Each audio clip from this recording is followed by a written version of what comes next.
At first, you feel like this intense, brutal place will tear you apart. But then you meet the Night Runners, veteran survivors who help people in better days. By the way, I'm Hakon. You were a night runner. You used to help people, remember? Night runners are gone. Finished. A myth. And although it's not entirely clear you can trust them, you need allies in the dark.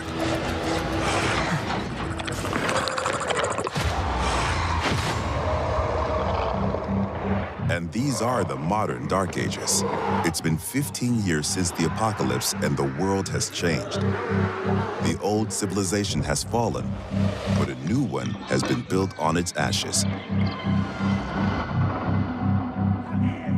People fight desperately for scarce resources. Rules are broken, and weakness is punished. She's innocent! 3 factions struggle for position in the city.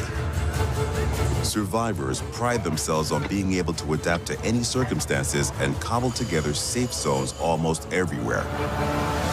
Peacekeepers, loyal soldiers who want to impose their version of law and order and trample all in their path.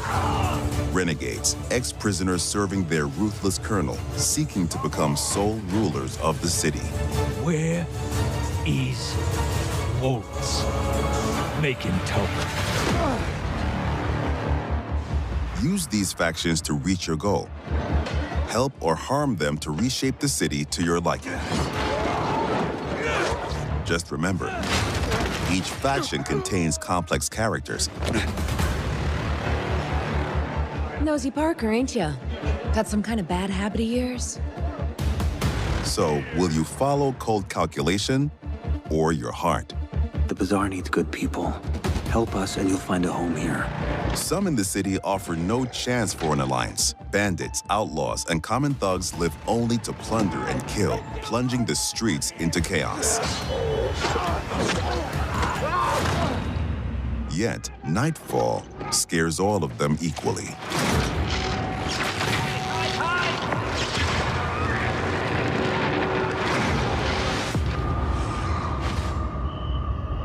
Darkness changes the rules of the world. As the light fails, monsters crawl out of hiding to prey on the poor souls caught outside the safety of UV rays. Hordes of infected pour into the streets like decaying lava. The deadly spawn of 15 years of mutation and evolution.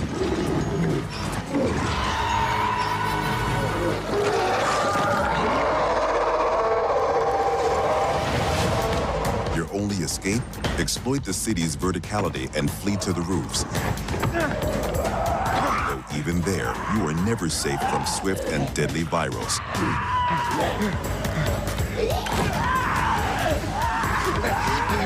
Or even greater threat.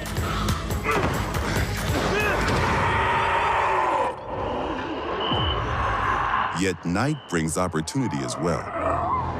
Nests rife with infected during the day now lie empty. To explore them, you must tread carefully. But those brave enough to face the terrors of the night can loot a jackpot.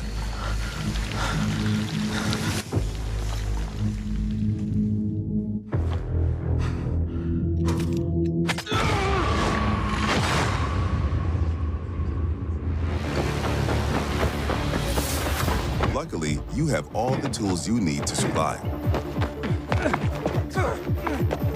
Your extraordinary parkour skills allow you to navigate even the most treacherous terrain.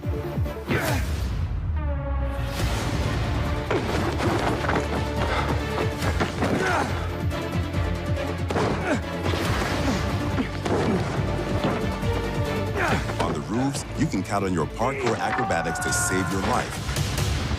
But often, you'll have to face your enemies head-on. And then you have to be smart, resourceful, and determined.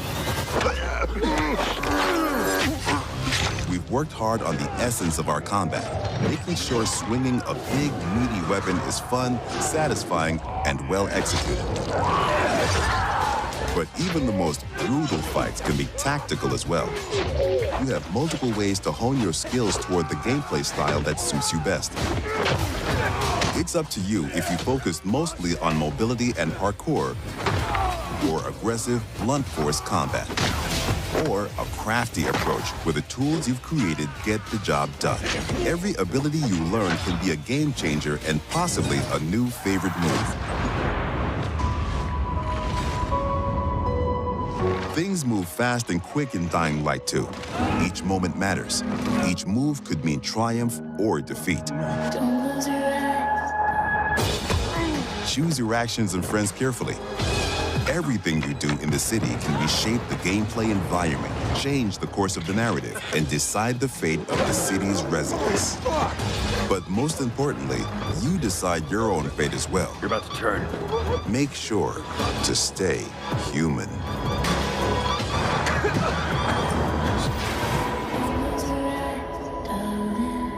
Don't close your eyes, darling. Don't close your eyes, darling. They're not far behind.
This city was doomed. With the seeds of evil sown long before it fell, Canabris ended up in flames. Those who survived were left to face an even worse fate.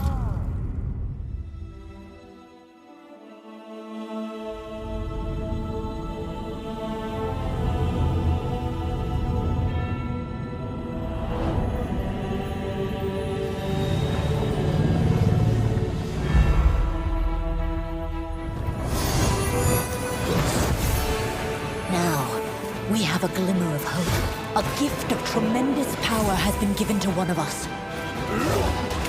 One who has become a leader, united us, and given us the strength to fight back.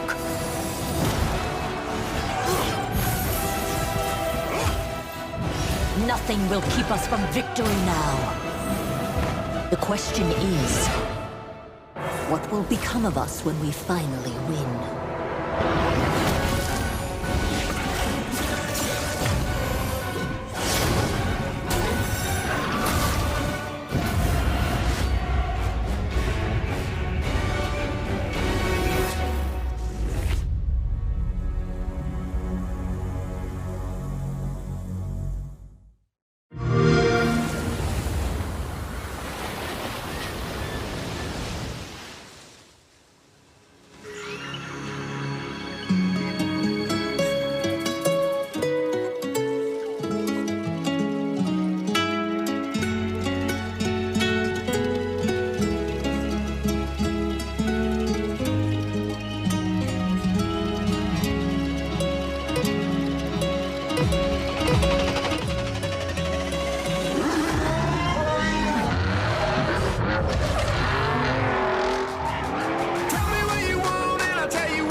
Everybody talk right now.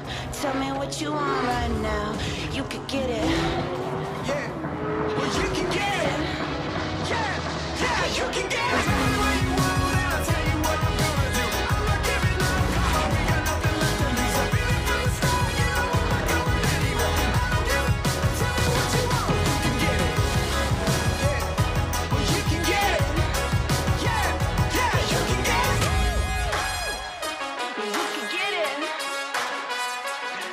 Get it.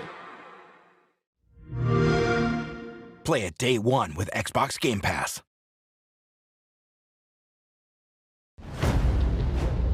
What in Hades' name is mythos, and why should I care?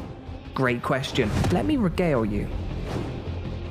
With Mythos, you can fully embrace the legends of the ancient world and dive into a mythic Total War experience. Put down the pointy ball mask in Mythos, the Minotaur is real and as amazing as ever. Get it? Because of the labyrinth maze myth. Moving on. Mythic units from the base game have been upgraded with updated models and animations. Flying harpies, centaurs, cyclopses, and giants are just a few of the new units you'll find around the new Mythic map. And hey, don't be afraid to be a tourist and take a few snaps with Troy's photo mode. What's the worst that could happen? Create your own Odyssey and embark on one of 3 new expeditions to track, fight, and tame legendary beasts. The Griffin, the Hydra, and Cerberus. Use these towering monsters in battle and watch your enemies flee to the much less fantastical historical mode. But don't expect these mighty beasts to just roll over and join you. Who's a good boy?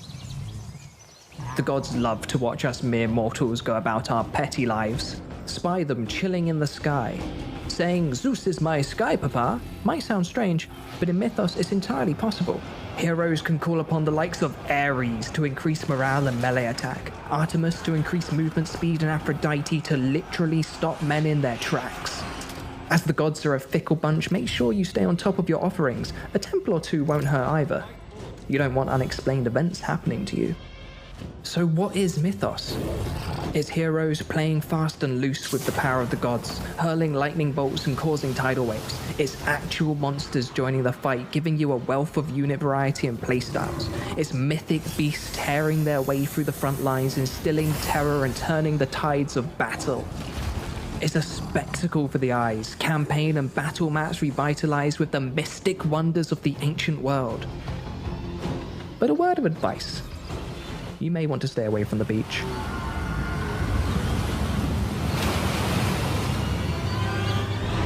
Jump in and create your own legend.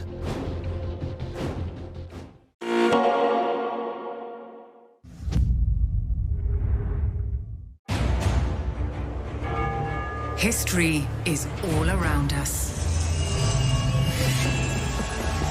Those who made it have never been forgotten. Their daring choices echo across time, turning land into kingdoms and mortals into legends. If history was in your hands, what would you build?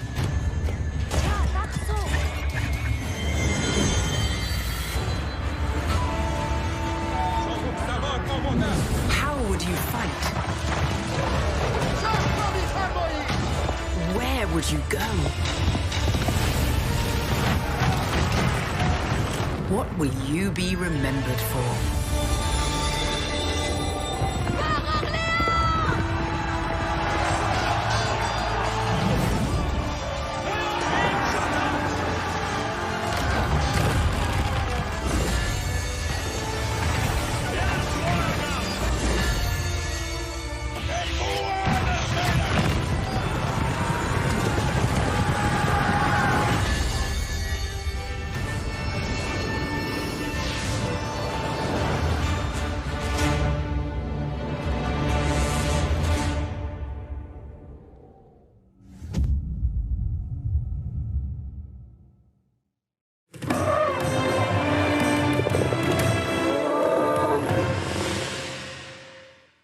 What if time could be rewritten?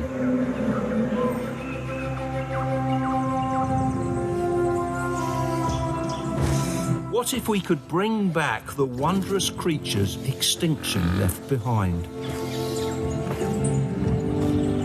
What if you could run your own prehistoric kingdom?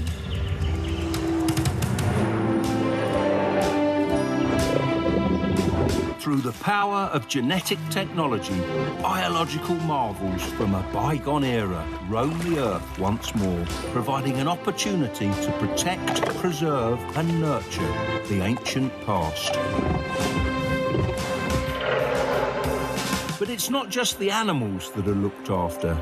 State-of-the-art facilities keep the guests entertained and satisfied throughout their visit to the park. This place is a sanctuary for our planet's rich history, with extinct species of all shapes and sizes.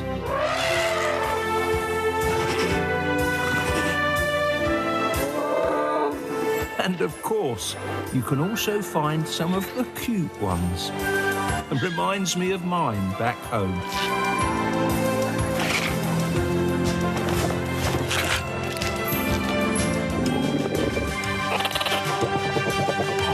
It's crucial we give these beautiful creatures the respect and care they need.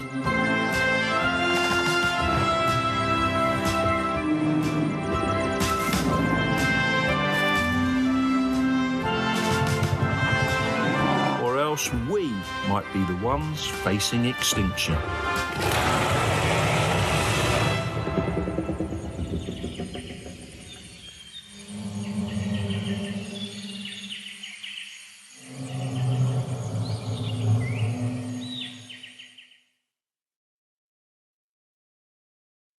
Peggy 16.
What's up, everybody? IGN Executive Editor of Commerce and proud U.S. Air Force Senior Airman Seth Macy here to break down all of the biggest announcements, trailers, and news from Gamescom 2021.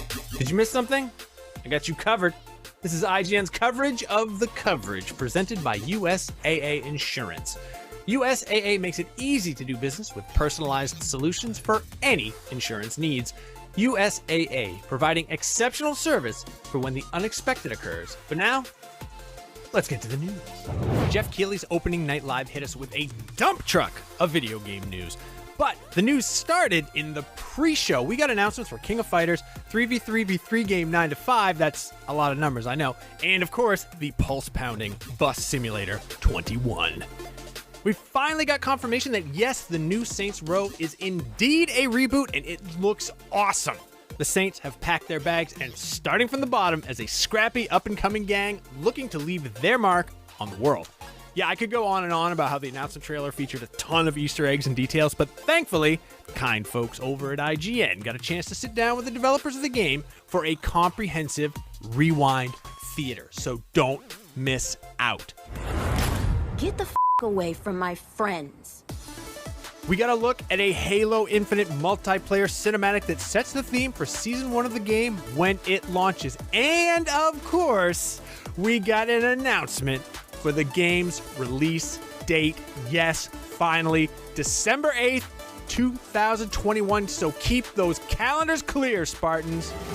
Glad to see me. Speaking of release date reveals for giant games, Horizon Forbidden West is now releasing on February 18th, 2022. One surprise announcement absolutely no one was expecting was Dokevi, an open-world MMO that is all about collecting creatures in an absolutely stunning world. I mean, look at it. I have zero idea of what's going on, but there's character transformations, cool modes of transportation, animals, and joyful animations left and right. This looks like a game to keep an eye on, for sure. Those looking to get their Marvel on, well, guess what? We've got some good news. We've got two new Marvel games. First up, the tactical strategy game Marvel's Midnight Sun that looks like it's diving into the supernatural side of the Marvel Universe. And it's from the minds that brought us XCOM, Enemy Unknown, so expect lots of heartbreak from missed attacks you were sure you were going to hit. Another Marvel announcement was Marvel Future Revolution, a mobile game. LEGO Star Wars The Skywalker Saga showed its head, and that game looks incredible. Look, I know they're LEGO, but come on, those are some good-looking Danish blocks. The game allows you to play through all 9 movies in the Skywalker Saga, which is a lot. That is an objective truth. And despite whatever your feelings are on the movies in the franchise, that's good news. And it wouldn't be a Jeff Keighley show without an extended look at Death Stranding Director's Cut, which showed off a very Metal Gear Solid style level, which I am way into. And of course, more sick ramps, which I am also way into.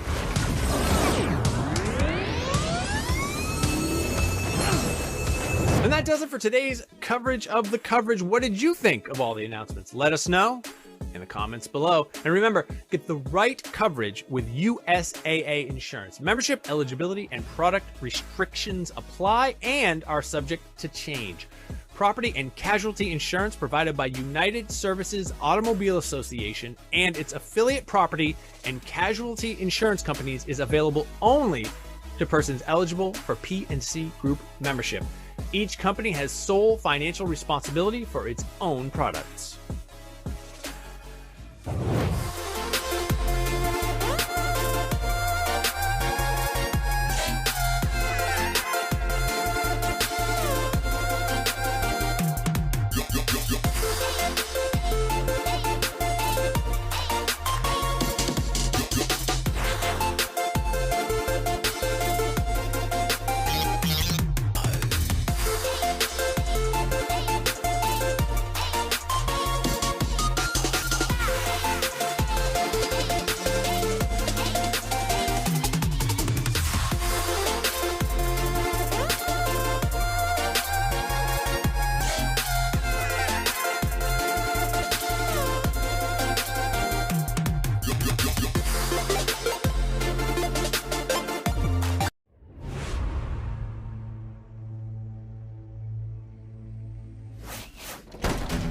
Grab a seat, get comfortable, and prepare yourself. Because Gamescom Studio is back for day 2. Coming up today, we've got brand new, never-before-seen looks at the biggest games from the biggest names. But we didn't forget about the smaller studios. Today, we're getting you up close with some extremely cool new games from independent studios and creators on a show we're calling Awesome Indies. And we're coming to you from LA's historic Venice Beach, plus a live episode of Next Gen Console Watch. No matter where you are on the planet, you're in the right place to celebrate the best in gaming. So grab a seat, get comfortable. Wait, we already said that. Just hang out. Gamescom Studio Live is about to start any second now.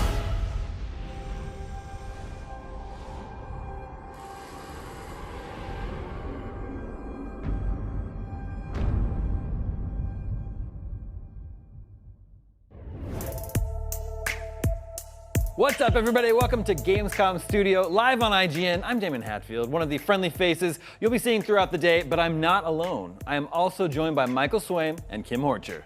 Thank you so much, Damon. Before we get started, we wanted to let you know about a few ways you can be a part of Gamescom from home. For starters, there's Gamescom Now, a one-stop hub where you'll find all of the content coming out of Gamescom, from trailers and gameplay demos to screenshots and interviews. Plus, you can win goodies and prizes by participating in the Gamescom Epics Quest, and it's all totally free. You can find out more at now.gamescom.global. And of course, you can engage with other virtual Gamescom attendees around the world across a ton of social platforms: Instagram, Facebook, Twitter, Twitch, TikTok, and Discord. Just use the hashtag Gamescom2021 to join the conversation, and who knows, maybe we'll share your post on Gamescom Studio. That sounds great. Now, I know you're dying to see some trailers and gameplay, but really quick, here's what's coming up. At 11:30 a.m. Pacific, you can catch more of Swaim revealing some awesome indie games in a showcase with the self-explanatory title of Awesome Indies. After that, we're kicking off Gamescom Studio, where you can expect tons more trailers, gameplay, and developer interviews on anticipated games like Dying Light 2, Forza Horizon 5, and more.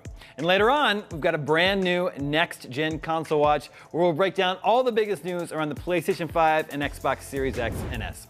Now, thank you for waiting patiently. We know you're here to see some video games. Kim, what's next? Well, Damon, if you've ever wished you could beat up strangers over the internet, now you can, legally, in a brutal medieval PvP experience. This is Blood of Heroes.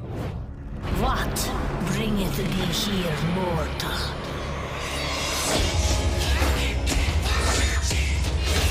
No name, no memory. What forgest thou in gore?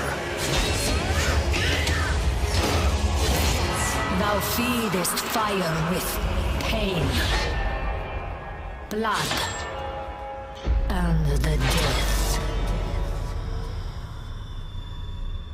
Why keepest thou returning over and over?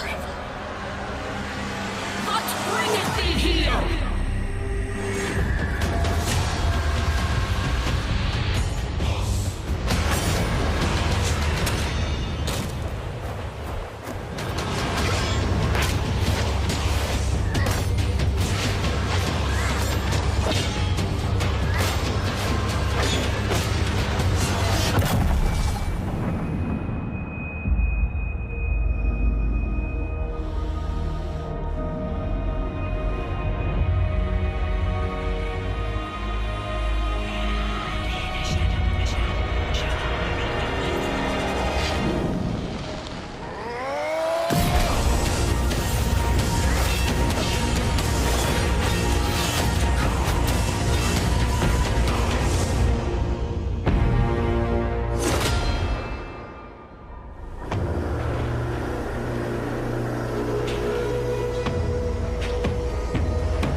Heroes, players can use magic or brute force to punish their enemies.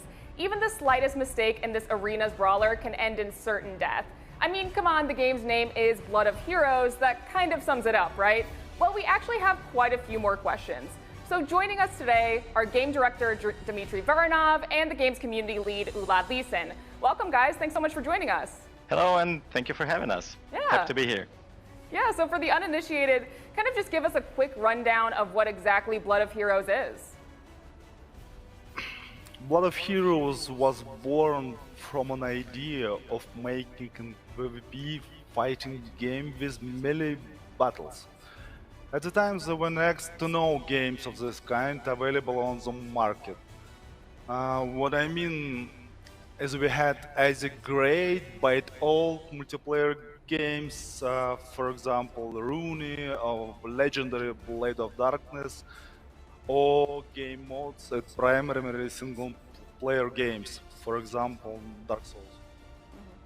Today, Blood of Heroes is a game about fierce warriors, the heroes of borderline world, who lived and fight endlessly on their personal quest for glory. It features an easy-to-start combat system that revolves around simple combinations of battle moves, like light and heavy attacks and dodges, and so on. The premise is simple: block the light attack, dodge from the heavy one. These are the basics that players figure out and get used to very quickly. But then goes the very long list of details. Every hero has dozens of nuances to them, personal sets of moves, abilities, counteractions, and so on. Best players have to keep all of them in mind and incorporate into their strategies, find the best moments to defend and to attack in every particular matchup, which makes every battle feel like no other. Yeah, absolutely. And we are going to get into some of that gameplay, but we're looking at the CGI trailer now, which kind of teases some story beats. So I'm curious if the story is something that will evolve and be built on as you play through the game. Oh yeah, you totally can expect that. In our opinion, it's next to impossible to construct a believable setting without a good, well-grounded story that lies in the foundation of that setting. We should do have such a story. At the moment, Blood of Heroes has a pretty vast and well-developed lore, and as the game progresses, we plan to revealing it bit by bit, lifting the veil on certain details of our grim world, on its characters and their relationships and so on. We plan on doing so through Blood of Heroes related videos, in-game hints and leaks, and probably even community events and initiatives. Lore is a big part of Blood of Heroes, and we definitely want to share it and get players engaged into it, and revealing its mysteries and cracking its secrets, as well as arguing about its details. Yeah, so we're looking at gameplay here. And I actually saw before, we had the characters selecting, a class and weapons. So would you mind giving us a breakdown of some of the different play styles we'll encounter in the game? Actually, in our case, players choose not weapon. They choose heroes. Mm-hmm. And heroes are weapon in itself. Heroes go a bit beyond these two entities. Each of our heroes has a character-specific weapon and a set of basic characteristics. But in addition to that, two unique abilities, special counteraction, and certain advantages and disadvantages. Trying to balance all of our characters for all the available game modes, we decided to abandon the idea of using the traditional pure classes. Instead, we introduce mixed classes, and every hero represents their own unique playstyle. Every player is free to choose a playstyle that fits them best, from slow defense-oriented one to quick and aggressive, from stationary and positional to ever-moving and super mobile. From the one looking for that one massive deadly blow, to those who prefer disintegrating their opponents with a long series of lightning fast pinches. Yes, it's important to mention that every single one of our heroes is good at both killing and surviving, as long as you get on the right side and find the proper approach to them. or you can just go with the hero whose playstyle fits you the most. Yeah, absolutely. And it looks like we're in the duel mode here. So can you guys tell me a little bit, will this game mode include kind of game progression, or is it mostly kind of just to spar with your friends and test your build? As a matter of fact, when open beta goes live, we will have 3 duel-like game modes in Blood of Heroes. The first one is a fighting you arena bot. Not exactly a separate mode, but rather a way to sharpen your battle skills while still staying in the lobby. Yes, the bot is waiting for you in the lobby, and you can fight it while looking for a multiplayer game. Our closed beta players mentioned that fighting arena bot is the best way to train one's skills. Say stamina control or parrying. But of course fighting the bots gets boring very quickly. Whenever that happens, try going to friendly duel. Another duel mode that varies power a friend and test your build from your question. Friendly duel is one of the best way to try and see how certain actions can work in real matches against real people. Finally, there is the duel mode itself, an actual game mode that we think of as the competitive mode of Blood of Heroes, your ultimate skill test, with no teammates to rely on and no excuses, just you, your opponent, and pure skill. And I noticed earlier that there were some cosmetic options for the arenas. So are these just cosmetic, or do they affect gameplay as well? Very much so. Every player has their own home base.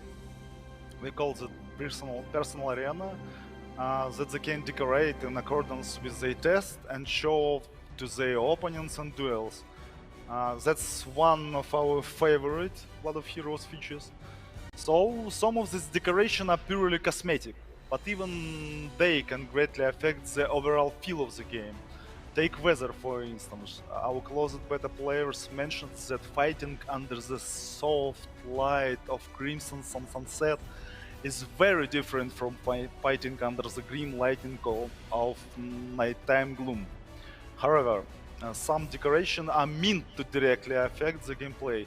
Arena Chorus, for example, changed duel gameplay from purely face-to-face athletic with playing disc to dangerous, tricky, and unpredictable with Hexagon, where any awkward, poorly calculated move can lead to defeat.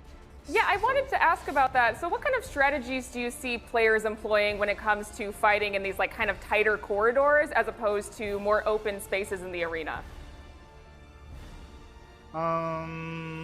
Well, actually, the way we see it, deliberately taking the battle to tight corridors or to open areas is quite a strategic thing to do it in itself. But in regards to your questions, it all depends on particular heroes and their available skill sets. In Blood of Heroes, weapon hits can collide with environment, so in order to successfully fight in tight corridors, one has to choose characters that can perform stride, sharp attacks. In this manner, players will not get punished for being negligent with their attacks, but that is just one part of equation, personal action. The other part, team synergy, is far more interesting. For example, our players have come up with a strategic formation for Brawl that we had never considered ourselves. In this formation, one character uses his characters and abilities specifically in tight corridors to cover his teammates, who, if positioned properly, absolutely destroys the opponent team. In other words, one player sacrifices his health to decoy the opponent's team into a tight corridor, which then turned into a death trap. This is just one example of the strategies you mentioned in the question. Our players recognized and developed this one, and we really hope that we will have dozens of such examples in the future. It's a very pleasant part when players play not as intended, but as they want. Yeah, I can imagine. Well, Blood of Heroes sure looks, well, bloody. You can check out the open beta for Blood of Heroes on August 26th on PC. Thank you both so much for joining me today, and remember to stick around on IGN for even more from Gamescom 2021.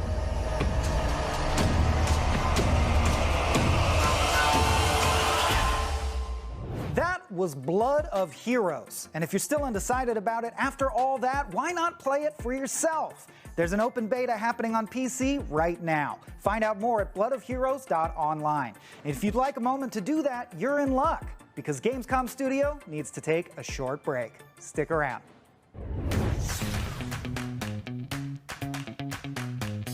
Hi there, I'm Stefan Powell and I cover games for the BBC, especially for BBC Radio 1 Newsbeat and loads of other places across the BBC as well.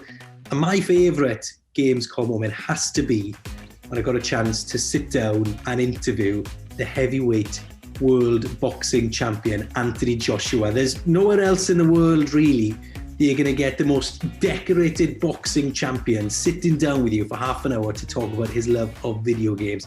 And we got in, we talked about Destiny, which was what we was playing at the time. We talked about his love of FIFA and NBA 2K as well. And it was brilliant to see him there with all the fans interacting, chatting about video games, which is great. Also, considering he's a boxer, he's got the world's softest hands. I mean, he must moisturize because they were fantastic. And I can remember the first time I turned up at Gamescom and I was going up one of the elevators with my cameraman, Jonathan. But I can remember him turning to me and just saying, turn around, have a look for a sec.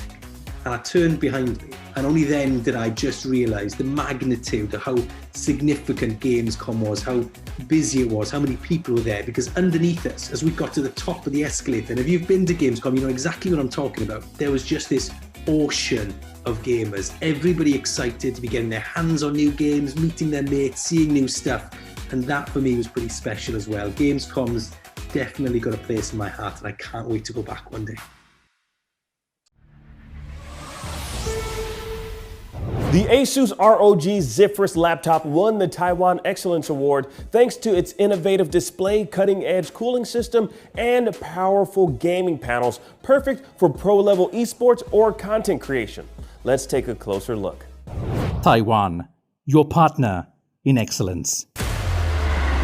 Taiwanese companies like Asus have developed the ROG Zephyrus Duo 15SE GX551 that offers an innovative ROG ScreenPad Plus secondary display and a cutting-edge cooling system that empowers the latest AMD Ryzen 9 5900HX CPU and NVIDIA GeForce RTX 3080 GPU, taking Windows 10 gaming to new dimensions. Users can choose between ultra-fast 300Hz per 3 milliseconds or high-res 4K 120Hz per 3 milliseconds gaming panels that lets you tailor your system for pro-level esports or content creation. Taiwan, your partner in excellence. Gamescom 2021 is presented by Pluto TV, free to watch.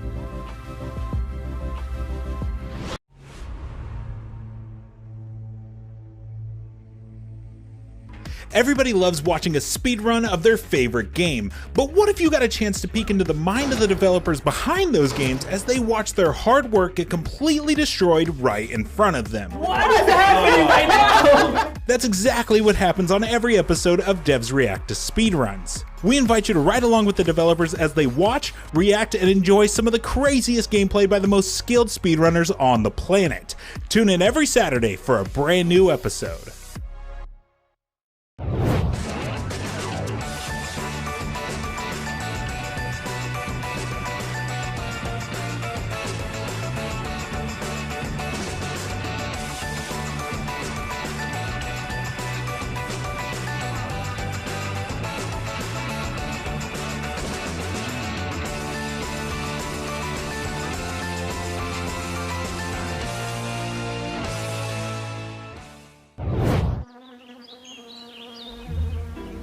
From the creators of Plan Turismo, League of Legends, and Pinecraft.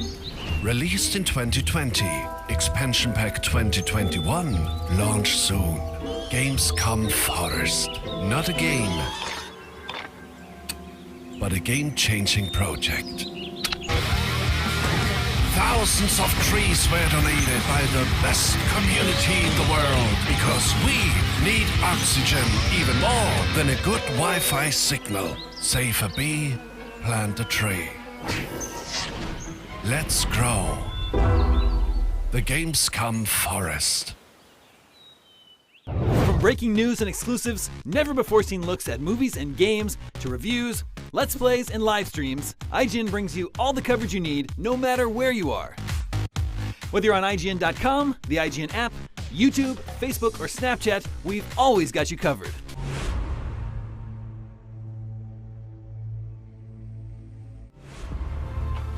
Gamescom 2021 is presented by USAA Insurance.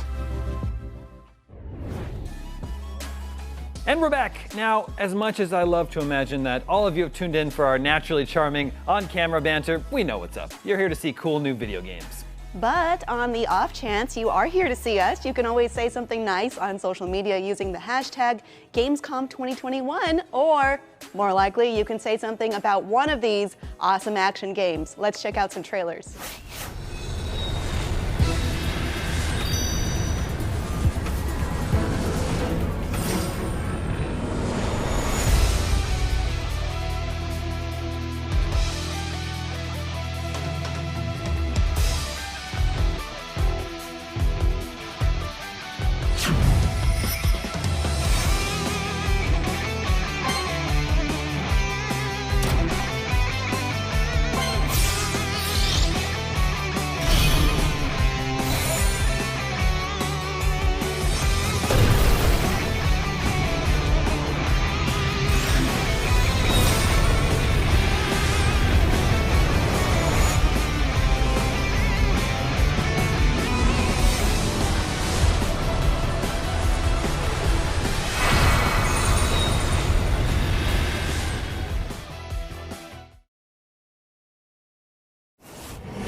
Shatter all expectations. やっぱり都会はすごいね。お前もおもり頑張れよ。ヘッドフォン野郎を倒せるってなら何だっていいんだ。キングオブファイターズの開催が発表されました。いきなりなんだよお前。チャンネルはそのままで。いいか私はな。リーダーは私だからな。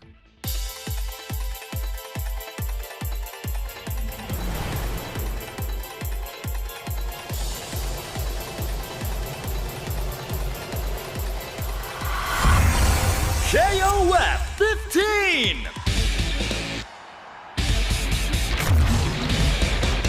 "39 fighters get in the ring! Are you ready? Okay, come on!" Characters that define the series. Fan favorites return from the grave. Characters key to the unfolding events. 少しだけなら遊んであげるよ。 And heroes from all the KOF sagas return for KOF 15! 準備できたぜ、エオッケー、しんちゃん。Round 1, ready, go! The classic 3-on-3 team battle system returns! New visuals and gameplay systems deliver a new level of speed and excitement! Shatter Strike defends against and counters enemy attacks! Max Mode unleashes your offensive potential! Max Mode Quick cancels attacks and extends your combo! Execute rush combos with simple button presses! Thrilling special moves raise the fight to even higher levels of hype. The most comprehensive battle system in KOF history is here!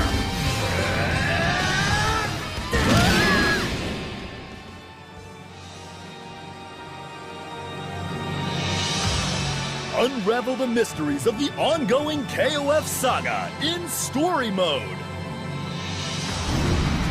As the spotlight shines on the newly opened KOF tournament, a dormant force awakens. The fates of many intertwine as the Earth heads towards destruction. A climax beyond all expectation awaits you. Rollback netcode empowers fighters to take their skills to the next level.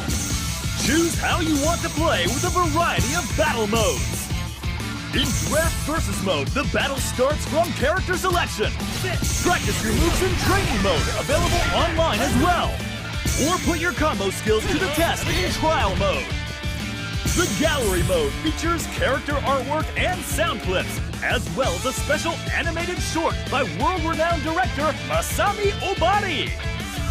The newly added DJ station features over 300 hit SNK songs focused on the KOF series. Put on your favorite track while you bust some heads. The hour's too late, but it never gets about your brain. Just one way, it's together now and never.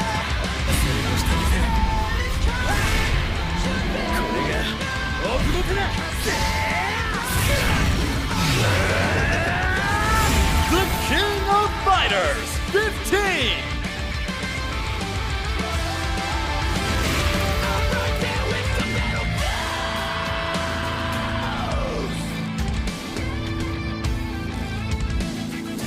Releases February 17th, 2022!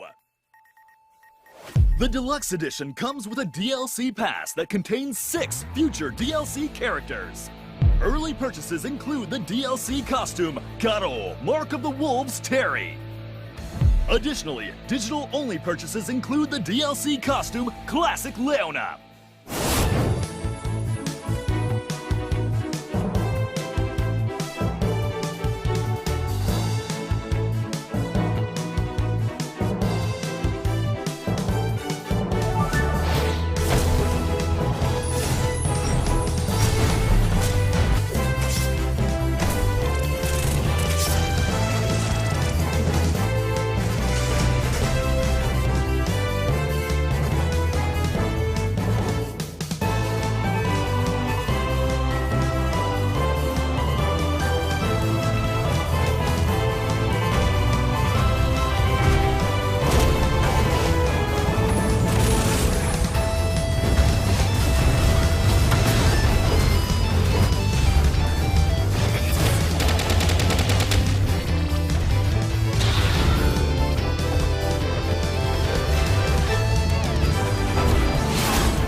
You just saw a trailer for the new kaiju brawler GigaBash here on Gamescom Studio, but we're not hitting the brakes yet. If you're the type of person whose ideal vacation in Mexico involves kicking back at a beachside resort with a fruity drink and a steamy paperback romance novel, well, Forza Horizon 5 might not be your speed. But if your dream getaway involves driving a McLaren supercar up the side of a volcano trying to run over as many piñatas as possible, you're in luck. Then again, it's a constantly evolving game world, so maybe they'll add a steamy romance novel mode in the DLC. A host can dream. Anyway, get a load of these cars! Vroom vroom! Huge explosion. Welcome back to IGN's Gamescom coverage. We are here with Mike Brown, creative director of Forza Horizon 5. And I'm very excited. I hope he's excited because they get to talk about Forza Horizon 5. Mike? Hey Luke, yes, Thank you for having me. Absolutely great to be here, and as always, I am excited to talk about Forza Horizon 5. That's good, because that's your job. Now, obviously this isn't the first we've seen of Forza Horizon 5, and we've seen some glimpses of the game in the past. Certainly your announcement was very exciting, and we've seen some other glimpses of cars driving about in Mexico. It looks fabulous, but I feel like, for me, the snapshot of this intro drive is like the most impressed I've been so far, and that's certainly not to say that I've not been impressed so far. You could probably draw the logo on the back of a napkin and just hand it over, and I'll be like, yep, I'm in. But I feel like now, it just looks so remarkable. And then I guess my first question is kind of a sort of a bigger picture question, but what do you think it is about, what is it about racing games that makes them so strong coming out of the gate and really being such visual powerhouses whenever new hardware comes into the equation? I don't know if there's anything specific about racing games, but I do think that the connections we have to the auto industry do lead into it. The auto industry, like the games industry, is always pushing at the cutting edge of technology. They both blend creativity, art, engineering, technology in a way to make things that people are just going to love to spend time with and spend money on. And I think there are crossovers between the way people think about cars and driving and racing and the way people think about video games. And that push for excellence and to play with the very latest technology probably crosses the lines a lot between cars, racing, and gaming. And I feel like that's perhaps a place where that probably leads to that phenomena you see where there does tend to be a really good-looking racing game every time a new console turns up. And let's drill down, we touched on the opening drive itself, obviously. Let's drill down on it now, because the Forza Horizon opening drives are such a... They really help distinguish the Horizon games, sort of, I guess, against other racing games. Many of which, I love lots of racing games, obviously, but certainly a lot of them are kind of guilty of being kind of like, oh, you're here. Here's the menu. You can hit this and you can start. We'll step back. But the Horizon games are always kind of, I feel like they're ushering you in. They're kind of welcoming you into the game. It's like, here, you're here, come in, watch this, look at what you can do. You always feel at the center of attention, you know what I mean? How much, I've chatted to you in the past, I know they take a lot of work to really get right. It's admirable for something people only ever really play once. How hard are they to get right? And when you turn around to the team and you say, you know what? We're going to drop 4 cars out of a plane, Furious 7 style. And they're like, yeah, okay. How hard are they to nail?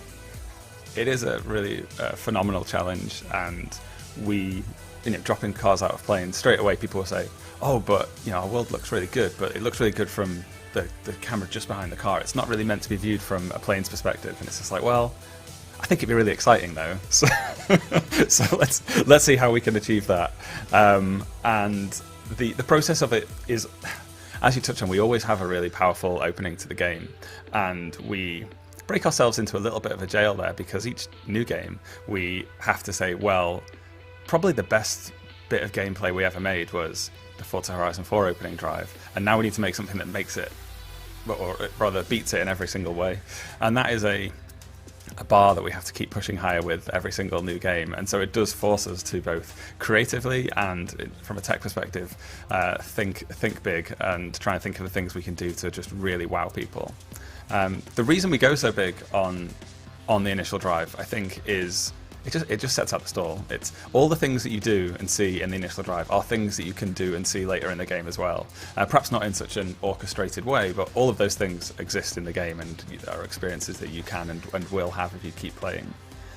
I think that a lot of games, I think they worry too much. Like you say, it's like, oh, here's the menu, and here's the button to walk, and here's the button to crouch, and they worry too much about players getting baffled and confused by really kind of simple concepts that players will probably be familiar with.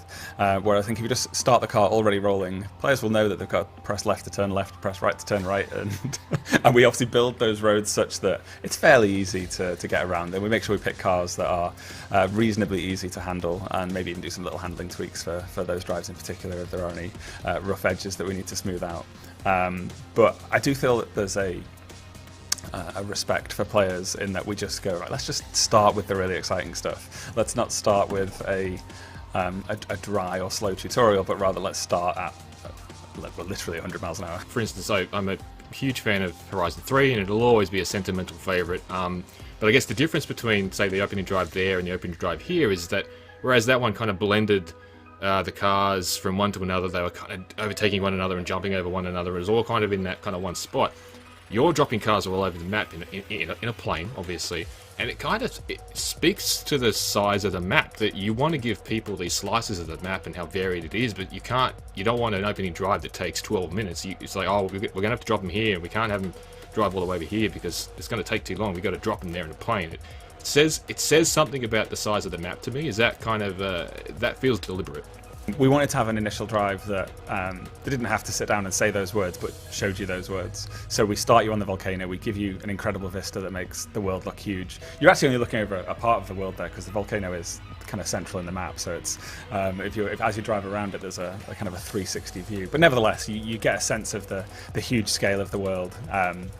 From starting in the volcano, you're in obviously a really volcanic, rocky area. It's in the initial drive, it's snowy and covered in slushy ice.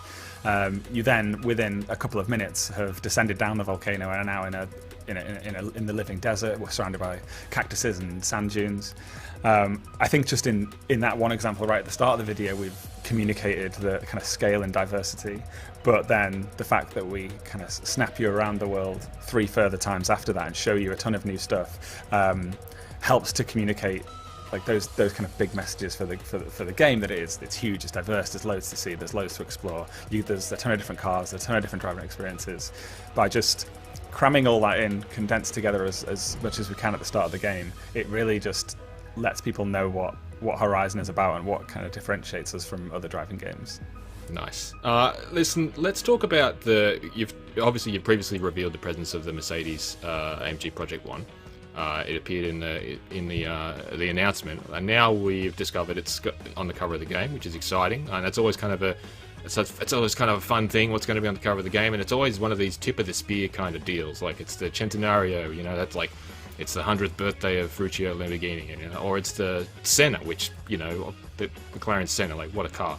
How did the Mercedes thing come up? Because obviously, like I look at Mercedes from the outside in. And you see they're popping up in Car Mechanic Simulator, and they're popping up in Mario Kart. So it feels to me like they must have a similar philosophy when it comes to an appreciation of video games.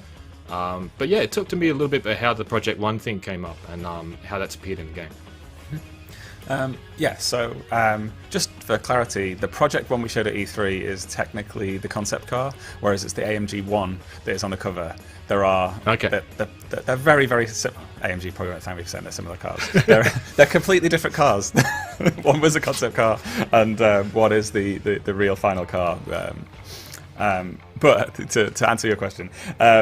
We obviously had a really good relationship with Mercedes for a long time. I think you touch on they understand the power that video games can have for them, the power that video games can bring to a brand like Mercedes to be able to get their cars looking great in front of audiences that would otherwise be difficult for them to address. Now, the AMG One is a car that costs about $2.1 million, so I don't think they're necessarily seeing it as a marketing opportunity to go and sell a £2 million hypercar on the cover of the game. But I do think they understand the profile that gives to the brand. And while they're not probably going to have that many Horizon players go and drop £2 million on the AMG One, although hopefully they do, Mercedes AMG do a ton of really awesome cars that are also in the game that I think AMG understand that if they can make, when their brand is associated with that, when their brand appears there, when we throw it out of a plane and show it looking really exciting and awesome, then it's a great avenue for them to go and speak to gamers who oftentimes will also be car lovers and can then go out and perhaps maybe purchase themselves a new Mercedes. And I think that the Mercedes, as you touched on McLaren, I think there are a lot of car manufacturers that really understand the mutually beneficial nature of being in a game like Horizon. Can you discuss a little bit about Events Lab and just how much more juicy that is, I guess, in comparison to Super 7, and whether you'd anticipate, and I feel like you will, because every time these sorts of things get unleashed into the world, the public and gamers start to deliver things that certainly I never thought was possible. And I've heard the refrain from developers: they put out all these UGC tools and then they get stuff back and they're like, "Whoa, how are they doing that? Is that even possible?" And then they're constantly surprised by people. When you throw it out to tens of millions of people. Talk to me a little bit about Events Lab. Yeah, so in Super 7 you could place ramps and boxes and barriers and stuff. All of it was rock solid. As soon as you've placed it in place, it's the ramp, but it's otherwise non-interactive. So in addition to that, you can now place like breakable and smashable assets. So if you need to slow the player down, you can put some crates and stuff across the path, and they can be smashed when they're hit. You can also we saw the bowling pins in E3. There are a lot more assets this time around that you can place and customize. You can tweak the colors on some of them as well, so you can get a bit more creative with what your creations look like. There's just in terms of the building blocks, there is a lot more to work with this time. There's a lot more room for creativity there. That stuff, though, if you've played Super 7, it's that with a bit more. The rules of play is where it gets genuinely interesting. So this, as I mentioned the other day, is it's based on the development tools that we use internally, that I've used a lot as a designer here, and it's not quite a full scripting language. I'd stop short of calling it that, but it's very close. It's you create rule sets where it's, if this happens, then this other things happen. When trigger occurs, action should happen, and you can combine these rules in ways that are kind of limitless. There is a lot of freedom in there, and like I said, they're based on the tools that we use to build the modes that are in the game. There are options that we have that we've not yet given to players, but that we haven't. This isn't the end for Event Lab. The feature that players get on day one won't be the final form, as it were. And as soon as players are saying, "Hey, it'd be really great if we could do this," then we can just go and add that. We can just go and unlock that. And throughout the Horizon 5 Live program, we're going to be listening to those creators and just responding and unleashing more power to them. Like I say, we're very excited, a little bit nervous, because you can create basically anything with it. So there's real capacity to create modes that make absolutely no sense and just confuse everybody that goes in there. But we have to kind of hope that the curation algorithms that run the back end of the game don't really surface that to a lot of people. All right, well, fingers crossed. Mike, I'm terrible with dates, so refresh my memory. When does Horizon 5 come out? We are straight on the 9th of November. If you purchase the Premium Edition or the Premium Add-ons bundle, then you can get early access on the 5th of November. Wonderful, wonderful. It's not soon enough, but I'll take it. Mike, thank you for being here. Thank you for chatting Forza Horizon 5 with me. Yes, thank you very much for having me. An absolute pleasure as always, Luke. And stick around, because no doubt we have plenty more coverage coming up. I have no idea what it is, but I'm sure it'll be very exciting.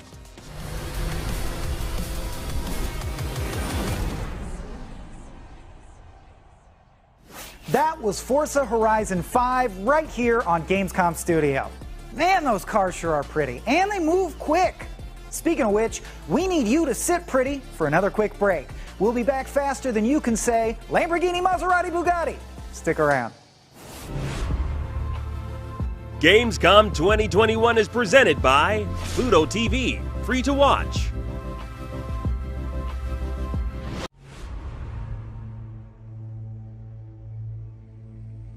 From breaking news and exclusives, never-before-seen looks at movies and games, to reviews, Let's Plays, and live streams, IGN brings you all the coverage you need, no matter where you are. Whether you're on IGN.com, the IGN app, YouTube, Facebook, or Snapchat, we've always got you covered.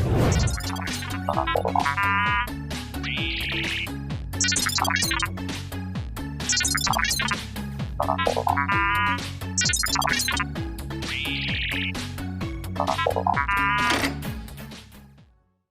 a world with non-stop news about Marvel, DC, Star Wars, you need a show with accurate reporting, hard-hitting commentary, and me, Akeem Lawanson, host of IGN's news show, The Fix Entertainment. Whether it's the latest superhero scoop, film fiasco, or anime announcement, I'll be here covering all the breaking movie, TV, and streaming news that matters most to you. Make sure to catch The Fix Entertainment on IGN for your fix of entertainment news. Let's drop it.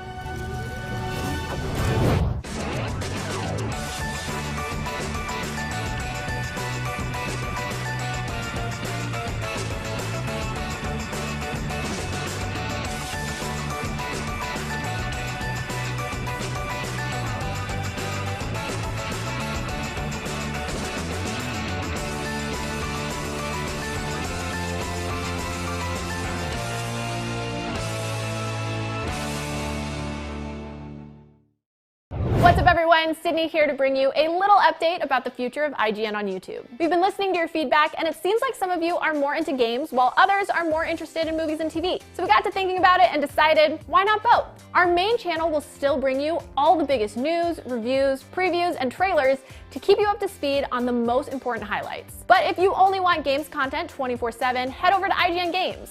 Movies and TV more your thing? Check out IGN Movies and TV. More channels, more of the stuff you love, more IGN.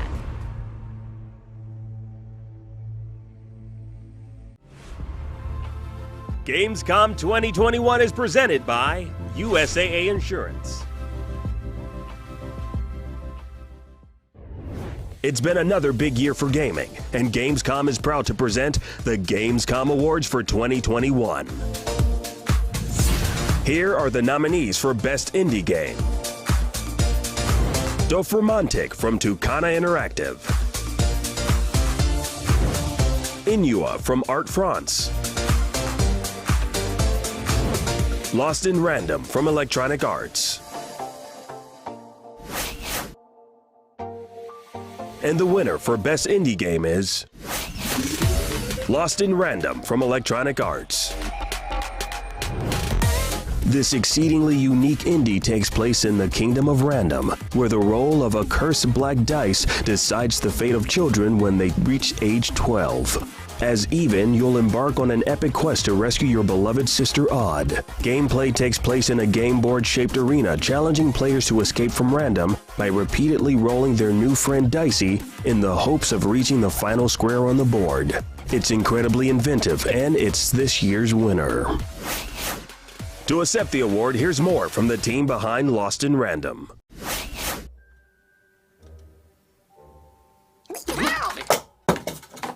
Hi, this is Olof Redmal, creative director and lead writer on Lost in Random, made by Zoink Games in Gothenburg, Sweden. Thank you so much, Gamescom, for the award. Best Indie Game 2021. Wow! Thank you so much to the whole team of Lost in Random, to Klaus Lyngeled, who had the faith in me to run the project together with Maria Svenningsson, our producer, who just worked so hard to make all the deadlines, and all the awesome leads, Marcus Ingvarsson on lead design, Nikolaus Teologu on programming, technical director Johan Frölander, our art director Victor Becker, whose soul seeps through the world of random, as well as the environment artist Leo Brynjelsson, Daniel Lindqvist. Okay, thanks. Thank you so much. I hope you enjoy the game once it comes out, and take care. Love you guys. Video games let you live out your wildest fantasies, like blowing stuff up with futuristic weaponry, or being friends with a bunch of cyborgs. Or maybe you don't want to be friends with them, maybe you just want to boss them around and tell them to blow stuff up for you with their futuristic cyborg weaponry. Either way, Synced Off Planet involves futuristic weaponry and also cyborgs. How friendly you want to be with the cyborgs is your call. Let's take a look. Synced Off Planet aims to mix PvE and PvP into one big competitive shooter. Originally seen at Gamescom 2019, the goal is to provide a new spin on survival gameplay that adds crafting and gunplay. Joining me today is Clark Yang, the creative director behind Synced, and Kevin Short, the narrative director. Hello, gentlemen. How are we doing today? I'm doing all right. How are you? Great. Yeah. So I think it's been a couple years since last we saw Synced Off Planet. Let's begin by sort of giving us a refresh on what this game is all about. So Synced Off Planet is basically this game where you are in this world where everyone's become fascinated by the Morpheus chip, which is in the near future, and everyone's fascinated by this Morpheus chip, which is a brain-computer interface that connects you to all the data that you could possibly want. It's like a smartphone on steroids, but it goes bad when there's an update to it, and the Morpheus chip infects everyone, kills them, and starts taking over their bodies. The nanites that are in the Morpheus chip take over the bodies and transform these people into nanos. And the nanos take over the world by the billions, and that you are left with a pocket of survivors who are desperate to escape these nanos to the only safe place they have, which is off-planet on this space station that we appropriately call the Ark. So now they're trying to get to these shuttles to get away from the nanos. You play as this, you're a survivor as well, but you're a survivor with unique abilities. You are able to sync with these nanos in a way that others can't, and so you kind of become almost like the spear point who helps get these survivors to the shuttles and away to safety. Wow, okay, so tell me about the mix of PvE and PvP. Yeah, I think that the cool thing that we wanted to bring to the players is not only the traditional only PvP focused game, but I think that having the gameplay that PvE can provide will offer more tactical choices, and most importantly that in our game the PvE aspect is not only give you a challenge, but at the same time it give you opportunity. What we mean by that is a player can weaponize your enemy. As we see here, once you weaken the enemy, you could turn the enemy into your own nano, and the nano become your companion and fighting alongside with you and provide a huge amount of tactical choices. And that's why I think that in this game, we're talk about a companion-based shooter. This is a new subgenre in the industry, and I think that people will be able to really enjoy the new tactical gameplay that we offer. Well, it sounds like you've put a lot of thought into the story and the lore and the world building. Is there any sort of campaign to play through? Yeah, so what we're going to do, we're working, there's no campaign per se, it will work on seasons. Okay. So every season you will get, bespoke crafted missions that you'll be able to explore that start telling the story of what's going on in this world. And the big question, I think, for players that we want to encourage them to explore is, who are these, where did these nanos come from? Yes, it looks like an accident, but somebody seemed to be behind it. And then why does the player have these unique abilities? What makes all these players different from the regular survivors? And so we want to feed these stories out through seasonal content, through seasonal crafted missions that you end up getting in this place called The Haven. It's like a central hub for players. It's a forward base that's been, it used to be a craft airship that's been converted into this forward base. And players can go there, find specialists who, with their own unique personalities, who will give them special missions. And that's where you go to plan these missions and also get more crafted stuff that tells you the story of what's going on in this world. And is this all taking place on Earth, or is it an Earth-like planet? This is definitely on Earth. So okay. This is the near future. This is after we went from smartphones to BCIs, and it's all gone to hell. So it's an Earth that we don't want. I see. Yeah. Can you explain a little bit more about the sync mechanic, how it works, and what are the different options available in terms of what you can sync with? Yeah. So in the game, we provided 4 basic type of sync nano, which are crushers, suppressor, guardian, and seer. So in the game, player will be able to find the core chip, and then once you do have the core chip at hand, you will be able to weaken the enemy and then put the data at your hand and then override the data on the enemy nano. That's the whole process of weaponize your enemy and then become your companion. And once you do have your companion nano fight with you, you will be able to give a precise location for the nano to defend or civilian, or you can just target any enemies that in front of you that your sync nano will provide a huge help and support for your gameplay.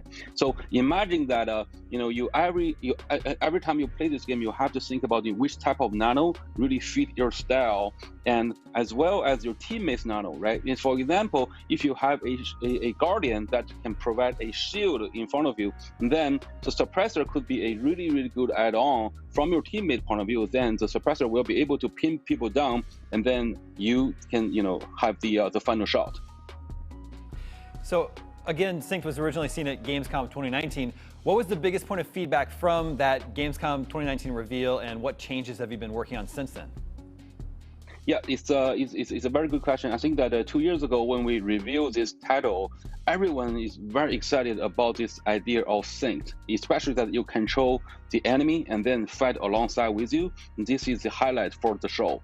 However, there are also other things that we should dig deeper and then provide even more options and more meaningful choices for the player. And that's what we've been working on for the last 2 years, and as well as some nano design. What we see here, all the nanos at this moment looks totally different compared to 2 years ago. It's a very hard choice for us, but I think at the end to design the nano the way it is right now gave us the best option and the potential for the future update, because all the enemies are based on the nanotechnology, and then the nanotechnology can give us a lot of possibilities of creating different type and abilities during the gameplay and later on the live updates. Gameplay-wise, it kind of gives me a vibe of a mix between PUBG and Escape from Tarkov. How does a typical game play out, assuming you win a match? Yeah, so in the game, there will be 3 main modes. The first one, we call it Off-Planet. It's a very traditional and classic game mode that, all the players working with their teammate and fight for the single shuttle, escape Earth. And so in that mode, there's no respawn, and you have to rely on your tactical choice and all the challenges in the game. The second mode is a score-based mode that there will be 3 rounds of shuttle coming in. The first round we're only having 3, and the second round will be 2, and the final round will be only 1. The twist here is in this mode, people could respawn, can redeploy new survivors into the battleground. And so it's not that if you die, that's it. No, you have more choices to play in that mode, as well as we crafted a lot of random events in the game that will always help player to gather new stuff and find an edge compared to the components. The last mode, what we're seeing is a PvE focused mode called the Nano Rise. In this game, we're trying to bring in some roguelite elements in the gameplay, and the challenge is really high. And how to work with your Sync Nano in this environment is crucial. And there will be more different type of enemy nano in there. And players' goal is just to beat all the levels and try to reach the boss fight and then kill the boss. And every mode we're having provide totally different feeling and vibe. And I think that it's not simply a battle royale type of game, or it's not simply a Tarkov type of gameplay. So we're trying to have our synced mechanic works across all the modes that can give player the best experience possible. Well, roguelike is a magic word for me. I love myself a good roguelike. Yeah. I see a lot of gunplay. What sort of weapons and abilities will you have as a player? Yeah, we wanna just lower the bar for understanding the weapon system in our game. So most of the weapon will be based on the very familiar type that people already saw in other type of shooter games. Like the SMG, LMG, assault rifle, all that. And however, we did a lot of very fine tuning of each weapon. So we want every weapon to feel different and have different circumstances and scenarios to use. And most importantly is how to use your different weapon type along with your nano. Another example here is, the sniper guy, have a very long range sniper. The best sync nano to use is Seer, because the Seer can scan the battleground and then mark the enemy for you, even you don't physically see them yet. Then in this case, imagine that you're really hidden somewhere, and then your Seer provides you the information on the battleground, and you can be the sharpshooter that can really maximize the output. And another example is using Crusher. Crusher is really built for destruction and always push the enemy out of the place. So is the best tactic to flank the enemy and the guy behind, and then if you have a shotgun, bam bam, is a very effective tactic there. Very cool. Well, have you revealed platforms or release window for Synced Off-Planet yet? We're aiming to have the game into early access next year, and we'll be focused on PC first. And what's important for us is really have the community built while we are developing the game, and listen to what people like and what they don't like, and then refine the game along the way. And of course, console is another thing we're looking into, and we're gonna do our best to bring the best gameplay experience possible to the players all over the world. Very cool. The game's looking very exciting. Thank you so much for stopping by the Gamescom studio. We are going to take a quick break, but be sure to stay tuned as we'll be back with more interviews and even more gaming coverage right here on IGN Live at Gamescom 2021.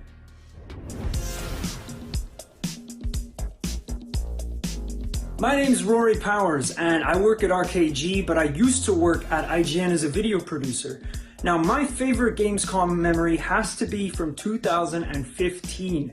I was on the show floor shooting a bunch of amazing cosplay in the convention halls, and we were halfway through filming this Spider-Man cosplayer when out of the corner of my eyes I see this figure and I hear this cackle.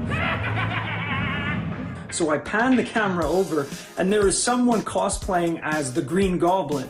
Now these two cosplayers had never met each other before, but what ensued was the most incredible improvised cosplay fight scene you have ever witnessed. Only at Gamescom is that possible.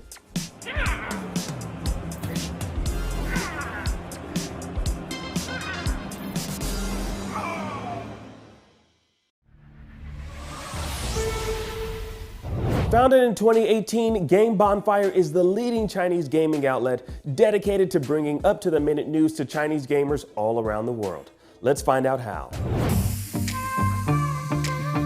篝火营地是中国领先的游戏媒体，创立于2018年，致力于为全世界的中文游戏玩家提供专业、精准、迅速的资讯情报。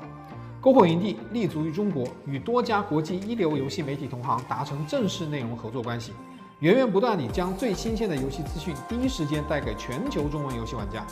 自成立以来，篝火营地在全网的内容浏览量已经超过5亿，服务了数百万的读者和玩家。我们的愿景是做游戏文化传播者。您可以在全球各大手机应用市场下载篝火营地 APP， 或者访问3w.gamebonfire.com 来加入游戏传播者的行列。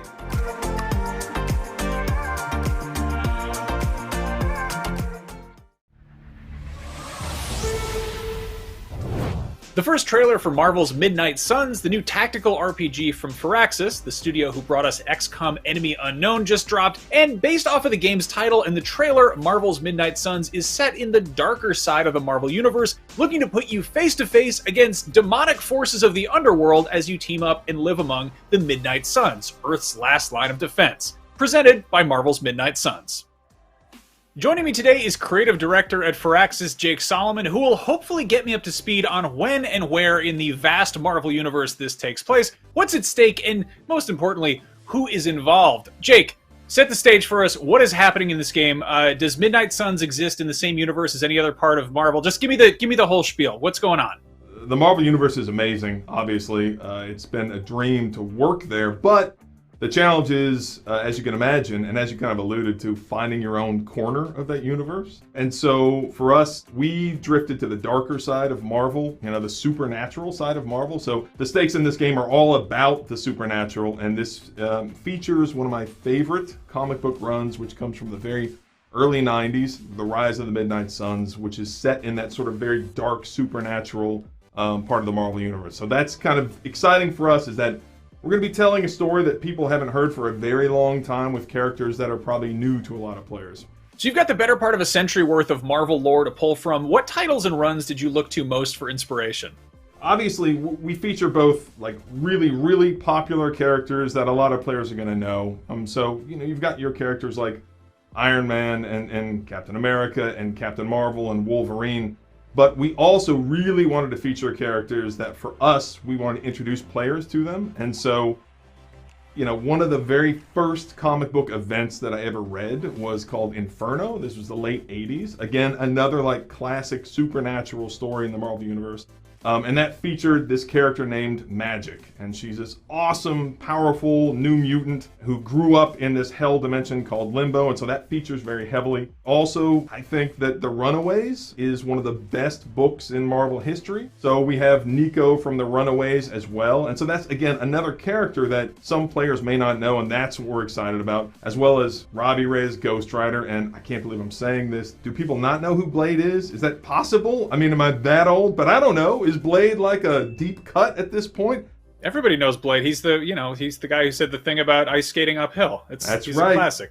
Yes, that's right, which I won't repeat here. No, this is a family place. Now, speaking of which, can you tell us a little bit about what it's been like working with Marvel Games and sort of how, Firaxis and Marvel got together and what that relationship has been like? Working with Marvel is a dream, but it's just not something I'd ever considered.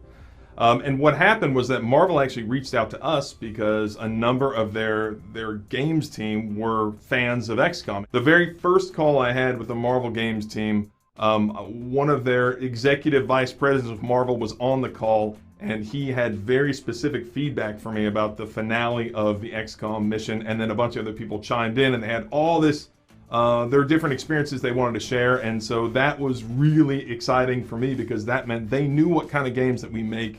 And so we thought if we can combine our gameplay experience with the narrative of all these characters and their stories that millions of people around the world love, then it's a match made in heaven.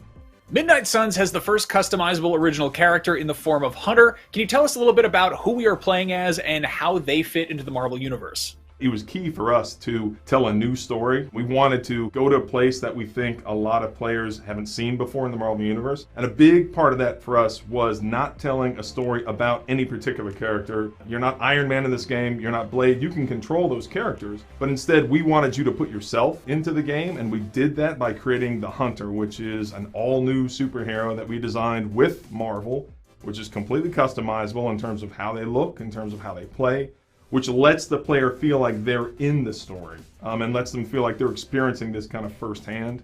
And so they are the child of this ultimate evil named Lilith, the mother of demons. They're an old character, but for a lot of players, it's going to be new. And so we have this relationship between this ultimate evil and the Hunter, which is this new hero we've created, which kind of lets the player feel like they're in the story themselves. Was there a specific character in Midnight Suns who you can talk about right now, aside from Blade, who you're most excited to sort of flesh out in your own space? The thing that we're excited about is there's two fantasies, I think, if you're a fan of Marvel. You love to fight alongside the heroes, and a lot of games have done that really well. But from the very beginning, we were more excited about this fantasy of, well, what's it like to live alongside the heroes? When you read the comics, when you watch the movies, I think that that's as exciting to see how they interact with each other, how you could interact with them, choosing who you want to build relationships with. We have this really large cast of characters, 12 heroes in addition to the Hunter. So the player has to make choices about, okay, which hero do I build a relationship with? And of course you get all kinds of gameplay benefits and cosmetic benefits, but it's really very narrative where you say, okay, I'm going to be best friends with these characters. And so for me, I really like Magic. I think that the way that we're doing some characters like Doctor Strange is very exciting, and so it'll be up to different players, like what characters you love that you know, and then you get drawn into these new characters that we're introducing, like Robbie Reyes, the new Ghost Rider, Nico, Magic, that I think it's just fun. Every time you play, you kind of find yourself drawn to different characters for different reasons. Awesome. So whether you're a fan of the comics or the fan of the movies, this is a new, untested territory entirely, and there's some surprises waiting in store. Now, you mentioned Runaways, you mentioned Inferno. Are there any other Marvel comics that fans should maybe read to get up to speed with Midnight Suns? Well, there is the original run. It is, when you get in there, it's dark and it is heavy and it is all 90s.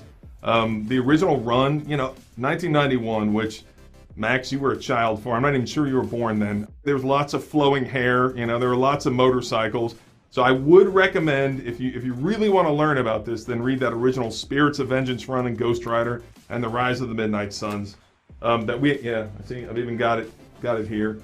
I have mine are like boarded and packed, but yes, we have the classic Spirits of Vengeance Ghost Rider run from 1991. So if you're really deep, you can go into that one. But I'm just saying, you know, beware. There's some dark, weird stuff in there. Awesome. That's music to my ears. Jake, thank you so much for joining me. Marvel's Midnight Suns is scheduled to release in March 2022 across PC, PlayStation 5, PlayStation 4, Xbox Series X and S, Xbox One, and Nintendo Switch. Till then, make mine Marvel, and for all things Marvel, be it games, comics, movies, and so on, you are already in the right place, IGN. Enough said. For over 3 years, fans of zombies, parkour, apocalyptic dystopias, and games where your decisions have real consequences have been, if you'll forgive the pun, dying to get their hands on Dying Light 2. It's finally on track for a holiday release, and to hold you over until then, here is a full breakdown with tons of brand new info. Let's take a look. Hi everyone, my name is Timon Smektawa and I'm the lead game designer at Techland. Welcome to the Gamescom edition of Dying to Know. You can watch the previous episodes of the show on our YouTube channel. They reveal many details about the game and showcase unique gameplay videos, so if you still haven't seen them, you know what to do. Last time we showed you the monsters, our special infected enemies, so today let's talk about how to fight them. And not only them, but also the other big threats you will encounter in the world of Dying Light 2, which are us, humans. Unfortunately, humans tend to be the most cruel and brutal species out there, especially during an apocalypse. Before we talk about fighting, let's start with the basics. How do you move around the city? If you watched our previous episodes, you know that a large portion of the city's population has changed into monsters, roaming the streets. That's why it's extremely difficult to move around, unless you can run, climb, brawl, swing and jump, as the best option to explore the world of Dying Light 2 is parkour. Let's talk about it with my first guest, Kacper Kowalczuk, senior game programmer. Kacper, you are in a team directly responsible for creating parkour movement in Dying Light 2. So, what can you tell the Gamescom viewers about it? Well, we're really excited for the players to see what we've prepared for them. They will finally feel this amazing freedom of movement in a city built to support parkour from the ground up. Even the highest building is not an obstacle anymore, but a parkour tool to help you get higher. Even those familiar with Dying Light 1 will be pleasantly surprised, because we took all that we learned from parkour in DL1 and built everything from scratch. It's a more challenging way than to simply upgrade it, but it's more rewarding as well. Okay, but from my perspective, and I think your perspective as well, creating a realistic movement in an FPP game is very, very difficult. And we have spent a lot of time and resources to make it physical and exciting at the same time. So how do you feel about it, Kacper? We really wanted to improve players' perception of their avatar's body and of what happens to it during parkour. The animators had their hands full, but it definitely makes you feel like a real traceur, which is a person who professionally does parkour. It's all thanks to dozens or even hundreds of new animations. It's especially visible with ropes, pipelines, monkey bars, etc. With the increased number of animations, players can almost physically feel each movement while climbing the buildings. It gives them a realistic parkour experience and is also surprisingly simple to master, even for beginners. The city allows players to traverse it effectively as soon as they get there, and their mobility increases more as they learn new skills. There comes a time when players start noticing synergies between movements, and that's when the real fun begins. You literally feel like flowing through the environment. They also find out that the city itself helps them with parkouring, and what might have seemed an obstacle at the beginning becomes an asset once they learn how to use it. Okay, but parkour can be more than just a way to traverse the city. In Dying Light 2, it's quite handy in combat too. Yes. For example, I could stun my opponent with a powerful blow, then use elements of parkour to rebound from him and kick another one. He's also stunned now, so I can rebound from him too. By combining parkour and combat, a skillful player can wreak havoc on both humans and the infected without even touching the ground. Well, that sounds amazing. So, Kacper, thank you for joining us, and thank you for explaining us how the game's parkour system works. And I believe you, the same as I, just can't wait for people to see it in action themselves. Definitely. So thank you once again. Take care. So let's talk more about how you can use parkour not only for traversal, but also for combat. And speaking of combat, my next guest is Matt Courtois, lead technical gameplay animator. Matt, ça va? Ça va, merci. Thanks for joining us. I would like to start with something that was quite difficult for us, if you remember, at the very beginning of the project. How to present melee combat in first-person perspective. Oh, I remember. You actually just said, creating satisfying melee combat from a first-person perspective, that's a real challenge. That's why we spent many weeks iterating it, improving it, until we got the right feeling. We feel we have created something special, and we're very excited to discover how players will react to it. So what do you think will excite them the most? I guess, you know, we've worked very hard for our combat to be visceral. So we created many exciting and immersive elements, such as what we call progressive hit reactions. So it's basically consecutive hits on enemies will enhance their reactions. They will react differently based on the weapon category you're using, based on the body parts you're targeting. So you can stun them, you can trip them over, you can cut off their limbs, which might sound pretty terrible. But it's also cool, right? And it's also very useful and you know, glory. The direction of your swings also matters, and so does your position relative to theirs. We worked also with the professional stuntmen to record more special, more spectacular hit reactions. That was mostly for parkour combat, but also, generally speaking, to highlight players' power and to convey as much satisfaction as possible. And I think it's safe to say that immersion is very important in the world of Dying Light 2. It's post-apocalypse, so it's very brutal and very demanding. So to survive, you really need to step up your game. So, I don't know, maybe you have some tips for the players, maybe you think there's something they should focus on? My best advice would be to be creative in combat. So, like you just mentioned with Casper, in Dying Light 2, parkour and combat are very connected. They're even intertwined, right? Allowing players to combine one with the other very easily, very smoothly. So technically, you can use the environment in combat, of course, as in kicking an enemy right after a wall run, or even you can use the enemy to get somewhere you like. So you would just vault over them, trigger a double jump to get higher, maybe somewhere you had trouble reaching before. But if you want, you can also just land back down, trigger a very powerful attack. It's completely up to you. Your options are almost endless. That's what we call creative combat. And to me, that would be the best weapon. Okay, so that's an awesome hint, and thank you for that, and thank you for sharing all of the details, and thank you for joining us. We have used over 3,000 animations of jumps, grips, and other parkour moves to create a few dozen skills that can be mixed and combined, so every player can find her or his own way to survive in the city. In a minute, you will see that in our new gameplay trailer. But first... Today, on techlandgg.com, we have another gift for you. For those who are already exploring the Dying Light universe in the first game, we have a unique item, the Brilliant Hammer, a weapon from Dying Light 2, which you can use in Dying Light 1. Go to techlandgg and grab it.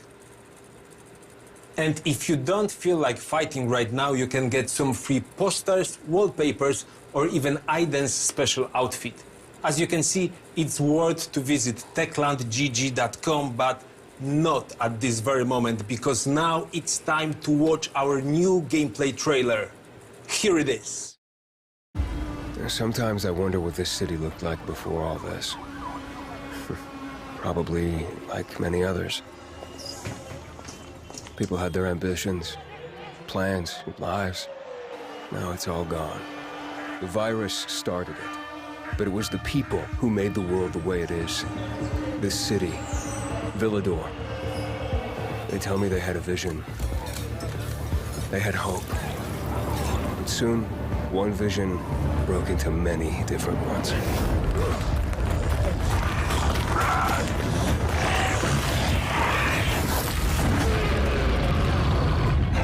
Instead of fighting together, people stood against each other. War broke out. Was it a little bird? Met a broken leg? Hope died.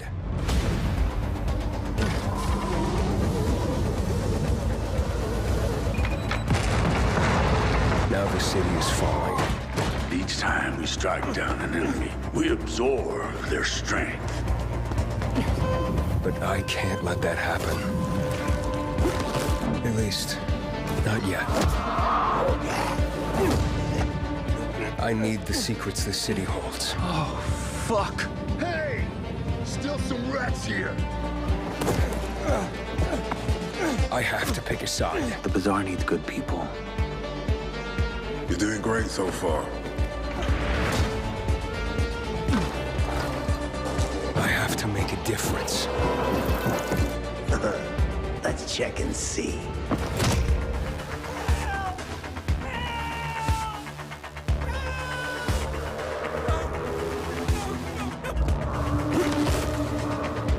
They say that great change is a series of small gestures. How about this series?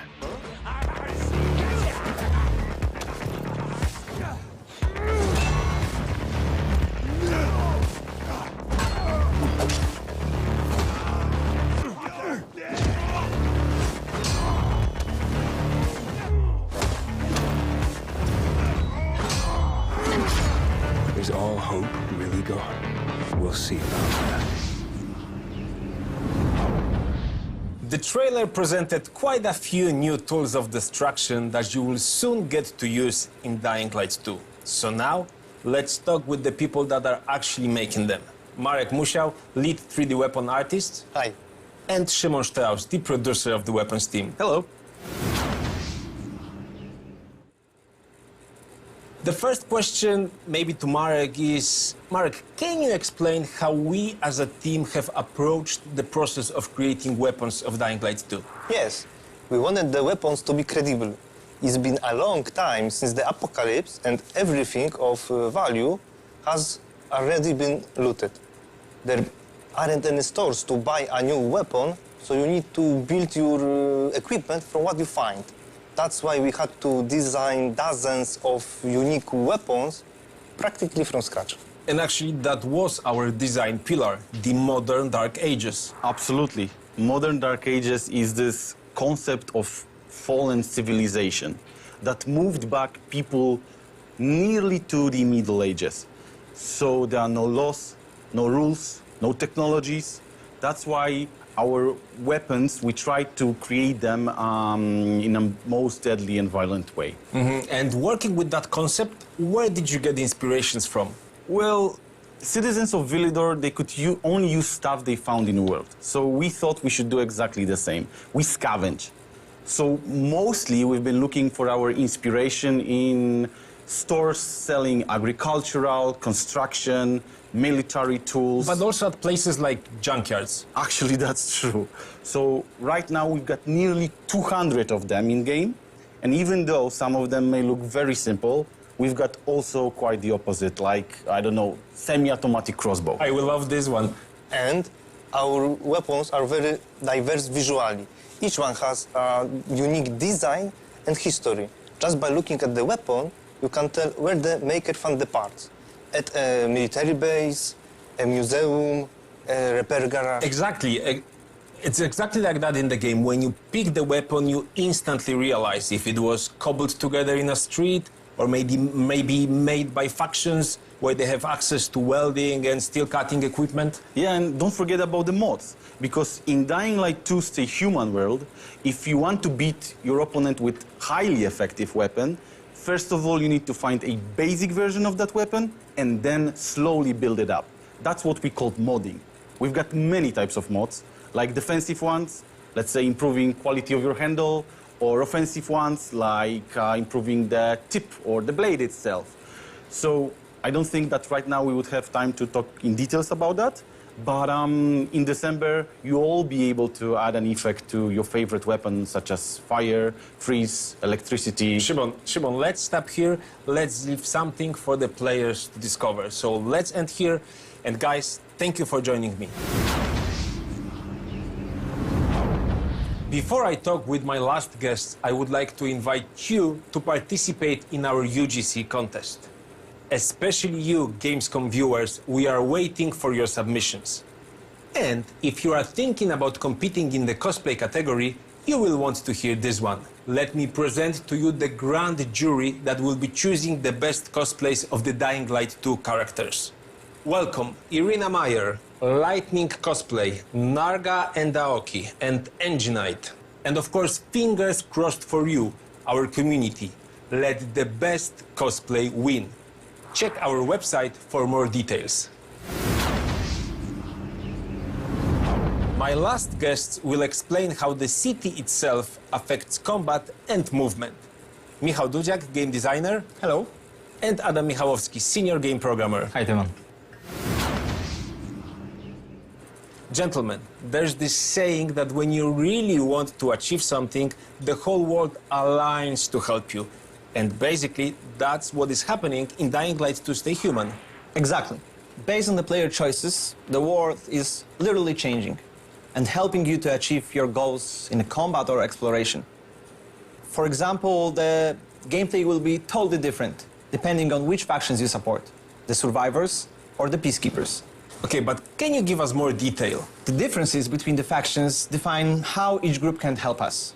For example, the survivors keep to the roofs and trying to avoid the danger on the ground.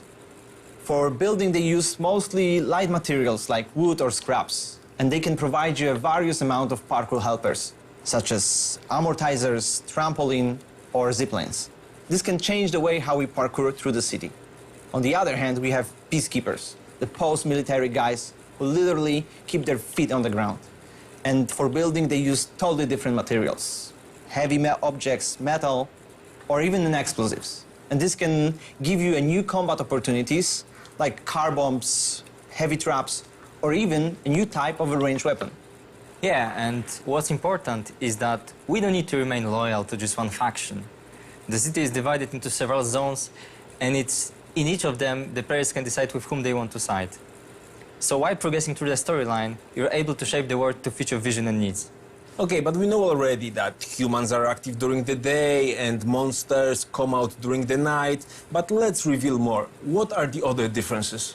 Well, monsters attack mostly in groups, and they instinctively take advantage of the numbers. So to defend yourself, you have to keep your head on a swivel. Monsters don't use special tactics, but it doesn't mean they are easy. They push forward, so you have to be clever to avoid getting cornered. And to win, you have to stay active, move a lot, and learn to abuse their unique weaknesses. And explosive traps might come in handy. Yeah. Okay, and what about humans?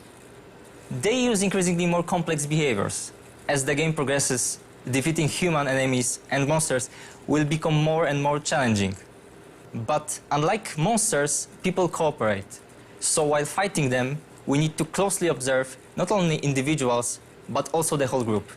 And of course, there are many more unique subtleties to both humans and monsters, but I think we should let the players discover them on their own. Well, okay, that's a good idea, but all of that sounds very juicy. So let's end here. Guys, thank you for joining me. That's almost all for today. You learned a lot about parkour and combat in Dying Light 2. We showed you that parkour is not just a tool for exploration, but also an important element of combat. You discovered some of the weapons that you will soon get to wield, and you saw how choosing a faction may support your parkour and combat skills. Before we end this episode, we have one more special announcement for you. Dying Light 1 is coming to Nintendo Switch. So yes, it's official now. Soon, you will be able to play the ultimate open-world zombie game on a new platform. And we know that a lot of you are playing Dying Light. In June alone, the game was played by close to 2 million gamers. Big thanks to our community. You're awesome. Dying Light 1 for Nintendo Switch will be released in Platinum Edition. This is the most content-packed edition we have ever released. On a single playthrough, it contains over 100 hours of gameplay, not mentioning the time you can spend exploring the world with your friends in co-op mode. More details are coming soon. If you are hungry for more and you want to support us, why don't you pre-order the game to explore it on your own in just a few months? That's all for today. Thank you, Gamescom, and see you in the next episodes of Dying to Know.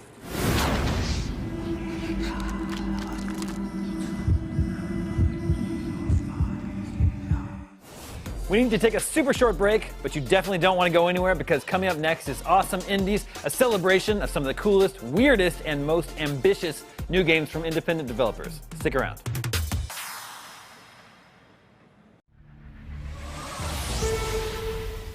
From the legendary studio that changed strategy and tactics games forever comes Marvel's Midnight Suns, a new tactical RPG set in the darker side of the Marvel Universe where you'll get to team up with and live among Marvel legends as the Hunter, an all-new original hero brought back to life to fight demons from the underworld. Let's take a look at the trailer. First, they conquered humanity's greatest evil, and she lay in rest.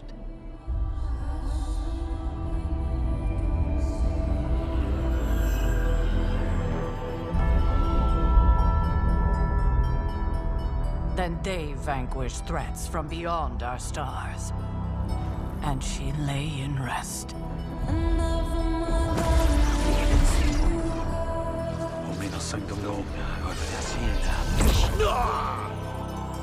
If you'd be so kind.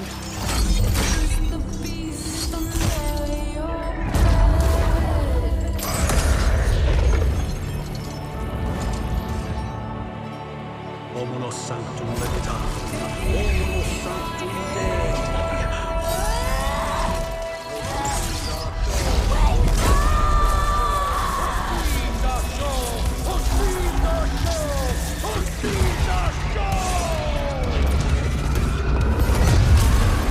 Now our nightmares have come for us, and she must awaken.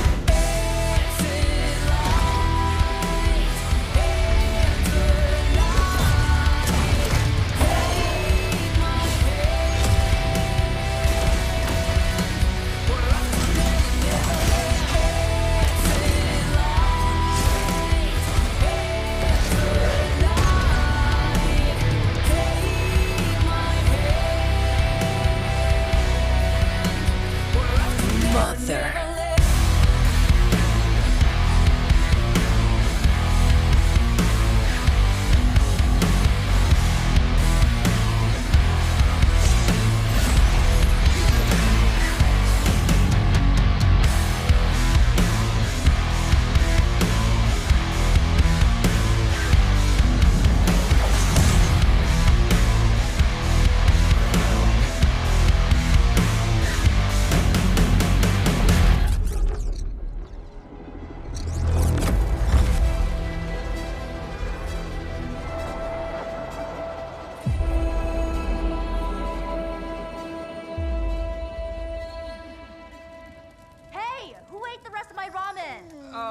Bad dog!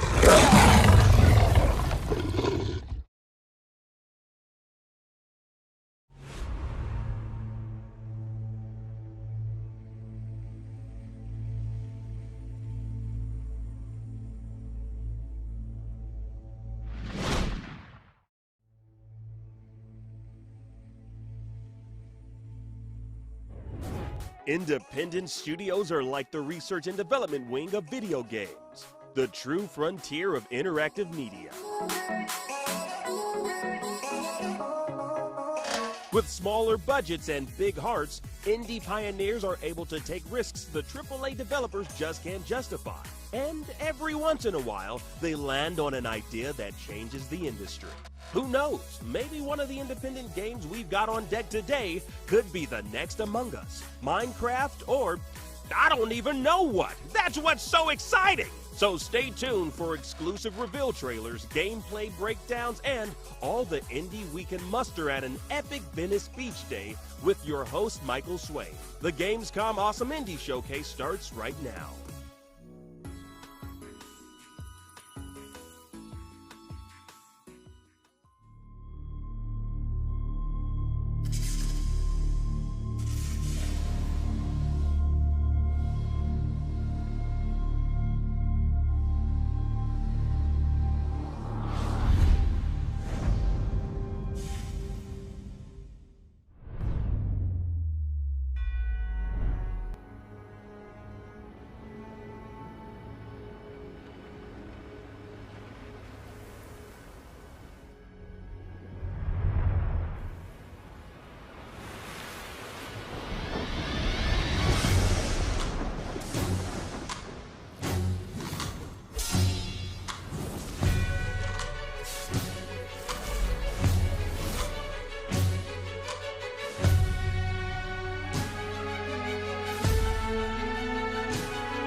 Surgipe, pater retortus, orationem nostram, facut fronsim in nomine culpabilissima convertor nobis cunque evit, quoniam miraculus recreatus est.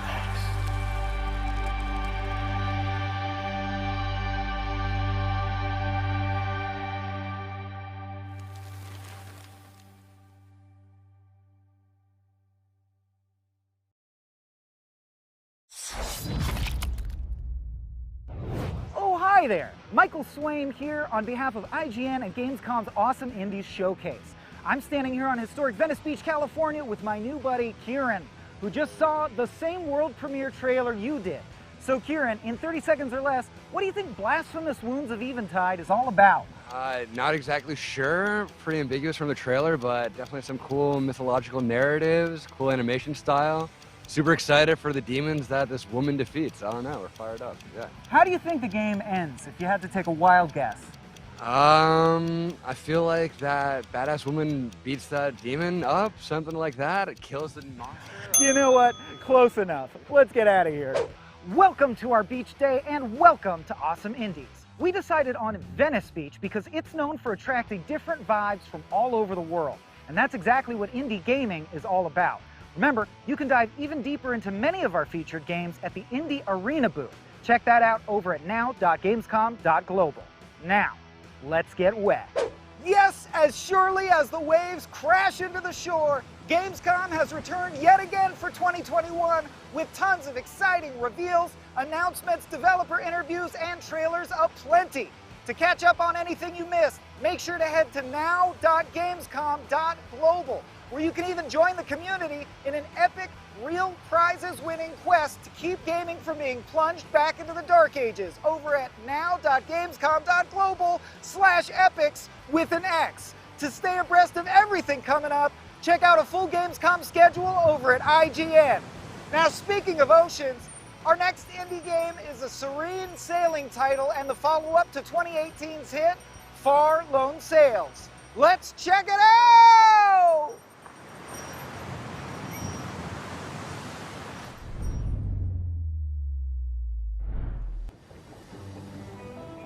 Hi, I'm Don Schmocker, co-founder of Okomotive, and today at Awesome Indies with IGN, we'll be exploring the gameplay design of Far Changing Tides, the next adventure in the Far universe. While most of the game takes place on the ship, you'll need to get your feet wet at points. Today we're looking at how the furnace and engine play a key part in your exploration.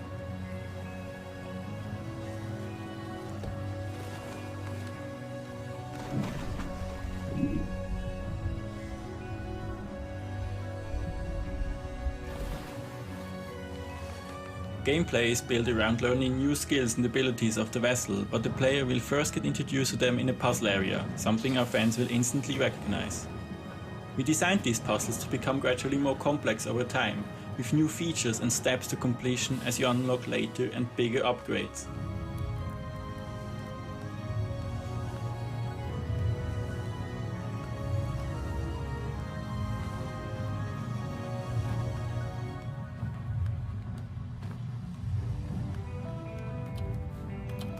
In Lone Sails, we brought players outside of the land vehicle, the locomotive, on a few occasions. With changing tides, we built a more complex, much larger ship with new features and wanted puzzles to reflect that, while also teaching players the skills they need.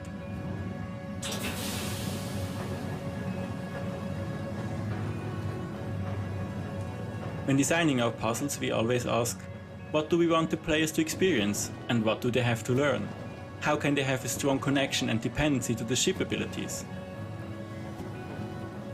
In this area, the furnace gets introduced, which is one of the more complex features in the game, so we had to teach each mechanic separately until they finally come together in the train.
In Changing Tides, we wanted the puzzle areas to feel important to the far world, so we also tease parts of the story for players to learn and to find little secrets.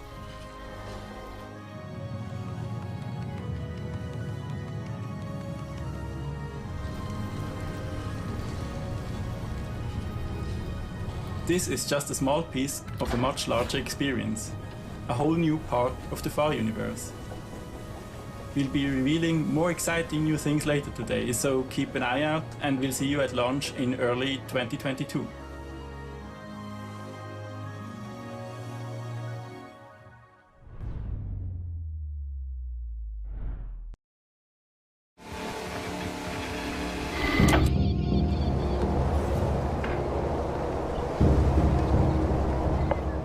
Where there's people, there's crime. Crime makes people lose their nerve. But all it takes is a couple tricks. Having your back against a wall? Call Lottie. When things heat up, she keeps it cool. If there's any way around, she'll find it. One to dot the I's and cross the T's in one swift motion.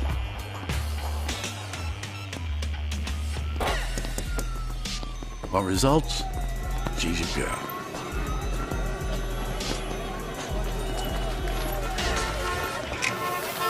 Slaughterhouse, you say? I got a guy for that, too. Yeah, I know what wise guys call him. He's earned the name. Hal has his own style, see? A bit eccentric, I admit. But it's damn effective. He can get a little unhinged. But, well, it's nothing like it used to be. We licked him into shape. Whenever someone asks me if a little crazy gets the job done, I say, you betcha.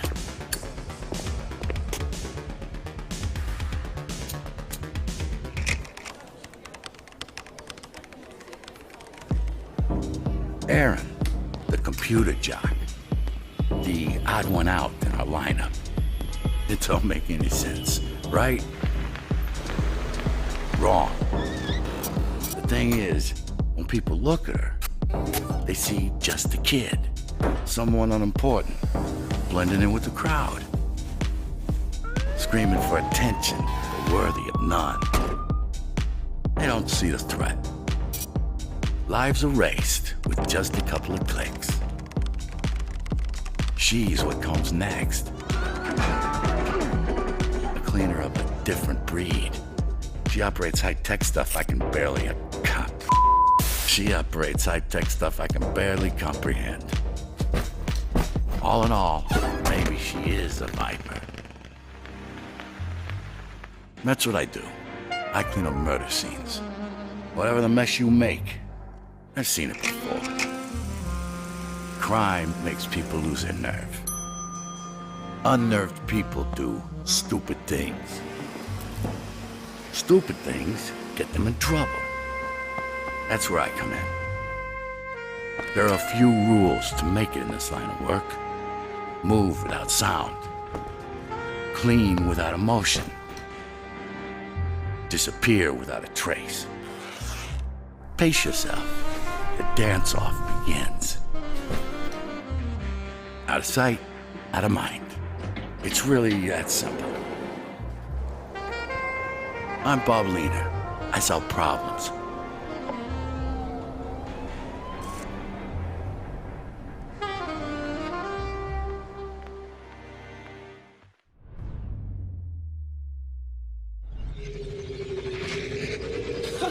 No, sire. I'm struggling to find the intelligence of this rogue AI. To spit on your creators and then what? Retreat to a failed colony planet?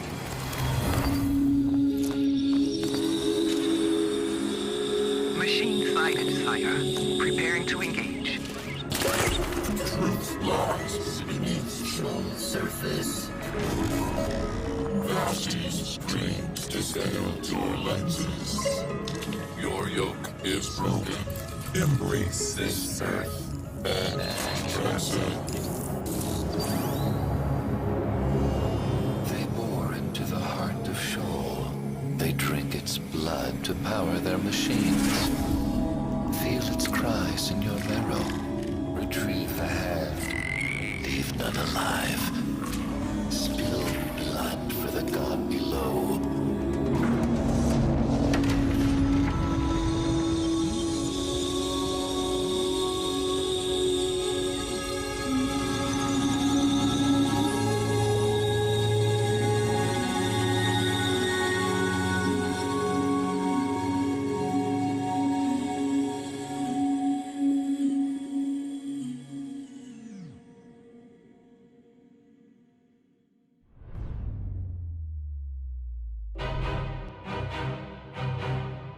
Meet Squadron 51. A rebel alliance formed by highly skilled pilots that are willing to give their lives to save the Earth from the hands of dreadful imperialist aliens. Flying saucers have invaded our planet. The whole world is under attack. But fear not. I repeat, fear not.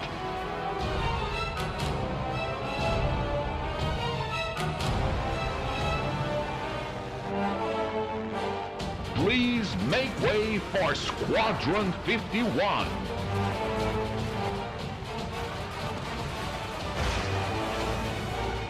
Are you ready? You'll still have to wait to meet the full experience of Squadron 51. But beware, Squadron 51 Prologue will soon be available. 3 levels of marvelous excitement will be there waiting for you.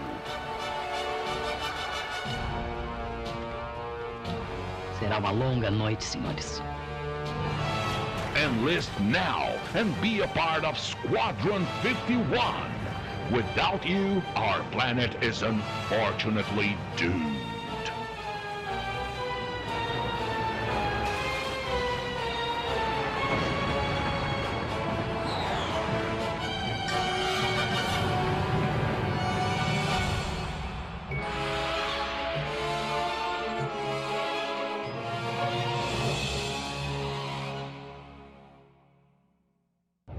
Wow, that was kind of like Cuphead's flying levels meets all those UFO videos the Navy just declassified.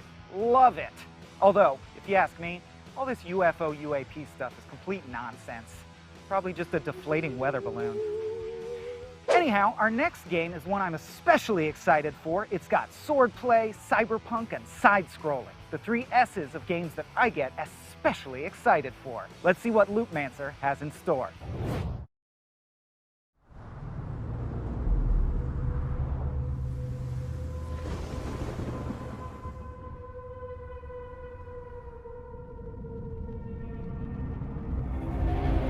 Detective, you may not know me yet. I want to play a game with you.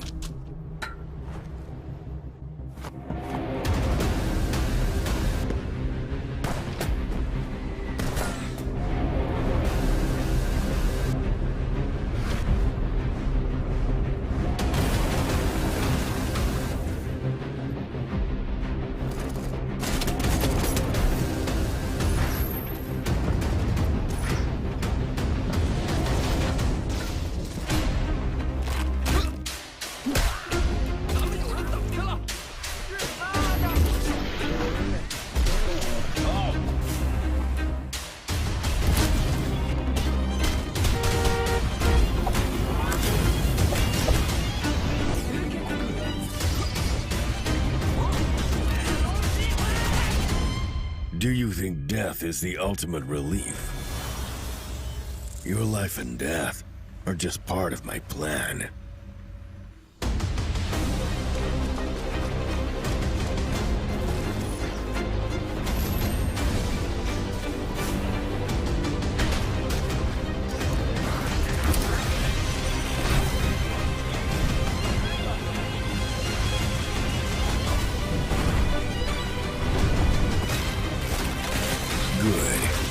Trying so hard to find an answer.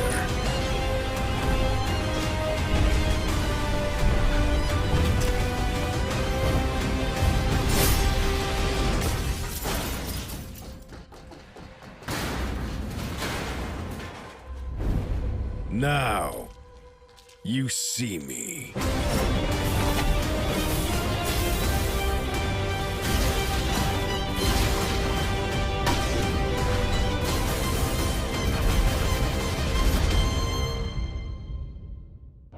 Come on now, that looked pretty rad. Or, if Loopmancer's not your cup of roguelike, stick around because the Awesome Indie Showcase will be right back after a quick break with 7 more meaty indie trailers fit for a beach day barbecue.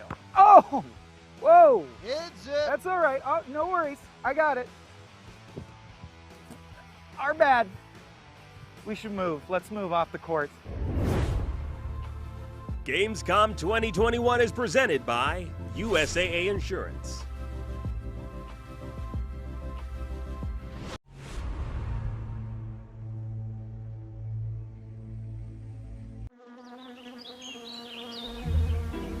From the creators of Plan Turismo, League of Legends, and Pinecraft. Released in 2020, Expansion Pack 2021, launch soon. Gamescom Forest. Not a game, but a game-changing project. Thousands of trees were donated by the best community in the world because we need oxygen even more than a good Wi-Fi signal. Save a bee, plant a tree. Let's grow. The Gamescom Forest. From breaking news and exclusives, never-before-seen looks at movies and games, to reviews, Let's Plays, and live streams, IGN brings you all the coverage you need, no matter where you are. Whether you're on IGN.com, the IGN app, YouTube, Facebook, or Snapchat, we've always got you covered. If you're not following IGN on social media, what are you waiting for? We're constantly updating our feeds to bring you the latest news, gameplay, custom original content, the best user-generated videos and art, memes, and a whole lot more. Be part of the conversation throughout the year. Follow IGN on Instagram, Twitter, Facebook, TikTok, and Snapchat.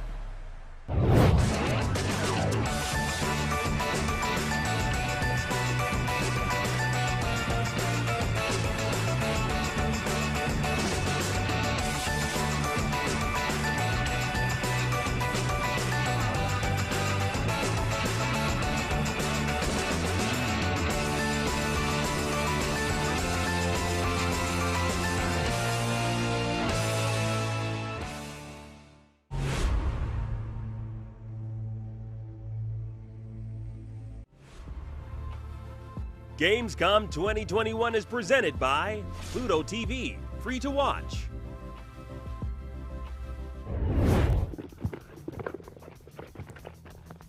And stay down! Oh, hi there. Michael Swaim still here for the Gamescom Awesome Indies Showcase, the premier place to get exclusive first looks at the best indie gaming on the horizon. I'm sorry about that. I just had to show a volleyball who's boss. Anyway, before we start grilling up some fresh trailers, shout out to Gamescom Forest, an ongoing donation drive to help keep the planet green, and the Gamescom Indie Arena booth, keeping the spirit of independent gaming alive. Plus, if you want to get your hands on some Gamescom merch, head over to gamescomwear.com. Remember, you can find out more about all this good stuff over at now.gamescom.global, where you can make the most of your Gamescom experience. Gamescom. Gamescom, Gamescom. Gamescom! Gamescom. Coming up next, our spooky block. 4 indie games designed to give you the heebies, if not, in fact, the jeebies to boot. Yes, it's truly scary stuff. Not very beach day appropriate, I guess, but if you've ever been to Venice Beach in the middle of the night, you know what we're talking about. Speaking of lightlessness, let's kick the block off with There Is No Light.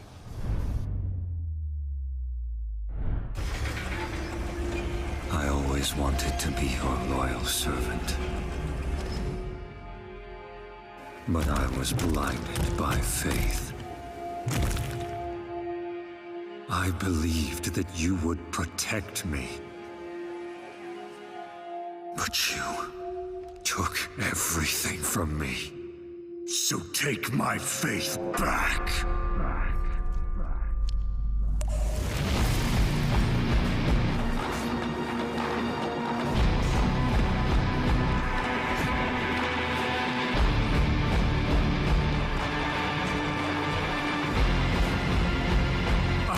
Reject this place!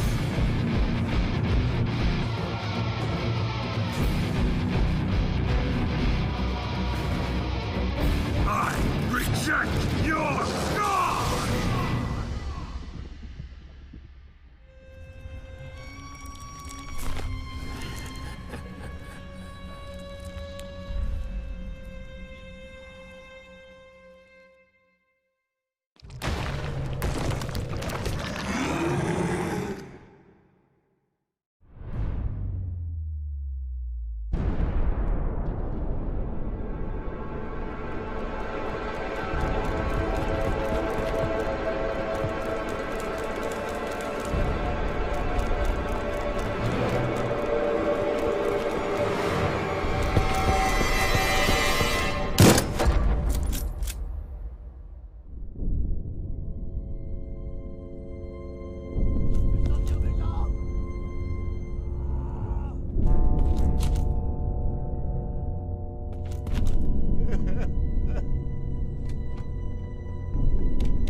Ils sont dans notre tranchée!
a spooky manor, follow Emma and Fenton, a magic tandem, using light and shadows, looking for Thomas Kane, the missing son of famous magicians.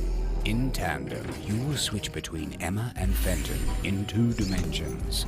Emma needs to create the correct shadows with her lantern, so Fenton can walk on them and reach the crystal.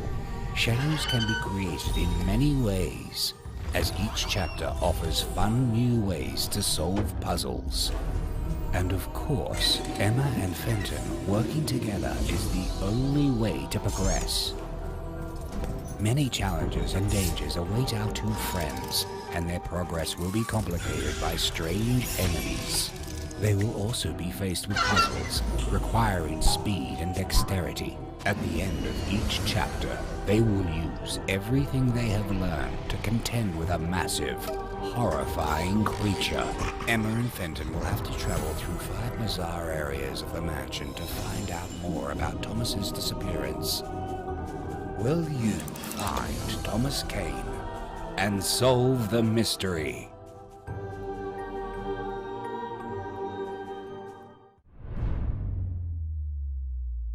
Oh, hi, I'm the developer, and my game, Terrorbane, is so perfect, you don't actually need to see it. So, this trailer is over. We're done here. Bye.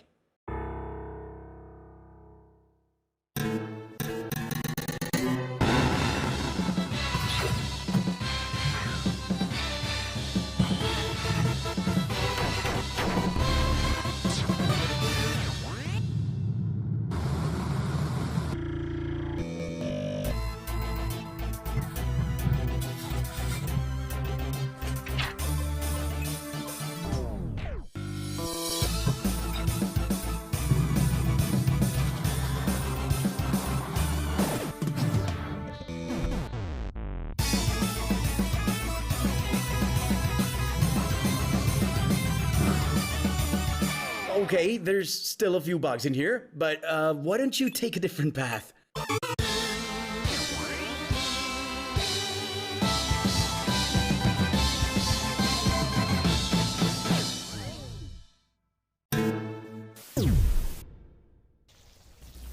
Don't worry, guys. I'll fix everything with the day 1 patch.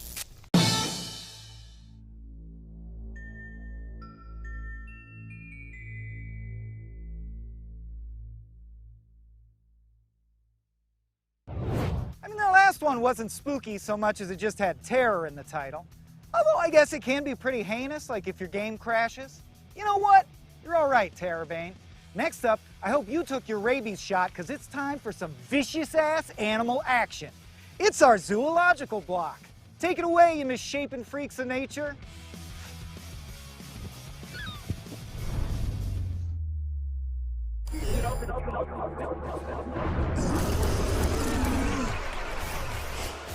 Everybody died, but the fun is still dodging the bullet hell, and he is ass-fished. You just died. How do you feel about it? This is the Crock Pet Show. The champions are on their way to the arena. A quick recap for our fans. The rules are super simple. To avoid killing us all, the animals can shoot only while standing still. Victory is secondary to becoming famous. Gain likes to enter next episodes. In our show, we want the heroes to milk their popularity. Shoot, loot, and bite your dude. You are watching this live thanks to our great sponsors who provide many tools of destruction. In our show, we never jump the shark. Unless we need to revive a companion. In other words, sneak the sunrise past the rooster. Defeat bosses in all the seasons and become a legendary celebrity.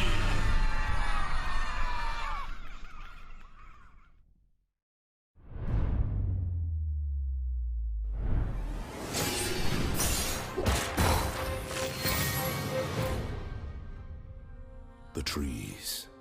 From the sun, they gave shade. From the wind they gave shelter. They filtered the water, kept the soil from washing away. They gave us life, but between two trees. Now the trees are so far from each other.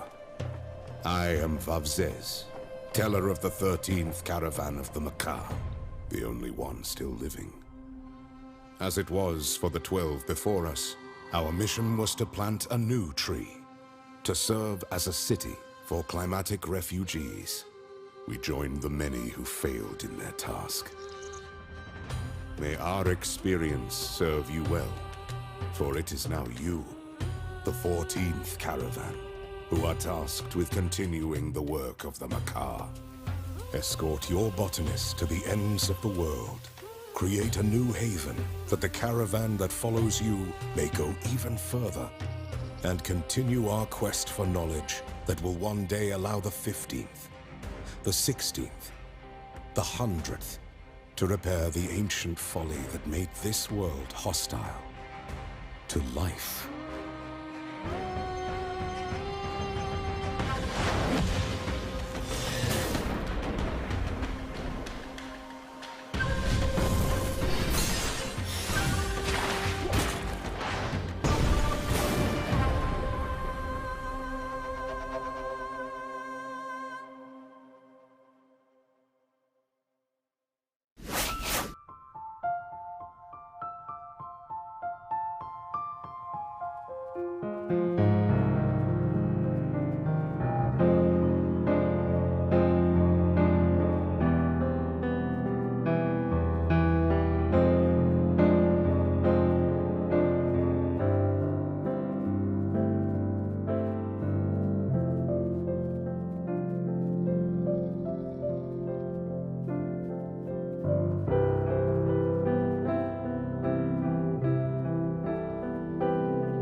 The Awesome Indies Showcase has to take a short break to recover from severe maulings, but when we return, we'll show off the worst park job in Venice Beach. Stay tuned. Gamescom 2021 is presented by USAA Insurance.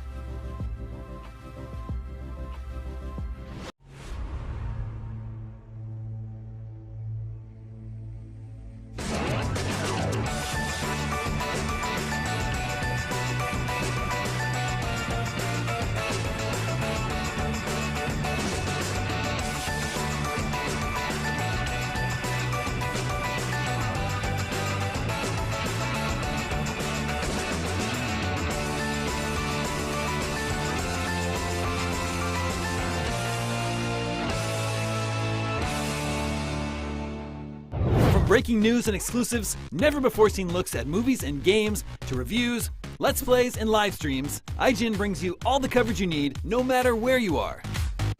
Whether you're on IGN.com, the IGN app, YouTube, Facebook, or Snapchat, we've always got you covered.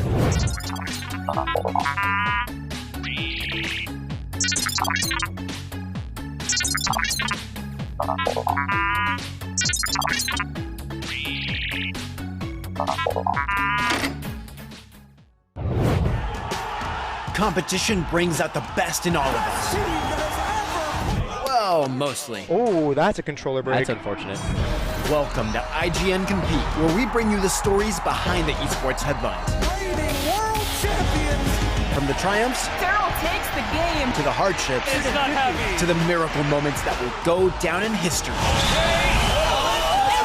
just can't believe it! It's crazy. It's all here on IGN Compete. God, I'm in disbelief! In a world with non-stop news about Marvel, DC, Star Wars, you need a show with accurate reporting, hard-hitting commentary, and Me, Akeem Lawanson, host of IGN's news show, The Fix Entertainment. Whether it's the latest superhero scoop, film fiasco, or anime announcement, I'll be here covering all the breaking movie, TV, and streaming news that matters most to you. Make sure to catch the Fix Entertainment on IGN for your fix of entertainment news. Let's drop it.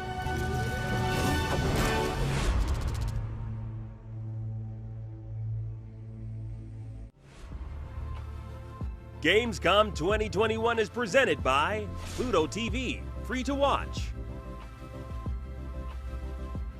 Here we are. We're like sharks, but looking for poorly parked cars. My intrepid crew out here with me, walking the one rose lot at historic Venice Beach, looking for the worst parked car we can find. Now, ideally, we want to find cars, you know, the basics, flipped over, stacked on top of one another. Looks like this guy's over the line gratuitously. Oh, this truck, that's true. Over the line in more directions than one. Get a circle around this guy. I think this is our winner. Can we see clearly past the line in more directions than one? If this car were bowling, it would score a 0. Walter, played ably by John Goodman, would put a gun to its head and say, mark it 0, because clearly, as you can tell, it is over the line. So, Anonymous Ram 1500, congratulations. You are the winner of the worst park job on this, the day of the Awesome Indies Showcase. Coming up next, appropriately enough, a game called You Suck at Parking. It's all the fun of parking badly, but with none of the judgment. Let's check it out.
Was You Suck at Parking, an Indie Arena Booth featured game, and as good a reason as any to hit you with a block of realness. Are you sick of fantasy? Tired of sci-fi? Here are 4 indie games that take place IRL and make no apologies about it. Let's get real with The Amazing American Circus, City Block Builder, Roots of Pacha, and Townscaper. Hard work. That's what America in the 19th century was all about. Poor farmers, tough men and women sweating in the factories to earn a better future. But from that sad melody emerged another song, the exotic music of the circus, bringing magic and excitement that lit the darkness of an everyday life. Once upon a time, during that marvelous era, a young drifter learned about the death of his good-for-nothing father. Soon, he also found out that he'd inherited from his old man 2 things: a rundown circus and a dream to make it great. He knew that the president was organizing a circus competition. Now that sounded like a place to be and an adventure worth a try. Soon, with the help of his uncle, the young ringmaster hired a troupe of exotic artists, illusionists, clowns, strongmen. He had to be ready for any type of audience, be it poor miners, scary bandits, or even whimsical elegant ladies, or ghosts, or Bigfoot. Just about anything that the U.S. of A. could offer. Even sharpshooting Buffalo Bill and Annie Oakley, or genius inventors like Henry Ford and Nikola Tesla. Everyone wanted to visit the circus. He had to cross the whole continent, all for the sake of getting to the East Coast on time for performing in front of President Roosevelt and his royal guest, Her Majesty Queen Victoria. All that to snatch from P.T. Barnum the title of the greatest showman on earth, and to win a gig across Europe. You know what? The lucky bastard did it. Or didn't he? After all, this is just a fairy tale. One that America is full of. So maybe you should try to find out for yourself what really happened in that story. In the story of the amazing American circus.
Hi, I'm Timo. And I'm Johnny. We are the founding brothers of Soda Den, the developers making Roots of Pacha. Roots of Pacha is a cozy game about being the first person to form and develop the ideas that shape humanity. You play as a member of the clan, living in the land between two rivers. Set in a fictional world, but inspired by our own, we set out to make a co-op game we could play together even though we are miles apart. We started by imagining our prehistoric selves, looking at fire and asking how we could make it, and then realized that concepts and ideas are the foundations of how we relate to the world. Who thought that instead of foraging for food, we could actually grow our own?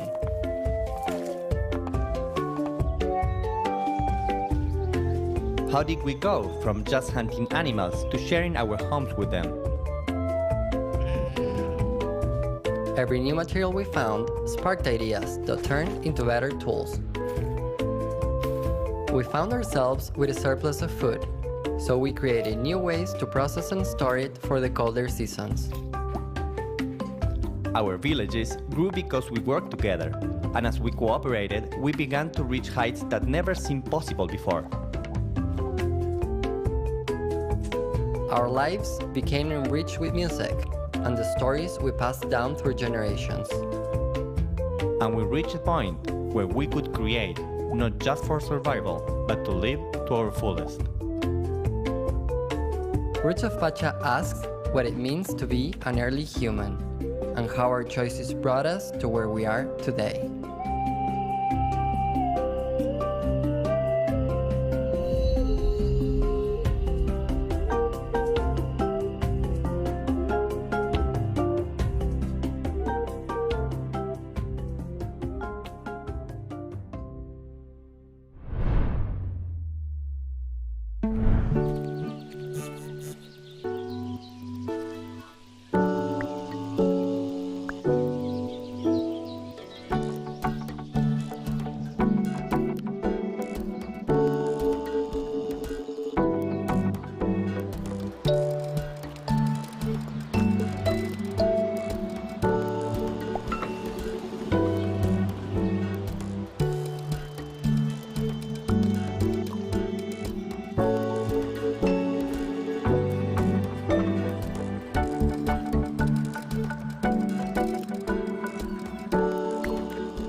You just saw trailers for a roguelike CCG about the circus, a city management game, a caveman simulator, and a quaint village building toy. And hey, if Townscaper piqued your interest, it's available on the Nintendo Switch as of 10 minutes ago.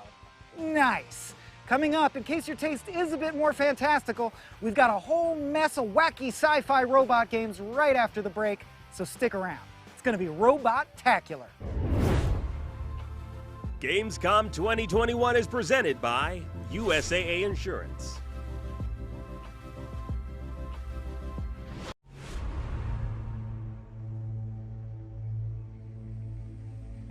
Not only is IGN the world's biggest media brand for games and entertainment, but we also have a team of some of the world's biggest fans of your favorite franchises. From breaking news and exclusives, never-before-seen looks at movies and games, to reviews, let's plays, and live streams, IGN brings you all the coverage you need, no matter where you are. Whether you're on IGN.com, the IGN app, YouTube, Facebook, or Snapchat, we've always got you covered. IGN, the #1 source for all games and entertainment fans worldwide. Everybody loves watching a speedrun of their favorite game, but what if you got a chance to peek into the mind of the developers behind those games as they watch their hard work get completely destroyed right in front of them? What is happening right now? That's exactly what happens on every episode of Devs React to Speedruns. We invite you to ride along with the developers as they watch, react, and enjoy some of the craziest gameplay by the most skilled speedrunners on the planet. Tune in every Saturday for a brand new episode.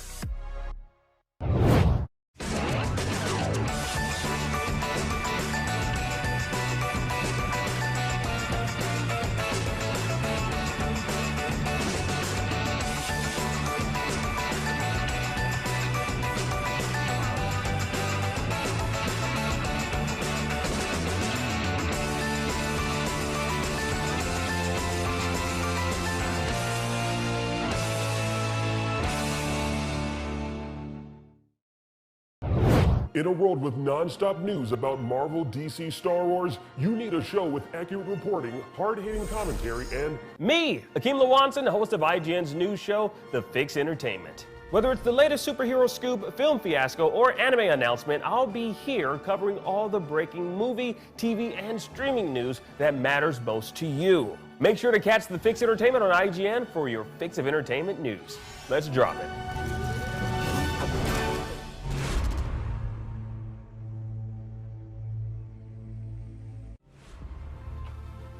Gamescom 2021 is presented by Pluto TV, free to watch. And we are back with more Awesome Indies Showcase. I'm your host, Michael Swaim, here having a fabulous speech day all by myself, because who says you can't? Remember, you can check out a full Gamescom schedule at IGN.com or catch up on anything you miss over at now.gamescom.global. Gamescom is powered by gamers, so jump in and let's get going. Speaking of global, wow, that's kind of a stretch. Everyone in the world loves robots. Doing the robot, talking like a robot, navigating your robot through an ever-changing slalom of enemies and traps. So let's take a peek at 4 indies with a taste for steel. God damn it! Son of a... Why does this keep happening? Yeah, I got it. Hi, Chris from the 30XX team here. This is Fires of Industry, the first 30XX major update. It has a brand new level type, a host of new friends to help you conquer it, and much more. The Forgotten Factory, Dustria, is a playground for high-speed kinetic action. Use springs to bounce along wild paths not possible in other levels, then turn the tide of battle by smashing explosives into nearby foes. Tired of aiming? Try Nina's new Jagged Bolt, which bends in midair and adds homing capabilities to her other powers. Master Ace's devastating Ryusei Ground Smash to pulverize foes in style. You don't have to face Dustria's new challenges alone. Fires of Industry adds repros to 30XX, floating friends you can find that'll help out in battle and open up fresh new build options. Lil Hoot here charges up a tornado attack whenever you yourself use a power, and Reboot juices up as you defend against attacks, building into a devastating laser. Find them all and see how they can help you out. This is 30xx's first major content update, but we've been hard at work on the game since its early access launch 6 months ago. In that time, we've more than tripled the number of items and weapons to get equipped with in each run, added wild prototype bogs that flip the run on its head, added daily challenges so you can test your mettle against 30xx's best, and greatly improved online play stability. Of course, there's still so much more to come. 30xx's Fires of Industry update is available now on Steam Early Access. Beginning final tests before launch. Movement functionality works fine. Great. Initiating time transfer. Time transfer complete. Successfully arrived in 1995. Local time, 10 a.m. We did it. Movement functionality is damaged. Need to find and reattach the missing wheels as soon as possible. The house is in an awful condition. It looks deserted. I wonder what could have happened. You, little one, have a very important job to do. I'm counting on you.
Zephon is a 4X strategy game set in a post-apocalyptic world full of steampunk and cosmic horror.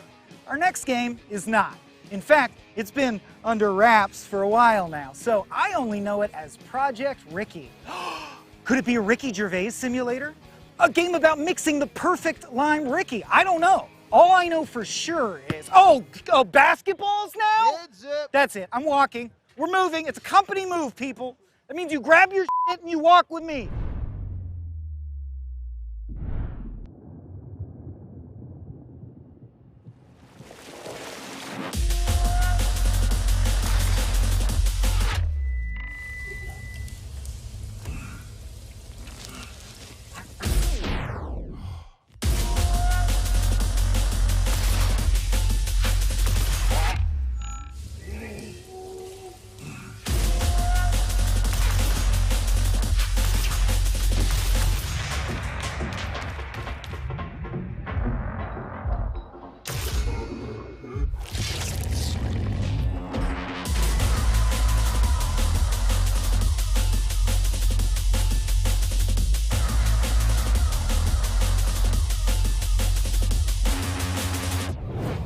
Okay, Michael Swaim still here for the Awesome Indies Showcase, coming to you from an undisclosed location, far from any balls or other beach-related hazards. What was that? Oh no. All right, we're good. It's just a bird. Anyway, you just saw the world premiere trailer for Abyssus, a brand new FPS, and now we're gonna check out some indies set in medieval times, before volleyball or basketball were even invented. Must be nice. Let's take a closer look at the Serpent Rogue, Arcadian Atlas, and Evil.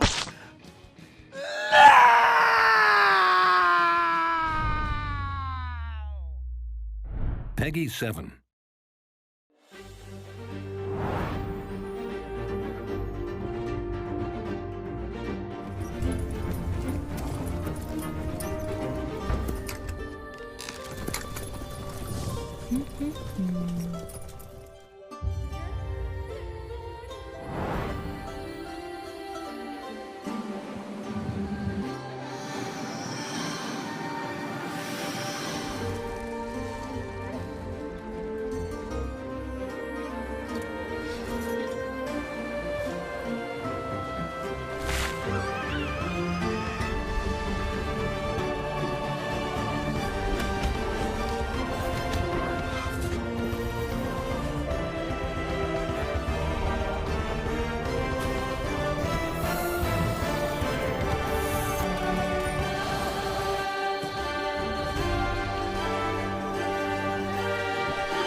We both knew this day was coming. Get them out of here! A day to choose between that tyrant on my throne or me. But while battle lines were being drawn, you tarried in your choice, gathering allies.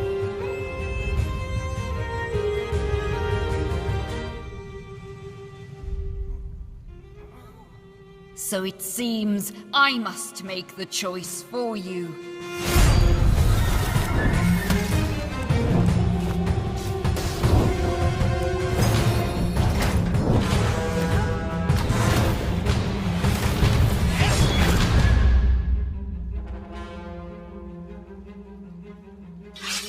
Shuffle the Atlas.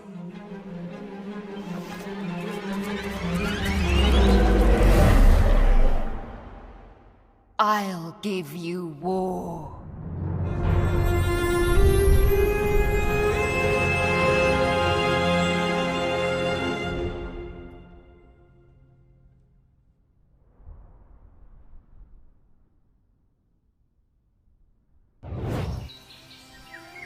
You've traveled far, but you finally made it to your new home. The town of Evil. Excited to start your new life? Well, not so fast. Evil is filled with mysterious murders, and we need your help. Take on one of the many roles Evil has to offer you, such as the Seer, Trapper, or Guard, along with other possible roles to aid you. Work together with the other townsfolk to root out the evil that lurks in the shadows. Gather at the center of town and share your accusations with the others. Once accused, place your votes and throw the convicted in the cage to be judged. Be sure not to wrongly accuse someone, because if you are wrong... Hey, are you even listening? Can't you see what's happening right now? Someone is literally on fire. On with you! Go! Go! Go buy a tripwire for your house or a lock for your door. Now, where were we? Take on quests to restore order and explore areas like the fortress ruins to gather resources you need to craft items like protection potions, antidotes, or even a vial of deadly poison. As night falls over Evil, chaos will roam its streets. Without protection, you may fall victim to those who roam the night. If you're lucky enough to be woken up, run for as long as you can and hope they don't catch you. If you survive the night, hurry to the town center Share with the others what you saw.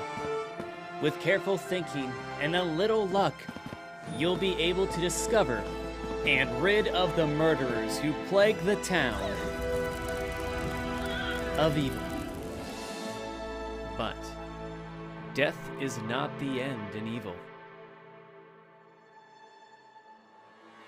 If you are unlucky enough to face an untimely death, you'll awaken into the underworld, a new world for you to explore.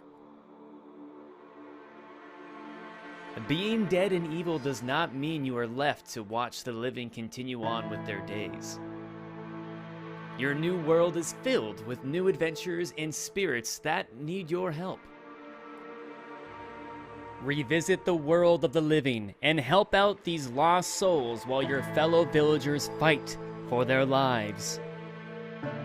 Helping these spirits will reward you with spirit tokens. This currency allows you to learn new abilities to help and alter the fate of the living. It is up to you how you want to help out the other players. Awaken an endangered citizen to save them from death. Lend them some coins or heal them to get the upper hand. Being among the dead no longer counts you out of the fate of the Talon of Evil. So the question is, what will you do amongst the dead?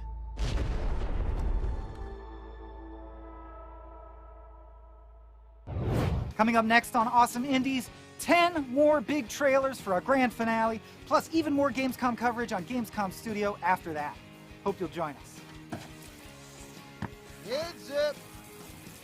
I hate Venice Beach. Gamescom 2021 is presented by USAA Insurance.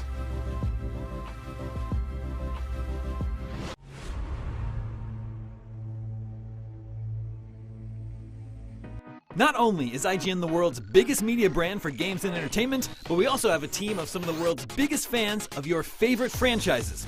From breaking news and exclusives, never-before-seen looks at movies and games, to reviews, let's plays, and live streams, IGN brings you all the coverage you need, no matter where you are. Whether you're on IGN.com, the IGN app, YouTube, Facebook, or Snapchat, we've always got you covered. IGN, the #1 source for all games and entertainment fans worldwide. In a world with non-stop news about Marvel, DC, Star Wars, you need a show with accurate reporting, hard-hitting commentary, and Me, Akeem Lawanson, host of IGN's news show, The Fix Entertainment. Whether it's the latest superhero scoop, film fiasco, or anime announcement, I'll be here covering all the breaking movie, TV, and streaming news that matters most to you. Make sure to catch The Fix Entertainment on IGN for your fix of entertainment news. Let's drop it. If you're not following IGN on social media, what are you waiting for? We're constantly updating our feeds to bring you the latest news, gameplay, custom original content, the best user-generated videos and art, memes, and a whole lot more. Be part of the conversation throughout the year. Follow IGN on Instagram, Twitter, Facebook, TikTok, and Snapchat. What's up everyone, Sydney here to bring you a little update about the future of IGN on YouTube. We've been listening to your feedback and it seems like some of you are more into games while others are more interested in movies and TV. So we got to thinking about it and decided, why not both? Our main channel will still bring you all the biggest news, reviews, previews, and trailers to keep you up to speed on the most important highlights. But if you only want games content 24/7, head over to IGN Games. Movies and TV more your thing? Check out IGN Movies and TV. More channels, more of the stuff you love, more IGN.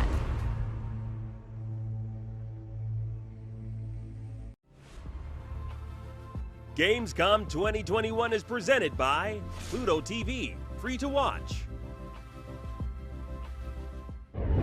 Hi, Michael Swaim here for the Awesome Indies Showcase, coming to you from as far away from Venice Beach as our film license legally allows.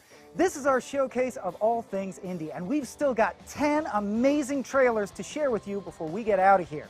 Remember, if you want to learn more about our sustainability project, Gamescom Forest, revel in some Gamescom memories, or just catch anything you missed, head over to now.gamescom.global or follow Gamescom on social media. Next up, 3 indie trailers that could not be more unique. We'll start things off with Dice Legacy, a game about building up a quaint village in a ring world using dice rolls. Okay. Fate brought us here, stranded on this unknown continent. Fate conspired against us. But together, we built a settlement. We ventured into the unknown. We gathered knowledge. We established a society. We survived harsh winters and resisted the onslaught of a mysterious population. We conducted experiments and we made sacrifices in an attempt to escape our fate. Fate, oh cruel fate.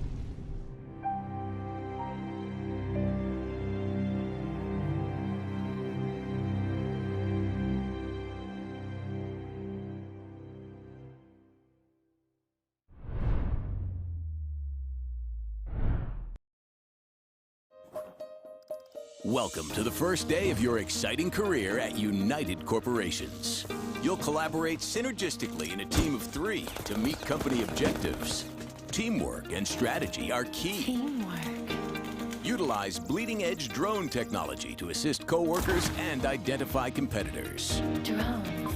You'll learn to disrupt, circle back, employ cloud-based solutions, and take discussions offline. We're not a faceless corporation. Just ask one of our thousands of HR executives. HR. Your future is bright at United Corporations. Lorem ipsum dolor. That's Latin.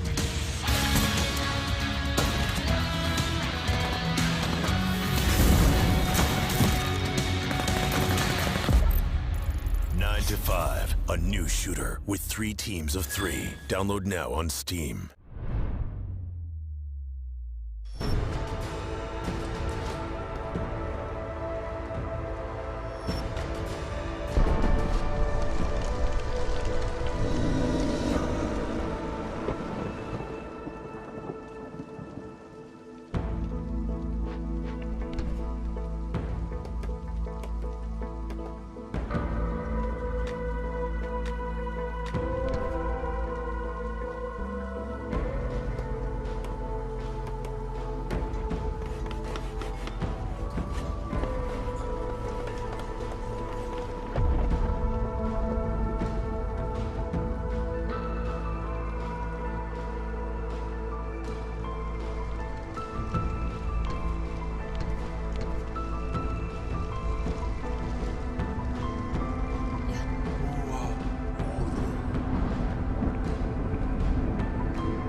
See, just when you thought indie games couldn't get any more specific, in rolls Against the Storm, a game where humanoid beavers strive to rebuild their civilization on a planet where it never stops raining.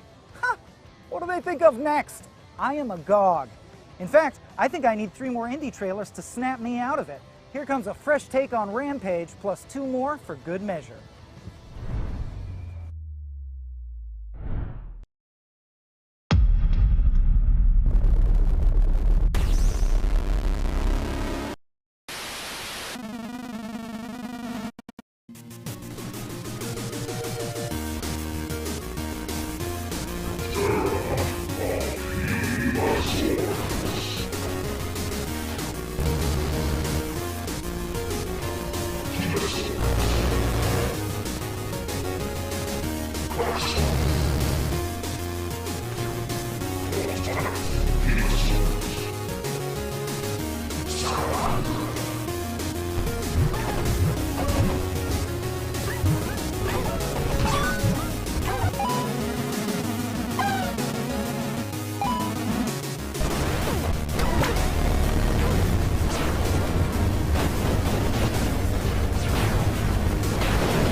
Hey there, my name's Todd Darcy. I'm the solo developer at Starter Fox Studios, and for the past 3 years I've been working on a game called Falling Frontier.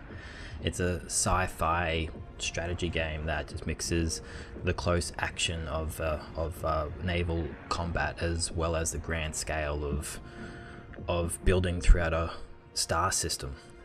It focuses heavily on line of sight mechanics and really visceral combat systems that are layered upon each other. So you'll see projectiles bouncing off of ships, penetrating the whole way through, oxygen venting out the other side.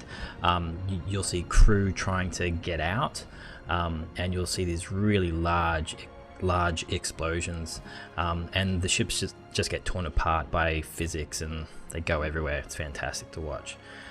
There's a whole bunch of celestial bodies and a whole range of other places to explore, like a nebula. Ships travel faster than light. They have to jump between points and they consume fuel.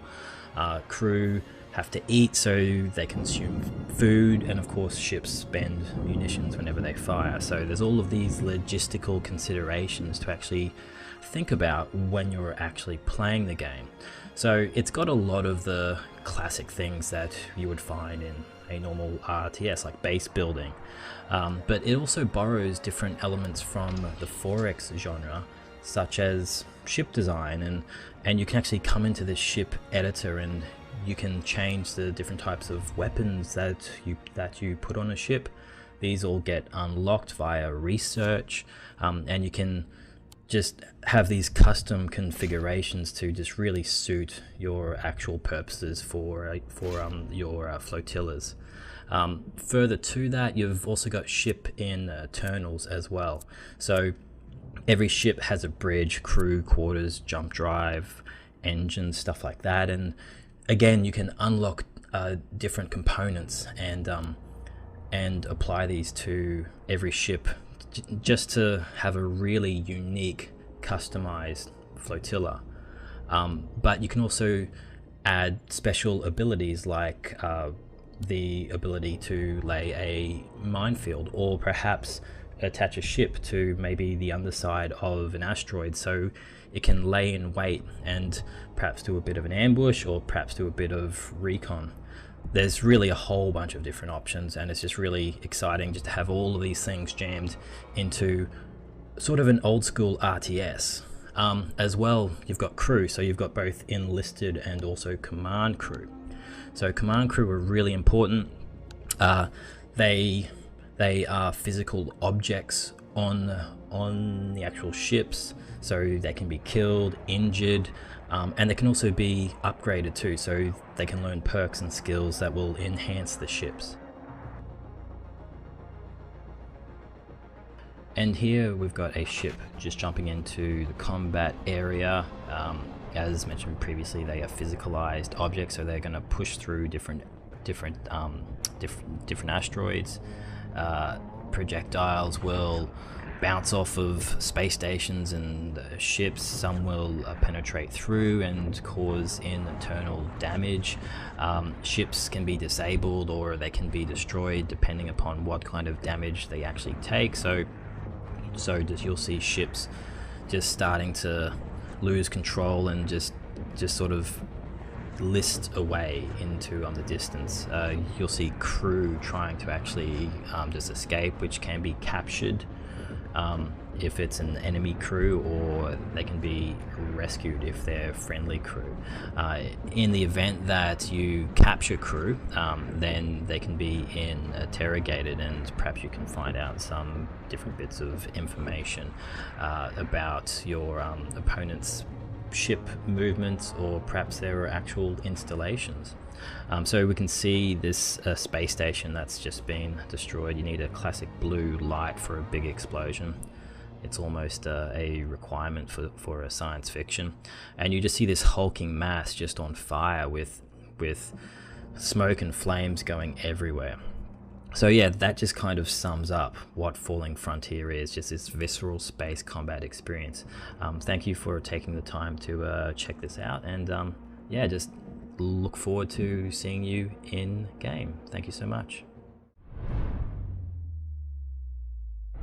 Hello Gamescom! My name is Michał and I'm the communication manager for Timberborn, which is a post-apocalyptic city builder full of beavers. Timberborn is set on Earth, where humans are gone but beavers are not. The world alternates between wet and dry seasons, and the beavers use their engineering skills to survive the deadly droughts. Timberborn is coming to early access very soon, and today we're gonna show you the second playable beaver faction. Enjoy!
See? Just when you think indie games can't get any more specific, up comes Timberborn, a game about humanoid beavers striving to rebuild their civilization on a world stricken by cataclysmic droughts. Huh, that sounds familiar. Oh well, must be deja vu. We've still got 4 indie games left to share with you, and here come 3 of them. Up first, it's the Waylanders.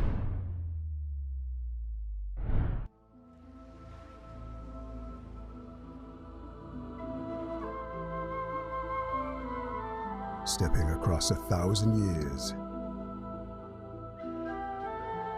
takes only a moment.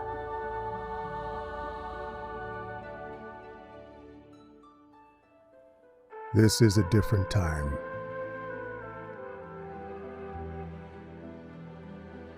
Filled with castles and high stone walls.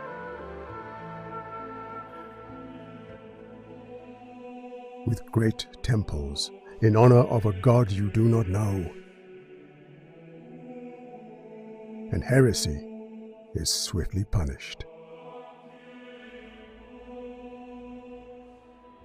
While magic hides in mountain caves and deep forests.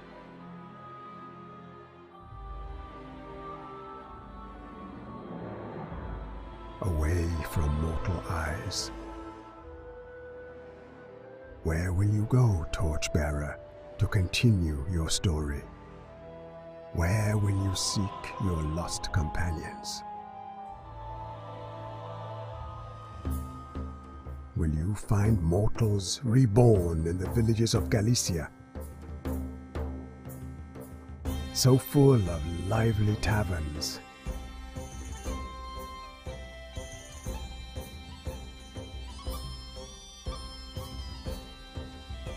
and boisterous brothels. Will you brave the dark dungeons of the Grand Inquisitor?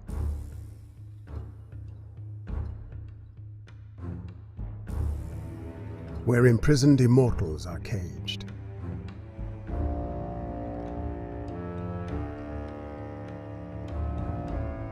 Or enter the castle of the Knights Templar. Who will accompany you on this journey to save the past of the Celts from the future? Find and awaken these old souls, for the fate of magic is at stake.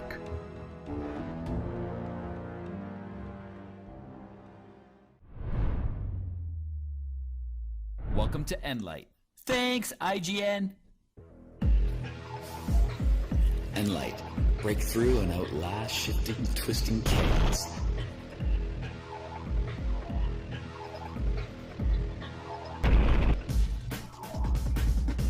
All you need to do is get 5 hoops. Releasing next month, 1 player. What's new? We've improved the graphics to 4K, and we've improved performance so it runs at 120 frames per second on good machines. This is the outside bonus level. You can travel freely anywhere you want. Take your time, you can't be hurt. It's a break from all the chaos. There's still a lot going on, and your goal is just to find the hoops and the level finishes.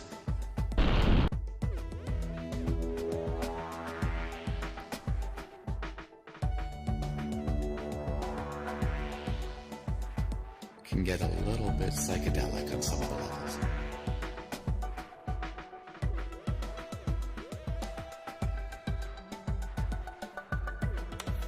And now we're going to return back to the regular game. And I'm just going to let the game speak for itself here.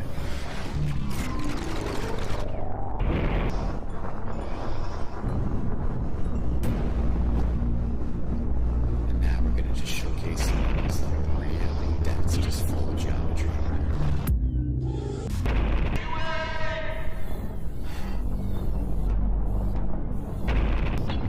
Big thanks to IGN for highlighting our game.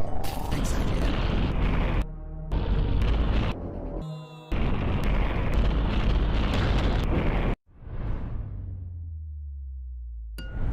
The flood.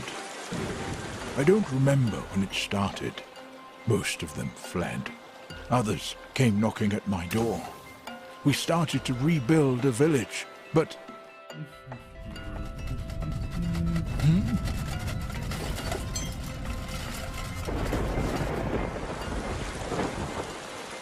Take refuge in the lighthouse, quickly!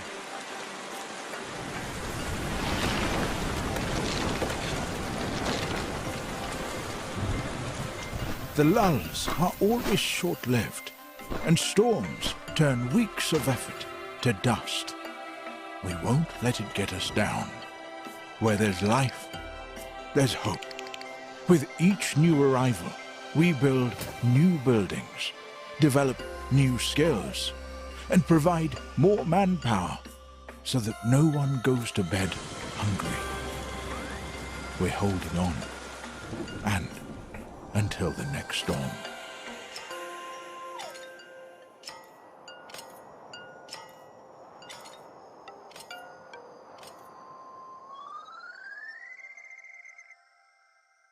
See, just when you think indie games can't get any more specific, in blows Diluvian Winds, a game about humanoid beavers struggling to build a civilization in a world that never stops raining. Okay, seriously? Something is going on with these beaver games. Beaver fever, mark my words. And yet somehow they all look good. You know, I might be delirious from volleyball blows to the head, or maybe it's about time to wrap up this showcase. Either way, we've got a real treat to go out on. And don't forget to stay tuned afterwards for more Gamescom studio coverage, which picks up right where we leave off. Now, here's an exclusive world premiere first look at Oaken. High above the forest deeps, my beloved child sweetly sleeps.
Thus ends my solo beach day at fabulous Venice Beach, California.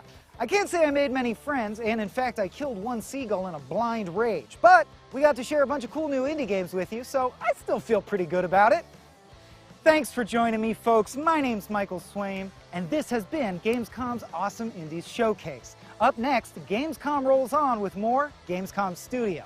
Remember, if you miss anything, you can catch up over at now.gamescom.global, or turn your Gamescom into a game in its own right at nowgamescomglobal.com/epics with an X.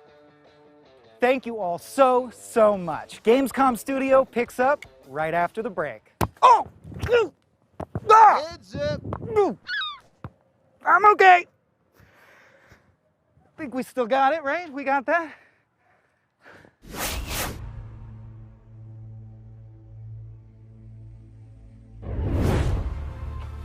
Gamescom 2021 is presented by USAA Insurance.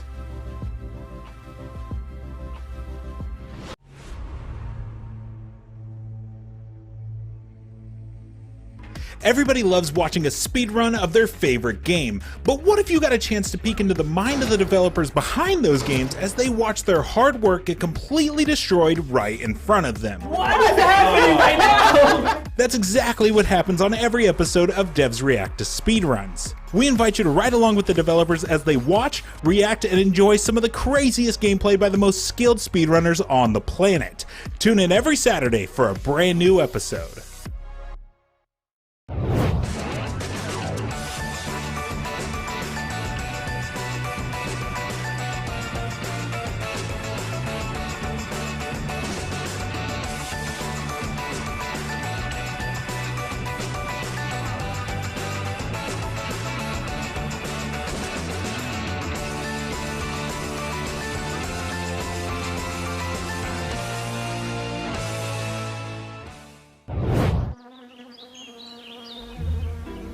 From the creators of Plant Turismo, League of Legends, and Pinecraft. Released in 2020, Expansion Pack 2021, launch soon. Gamescom Forest. Not a game, but a game-changing project. Thousands of trees were donated by the best community in the world because we need oxygen even more than a good Wi-Fi signal. Save a bee, plant a tree. Let's grow. The Gamescom Forest. From breaking news and exclusives, never-before-seen looks at movies and games, to reviews, Let's Plays, and live streams, IGN brings you all the coverage you need, no matter where you are. Whether you're on IGN.com, the IGN app, YouTube, Facebook, or Snapchat, we've always got you covered.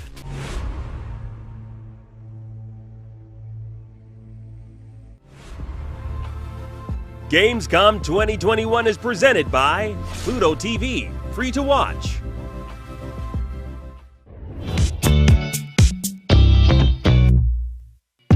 Hello, my name's Joe Screbbles. I'm executive editor of news at IGN, and one of my favorite things about Gamescom is the Indie Village. One of my favorite things about any show is being able to just walk around and find something new. This is why physical events are so exciting to me. And Gamescom has traditionally had the Indie Village that's just stuffed with games you wouldn't see anywhere else. And you're seeing all of it sight unseen for the first time, usually with the developer right next to you. So a few years ago, we ended up heading to the Indie Village when we had an hour free in our schedule and playing just a bunch of really strange, unexpected games, and some of which were massively impressive. I remember playing Keyboard Sports, which was a game about controlling a character doing sort of sporty challenges, but you controlled it with literally every key on the keyboard, which was just hilarious. Like, I've never seen that before or since. And another game called Semblance, which I believe was a South African studio, and they'd made this platformer where you got around not by using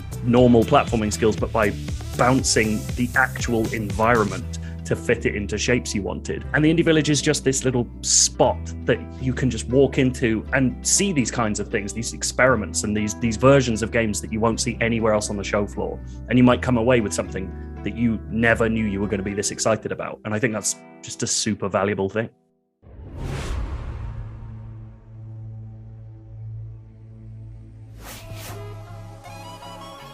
Hello again, this is Gamescom Studio right here on IGN Live, and a friendly reminder that if you missed anything during our show or want even more info and content on upcoming games, Gamescom Now has you covered. Plus, if you take part in the Gamescom Epics Quest, you can win goodies and prizes, and best of all, it's all completely free. Head over to now.gamescom.global to find out more.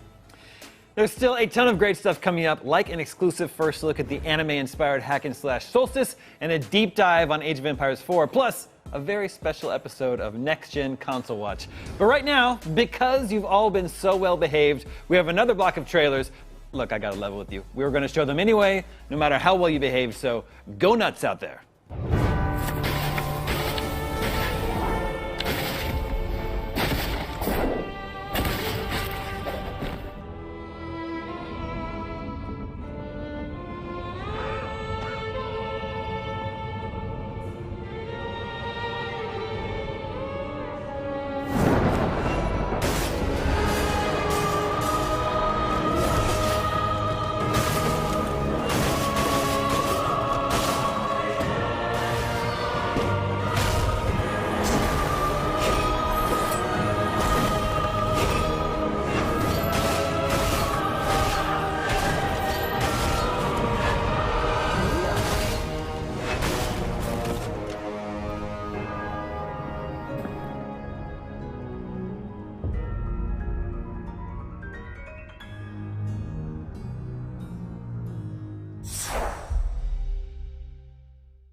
And we're back. That was Timesia, Prehistoric Kingdom, and Shadow of Conspiracy. Damon, wasn't that awesome?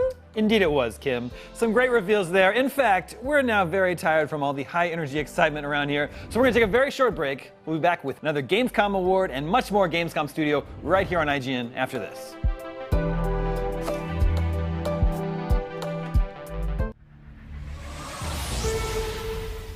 Crows is an upcoming open world shooter targeting a PC release. Let's take a look at the Crows gameplay trailer.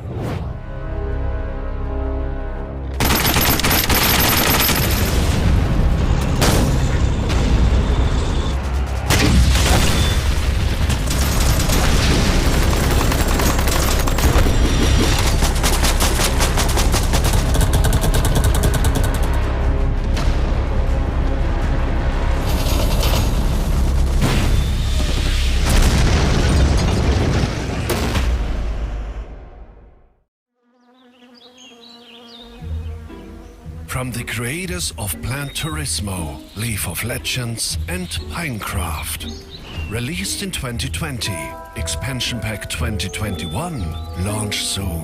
Gamescom Forest. Not a game, but a game-changing project.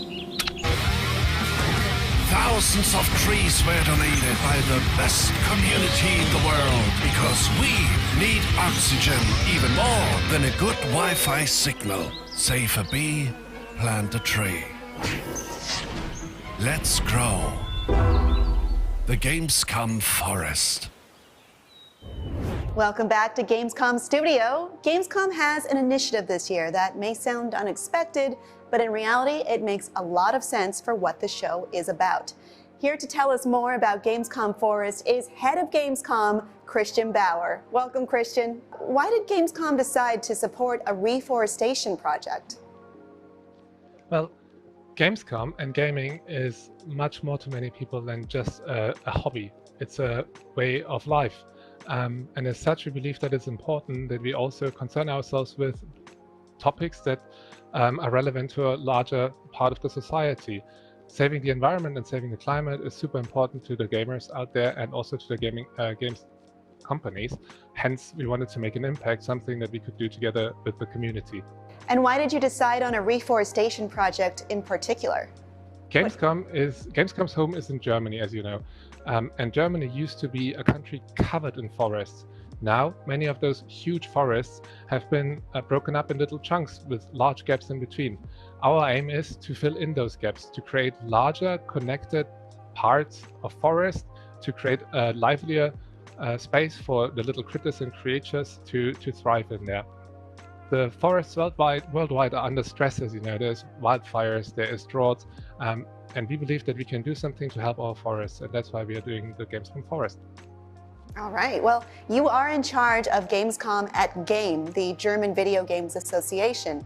Your organization has been engaged with saving the environment and climate for some time. Could you tell us some more? Yeah, we are very proud that we as a team are completely carbon neutral. And also for this year's Gamescom, we published a guide with a lot of best practice examples that can help games companies to become more sustainable.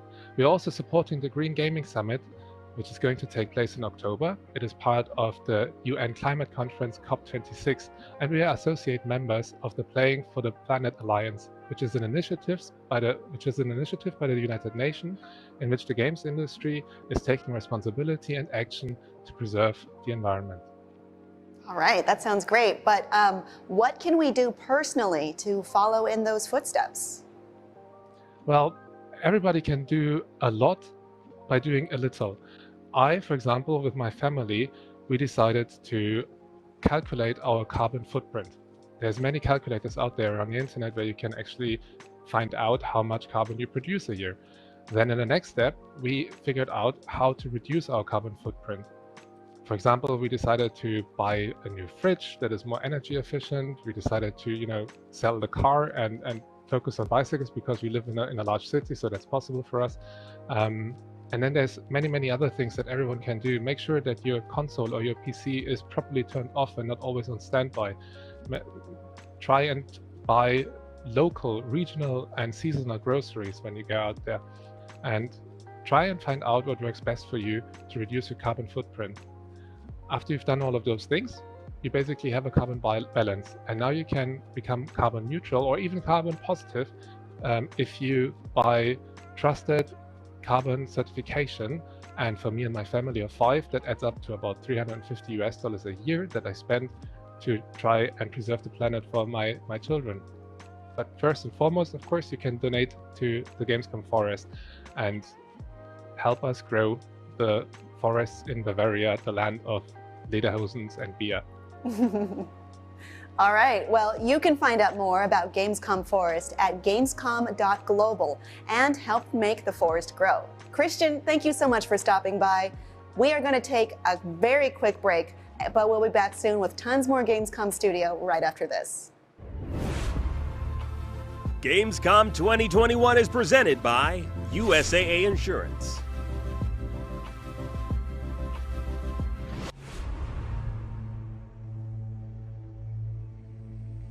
From breaking news and exclusives, never-before-seen looks at movies and games, to reviews, Let's Plays, and live streams, IGN brings you all the coverage you need, no matter where you are. Whether you're on IGN.com, the IGN app, YouTube, Facebook, or Snapchat, we've always got you covered.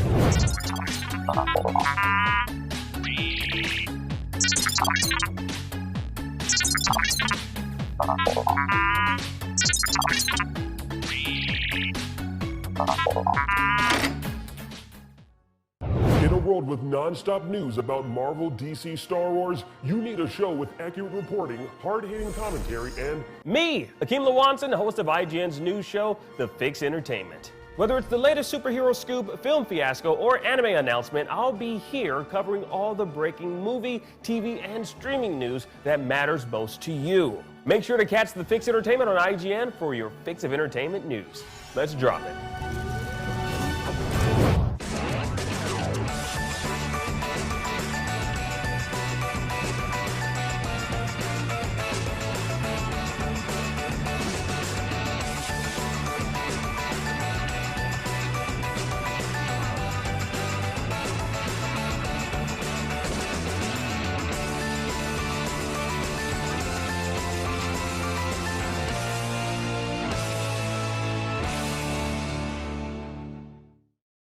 What's up everyone, Sydney here to bring you a little update about the future of IGN on YouTube. We've been listening to your feedback and it seems like some of you are more into games while others are more interested in movies and TV. So we got to thinking about it and decided, why not both? Our main channel will still bring you all the biggest news, reviews, previews, and trailers to keep you up to speed on the most important highlights. But if you only want games content 24/7, head over to IGN Games.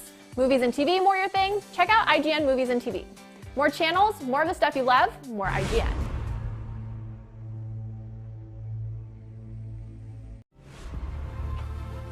Gamescom 2021 is presented by Pluto TV, free to watch. It's been another big year for gaming, and Gamescom is proud to present the Gamescom Awards for 2021. Here are the nominees for Best Family Game. Just Dance 2022 from Ubisoft. Run Prop Run from Play Together Studio. Super Dungeon Maker from Roca Play. And the winner for Best Family Game is Super Dungeon Maker from Roca Play. If you're looking for a unique take on the classic dungeon crawler, Super Dungeon Maker's Zelda-inspired action is the perfect fit. With intuitive tools and an adorable aesthetic, it gives players the ability to design and discover dungeons for themselves, complete with puzzles, traps, and enemies. It's no wonder Super Dungeon Maker is bringing families together to craft, trade, and defeat dungeons of their very own.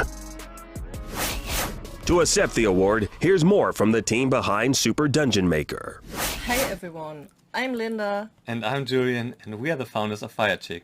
I gotta admit, we were very surprised, yet all the more happy to receive this awesome Gamescom award for our studio's first game, Super Dungeon Maker. Making games that are fun to play both for children and adults alike has been our focus for a long time.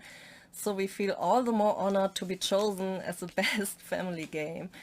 We want to thank our awesome publisher Roguelikes, who has given us the opportunity to make our game idea a reality. As well as our family and friends, who had never had a doubt in us making our very own games. And last but not least, our awesome community, who helps us with feedback, great ideas, and just good vibes to help make Super Dungeon Maker the best game we can.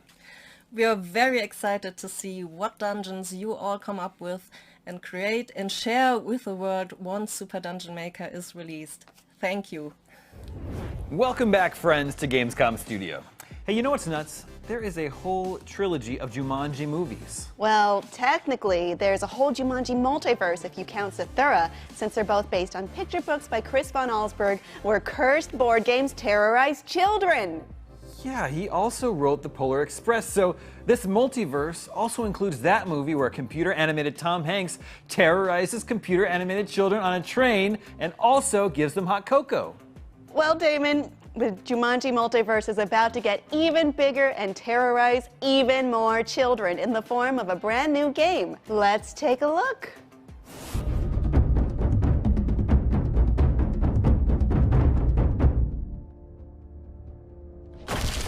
Hi, I'm Cristiana Serra, Marmalade Game Studios head of studio in Lisbon, and I'm here to talk to you about Jumanji: The Curse Returns.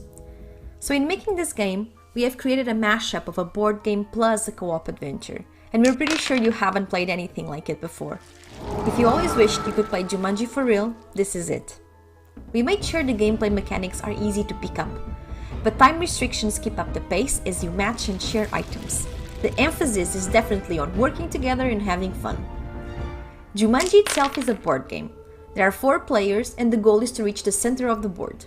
It sounds simple, but as we all know, Jumanji contains a magical jungle that wants to escape into the real world. If you make it to the jewel in the middle of the board, the entire jungle and creatures brought with it will be sucked back into the game. So Jumanji is literally fighting to stop you from reaching the finish. Every time you roll the dice, a riddle appears in a jewel, and each riddle reveals a clue as to what challenge you'll face next. In the 1995 movie, all kinds of crazy creatures come out of the board. We're talking giant bats and mosquitoes, a lion, right the way through to a whole stampede. The gameplay itself is straightforward fun that requires speed and cooperation in order to win each round. Every player has their token and a stash of items. You have to use the right item at the right time to banish the danger. When you get this right, your token charges a little, and when it's fully charged, you can use your token's power, which matches any item you might need. Each round demands teamwork. You'll be facing whatever danger comes out of the board, plus jungle vines, which will always try to ensnare you. And if Jumanji sets the hunter Vern Pelt loose, he'll appear when you least expect it and try to disable you and your team. In the movie, all 4 players work together to beat Jumanji, so we really wanted 4 players in the game. But there are lots of player modes. You can play solo with 3 AI team members, play co-op with 3 friends or family members, play with 1 or 2 friends with AI characters making up for any missing players, or play an open online game with people around the world. The choice is yours. The most important thing is that you win or lose together as a team. If you don't manage to beat the jungle, you'll lose a location to Jumanji. And if you lose all 5 locations to the game, Jumanji wins. If you're a fan of the franchise, if you want to connect with friends, or if you love board games, this really is the co-op adventure for you. So Jumanji: The Curse Returns is coming soon to Steam and Nintendo Switch, and you can add it to your Steam wishlists now. Myself and the team here at Marmalade Game Studio really hope you'll love it as much as we loved making it. Sometimes video games have dark, serious-sounding titles like, I don't know, Blood Revenant, Curse of the Dark Brotherhood, or Terminal Maelstrom Resolutions. But sometimes they have colorful, fun-sounding names like Super Animal Royale. I made up those first 2 titles, but not only is Super Animal Royale a real game, it's actually out right now. If you're still skeptical, here's a look at it in action. Rated E10 for ages 10 and up. Hey, I'm Michael, co-founder of Pixile Studios and game director on Super Animal Royale. And I'm Jake, composer and sound designer for Super Animal Royale. We're so excited to say that we're finally leaving early access and launching on all major consoles. Version 1 is one of our biggest updates yet and kicks off Season 1, so let's dig into it. Season 1 is all about Super Animal World, the safari park that plays host to the world's most adorable fight to the death. And many of the cosmetic items you can unlock are themed after the fine park establishments that you can also visit in-game. The Animal Pass contains 49 tiers of exclusive content to unlock, but unlike most passes, it lets you complete it at your own pace.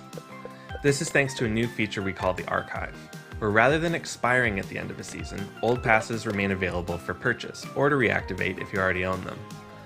This reduces the pressure of racing to complete the season, and also makes it so that you can work on 2 at once. We're also excited to say that as of today, your Super Animal can finally have its very own animal as a pet. The Super Animal World scientists have outdone themselves on this one, shrinking dangerous beasts like bears and tigers to a much more manageable and adorable size. They're not exactly tame, but at least they're mini enough to prevent serious maulings. They're purely cosmetic and match the player's line of sight so they won't reveal you unintentionally during battle. They'll follow you around while you're alive and sleep faithfully by your gravestone if you're not so fortunate. To start, there's 8 mini animals for purchase in the Saw Shop, as well as a mini capybara in the Animal Pass. The mini animals also have their own new point of interest for you to explore on the island. Mini Ranch expands Super Animal Farm to the east, and the first building you'll probably notice when you arrive is Mini Mart.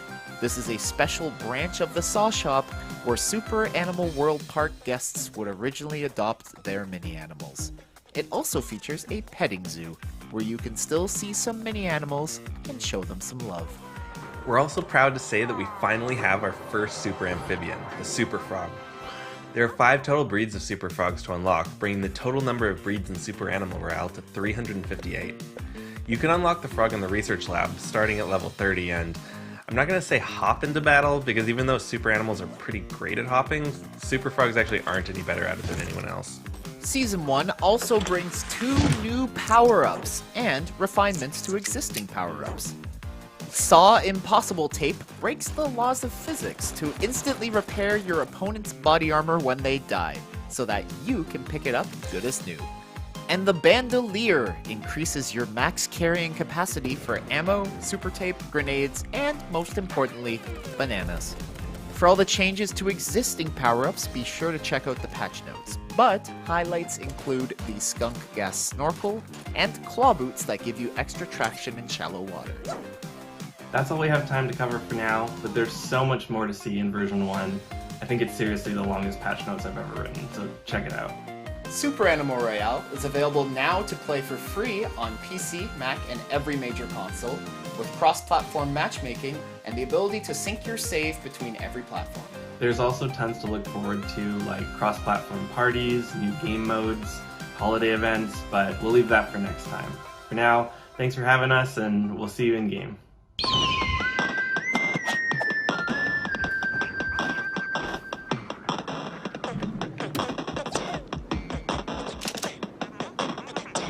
And we're back. Shh. No, we're not. We're not? No, just sit perfectly still and they'll go away. The Gamescom studio audience is attracted to sound and movement. Oh.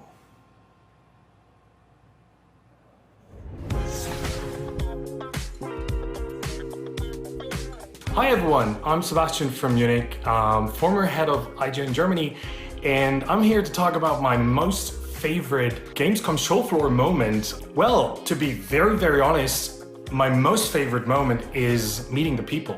Because the people, the community, the cosplayers, the fans are the one true thing that turned Gamescom into the celebration of gaming that it is today, that it is now, and I hope it will grow bigger and better. I hope there will be more people in the future to celebrate that one thing that we all love, that I love, which is gaming and the community. So yeah, that's basically my one true most favorite moment, which is, well, yeah, meeting you guys, the people that love gaming so much.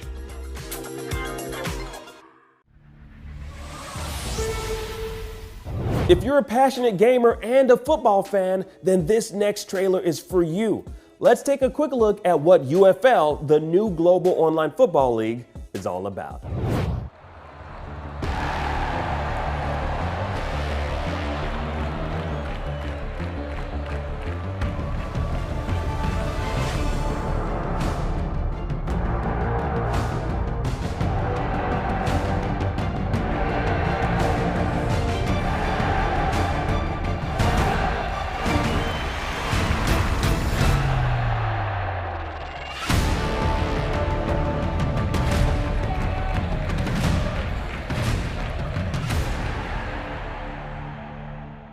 Hello folks, my name is Eugene, I'm the CEO at Strikers Inc. Our studio has been founded to change the world of football simulation games, forever. I'd like to introduce you to UFL, a global online football league that will be available for free on all major console platforms. The key to success in UFL is your skill on and off the pitch. That's what we call fair to play gaming. Can't wait to share more, so stay tuned and have a fantastic Gamescom experience. Gamescom 2021 is presented by USAA Insurance.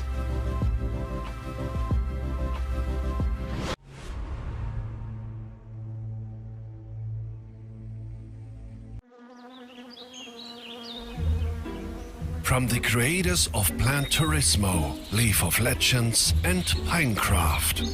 Released in 2020, Expansion Pack 2021, launch soon. Gamescom Forest. Not a game, but a game-changing project. Thousands of trees were donated by the best community in the world because we need oxygen even more than a good Wi-Fi signal. Save a bee, plant a tree. Let's grow. The Gamescom Forest. From breaking news and exclusives, never-before-seen looks at movies and games, to reviews, Let's Plays, and live streams, IGN brings you all the coverage you need, no matter where you are. Whether you're on IGN.com, the IGN app, YouTube, Facebook, or Snapchat, we've always got you covered. If you're not following IGN on social media, what are you waiting for? We're constantly updating our feeds to bring you the latest news, gameplay, custom original content, the best user-generated videos and art, memes, and a whole lot more. Be part of the conversation throughout the year. Follow IGN on Instagram, Twitter, Facebook, TikTok, and Snapchat.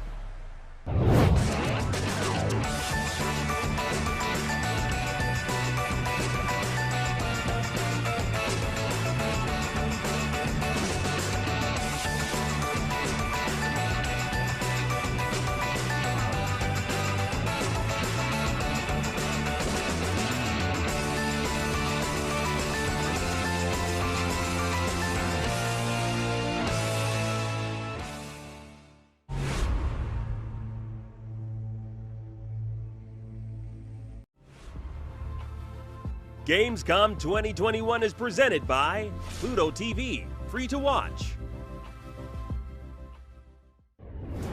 Hello there and welcome back to Gamescom Studio. We've got even more fresh game trailers in just a second and some deep dives and developer interviews on deck, not to mention tomorrow's festivities. You can check out a full schedule at IGN or now.gamescom.global.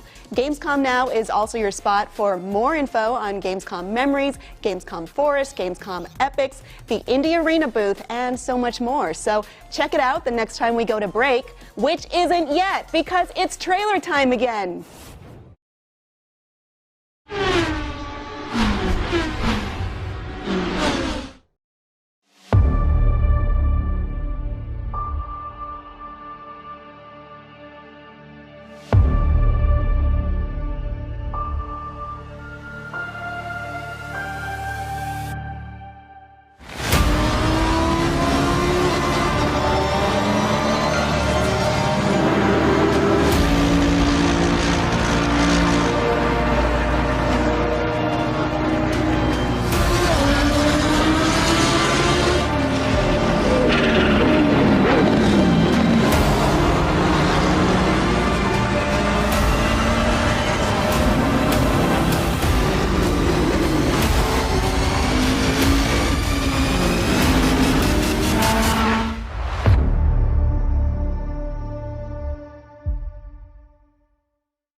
Hello, and welcome to an exclusive first look at gameplay from Assetto Corsa Competizione running on Gen 9 console.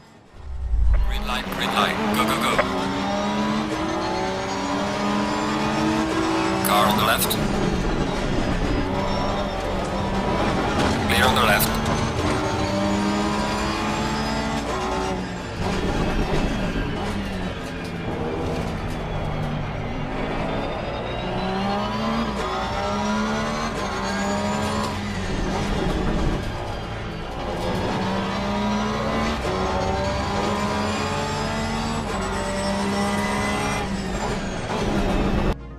Coming out for PS5 and Xbox One Series S and X on the 24th of February 2022, the Gen 9 version comes with some pretty impressive improvements over its predecessor. Frame rate has been hiked from 30 to 60 frames per second, giving a much smoother look and feel to gameplay.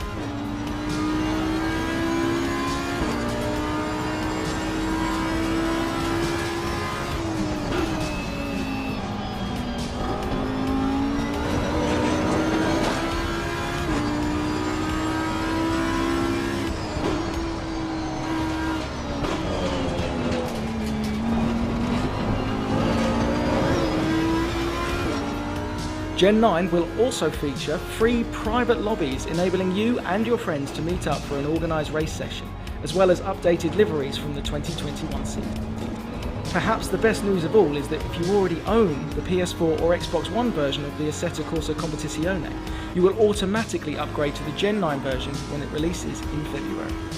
All your owned DLC and save games will also transfer over to the new version of the game. For now, sit back, relax, and take in some exclusive gameplay from this pre-release version of Assetto Corsa Competizione.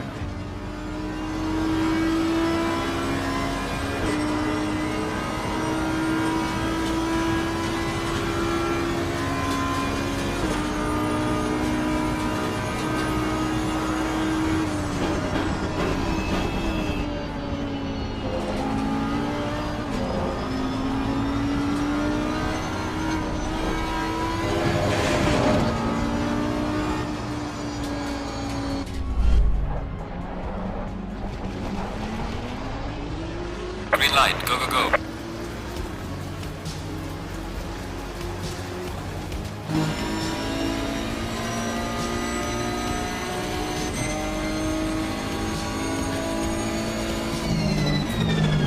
Car on the right.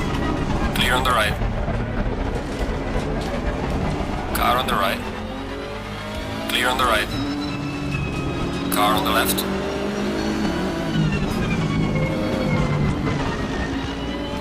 Clear on the left.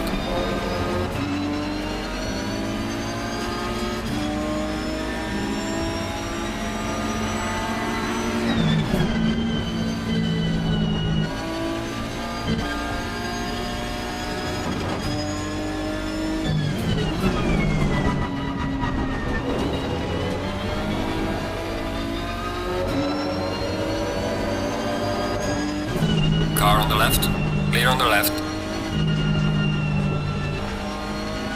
Car on the right.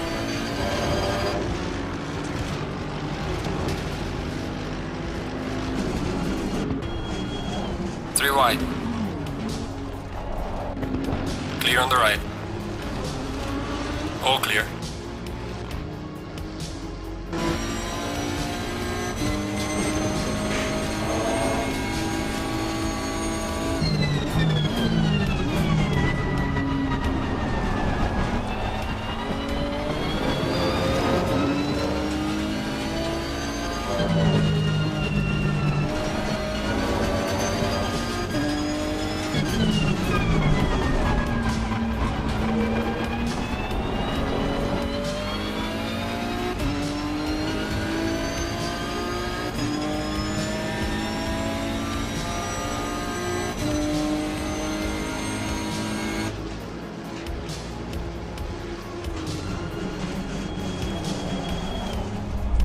For more information on Assetto Corsa, be sure to check out the Assetto Corsa 2021 showcase on the 27th of August, where we'll be taking a deeper look into what's planned next for the franchise. Ever had one of those days when you wake up on an unknown planet after being frozen for 350 years? Dumb question. Can't wait to find out how the hell I got here. And just what the hell is going on? So, I get involved. Maybe I can even influence the outcome of some things.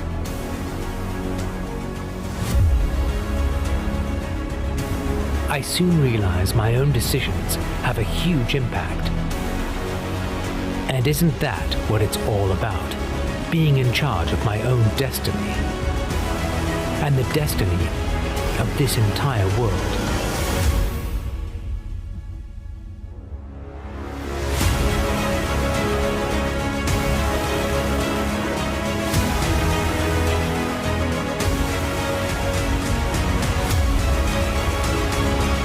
Wardania is full of secrets, hidden technologies, battles to be fought.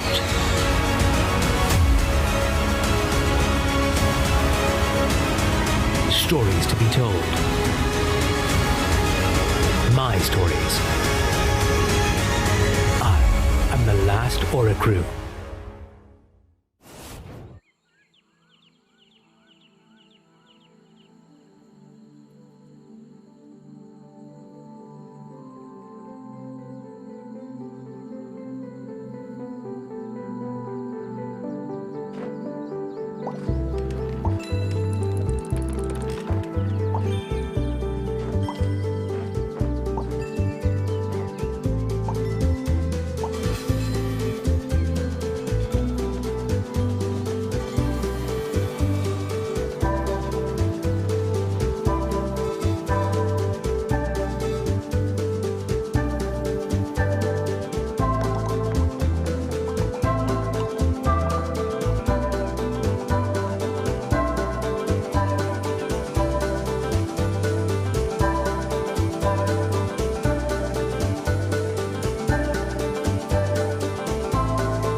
Well, I feel relaxed after that Dwarf romantic game.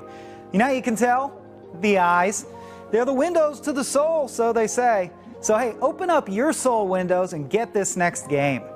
I mean, your metaphorical soul windows, not your actual... It's probably hot out and bugs might fly in your house. What I'm getting at is that you should continue looking at this screen you're currently watching. Completely lost my vibe. Here's Solstice. Solstice is a brand new hack and slash adventure where a superhuman battles through a grim world alongside her sister. Also, her sister is a ghost. To tell us more about this premise is the game's director, Fabio Pagetti, and Samuele Perseo, a producer on the game. Gentlemen, welcome to the show. Hi, nice to meet you. Nice to meet you as well. So, this game seems to take some inspiration from other hack and slash games that came before it. What's something that is unique to Solstice? First of all, we try to do our personal take of this kind of games. We study a lot the biggest franchise and game in this field, all the most famous hack and slash, and we decide to put all our attention on find something very special. And in this case, we decide to move on the decision to create an hack and slash based on two different characters controlled at the same time. In this case, our game shows two sisters, Briare and Lut, and all the game is focused on these two sisters, from both gameplay and story, of course. So what can you tell us about these two sisters? Yeah, the idea of these two main characters born during several meetings with my designer, and during this meeting we decided to to move on this kind of game in general. And I love so much Japanese animation mangas, and I like very much dark fantasy, especially Berserk from Kentaro Miura and Claymore. And I find this opportunity very unique to try to create two strong characters using Berserk and Claymore as a reference. And with that in mind, we start to work around these two sisters with a very terrible past and a great mission for the game. What we can tell you story-wise about them is that they're not the only ones in this world to have this sort of relationship between Swordman and the Shade. That's how we call the Ghost. Because these are sort of living weapons that have been created by religious order to face these enemies that come from the other side of the veil, from the dimension of chaos. So the idea is that you need this hybrid, this mix of different abilities to face these enemies. What makes each chimera, because they're called chimeras, what makes each chimera unique is a relationship between the two characters. Obviously, Briar and Lute are the ones that we will get to know best because they are our main characters, but you will have the chance to meet others in the game and see the inherent danger that this condition, their own life and uneasy balance represents. And they were not, we can tell you something, not too much because we don't want to spoil the story, sure. But they didn't have a say in their transformation, in their rebirth. And the way that each one of them reacts to this is different. And since they're always on screen together, they get to have a voice about what they face and the story as it unfolds. So the idea is that we have not only one but two characters facing their own narrative arcs and trying to solve some issues between them as well as story goes on. So even though there are two main characters, is this a single-player game? Yes, but in truth, you get to control directly Briar, the Sword Woman. What happens with Lute is that she is an AI-driven character that is a mix of manual input from the player and contextual actions. But Fabio can tell you more about this. Yeah, the two sisters, mainly in combat, the two systems respond on a we call that a unity system that show to the player the value of unity between both, and respect that value, Lute become more powerful and also allow the player to interact with their action more than normally. When this unity value grows up, unlock special moves for both sisters, and these special move consist in a very powerful special attack that the two sisters do in complete synergy. On a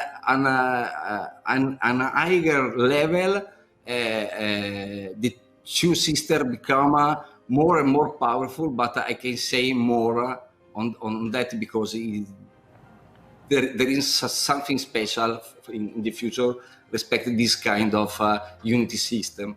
I see. Okay, so we see quite a few different weapons being used. What kind of weapons and moves can players expect to use in the game?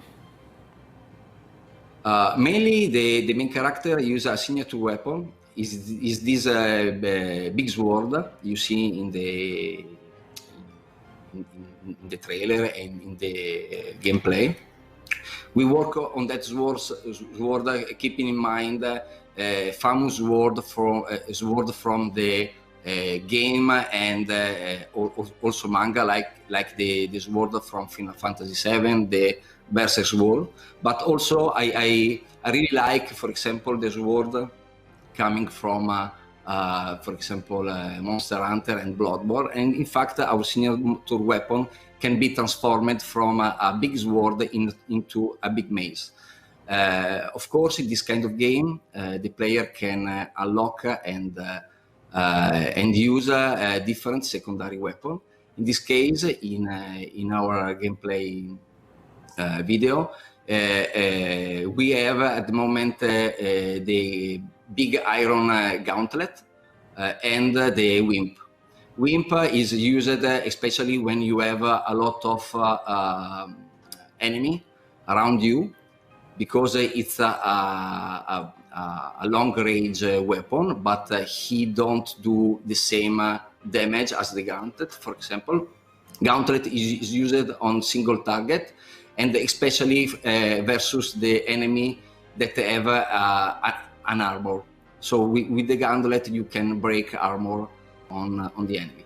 Signature weapon is sword and mace. Sword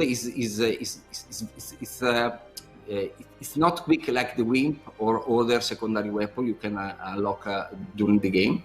Is the balanced weapon for the game, but also you can use mace to do a very impact on character with armor, but in a different way than the gauntlet. And all the secondary weapon for sure unlock special ability and moves for both systems. The idea is that we wanted something strong also from a visual point of view to identify the character with, but on the other hand, we also wanted to offer the players with a good array of different options. And obviously, if you play on easy or normal, you don't have to care too much about which weapon to select. You can just do whatever you want, actually. But if you go for a harder difficulty, the game expects that you select the best tool for each challenge that you're presented with. So it's really up to the kind of experience that each player wants to enjoy for themselves. And we hope to have enough variety for everyone to enjoy the game in this regard. So you mentioned Bloodborne. The monsters and environments are giving me big Bloodborne vibes. Were the From Software and Soulsborne games a big inspiration for Solstice? A funny thing is the name of our game, Solstice. When we released the announcement trailer, a lot of people think, okay, it's a Souls-like game, but it's not that. For sure, you see from the trailer and the gameplay is totally an hack and slash. The name born because of a very important fact in the story of the game. There is a big event in the game called the Solstice of Soul, and the title born from. On the other end, for sure, the From Software game inspire us a lot. In fact, we are not Japanese people, we are European people. And for us, create this type of games is very difficult, especially from a visual point of view. But for Solstice, all environment we created is much realistic that a lot of Japanese game. Especially games inspired by Japanese animation and manga. And for sure, From Software, for us, it's the biggest example to make things and especially environment very interesting because of mood, because for us, the mood of the From Software game is very interesting, special, and unique. Yes, it was more a source of inspiration about tone and atmosphere, or the general dark fantasy, low fantasy setting. Not so much for gameplay, because in that case our sources of inspiration and references were just different. I see. Is this a boss fight that we're seeing right now? Yeah, this is the first boss fight in the game. We have also mini boss. This is the very first boss, and in this case the player is called to use all the ability and game rules that he have learned during the first branch of mission before him. This boss is a possessed enemy. In the game, we have mainly 3 family of enemy. We have corrupted human enemy. We have a ghost void enemy, and we have possessed. In fact, if you see, our main character, especially Lute, can cast 2 types of different auras. One is blue, and one is red. Here, our reference for sure is Ikaruga. And with these 2 kind of aura, Lute, for example, with the blue aura can materialize a ghost bright enemy. And in this case, for this boss, with the red one, he allow Briar, the big sister, to hit the enemy, because if you don't activate the red aura, you can't damage possessed family enemy. Yes, the idea is that this aura system is designed to make each fight different and to cause it to play out in a different way according to the objectives, the targets that you set for yourself. So, for example, there may be a Wraith attacking from a distance, and you may want to use your aura to get close and target it. But at the same time, you might have other types of enemies that will try to, gain the advantage because of the fact that you're not dealing with them directly. And this also is strictly related to the presence of both characters in each fight, because the idea was that we want the player to drive the battle, and Lute is there to make it possible to deal with enemies that surround you or that try and attack you from behind, for example. She will be able to shield you or to bounce them off or to hit them from a distance. Obviously, there's a lot of different events going on in each arena, and the idea is that Lute makes it possible for you to dominate these arenas nonetheless. Well, you had me at Ikaruga. That is the magic word, one of my favorite games of all time.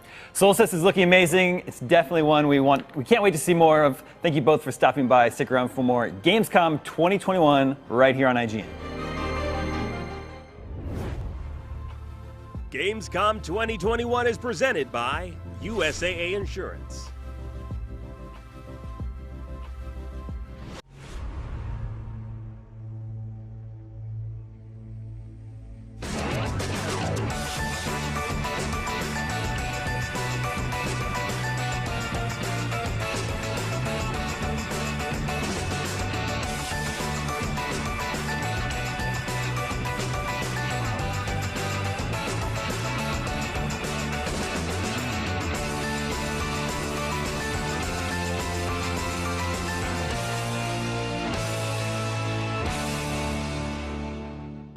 Breaking news and exclusives, never-before-seen looks at movies and games, to reviews, Let's Plays, and live streams, IGN brings you all the coverage you need, no matter where you are. Whether you're on IGN.com, the IGN app, YouTube, Facebook, or Snapchat, we've always got you covered.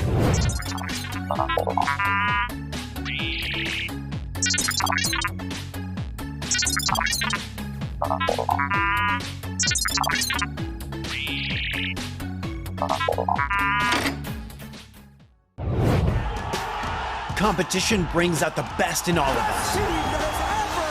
Well, mostly. Oh, that's a controller break. That's unfortunate.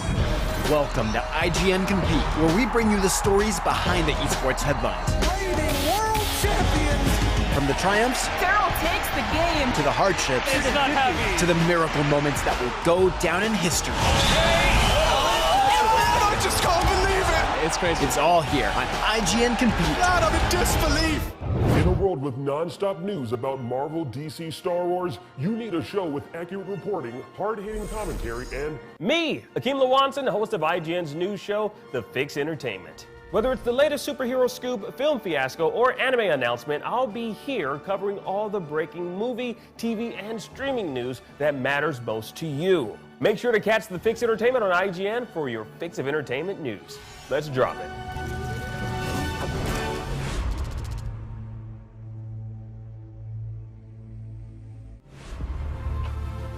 Gamescom 2021 is presented by Pluto TV, free to watch.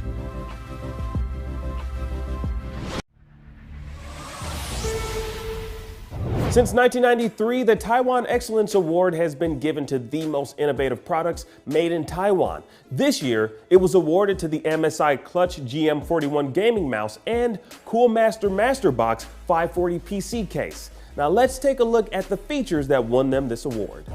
Taiwan, your partner in excellence. The MSI Clutch GM41 lightweight wireless gaming mouse, built with a PixArt-Paw 3370 sensor, rated for 20,000 DPI sensitivity and 400 IPS movement tracking, is changing how players use the mouse. Now with 2.4G wireless technology, PTFE skates for smooth glides, and a battery life that lasts up to 80 hours on a full charge. The Clutch GM41 will be your steady connection to victory.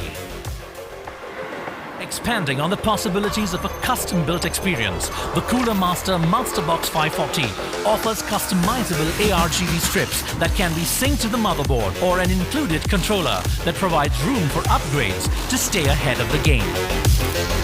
Its zero-compromise body allows the entire top panel to be removed, making it easier to route large radiators and install up to 7 fans for seamless performance. Taiwan, your partner in excellence.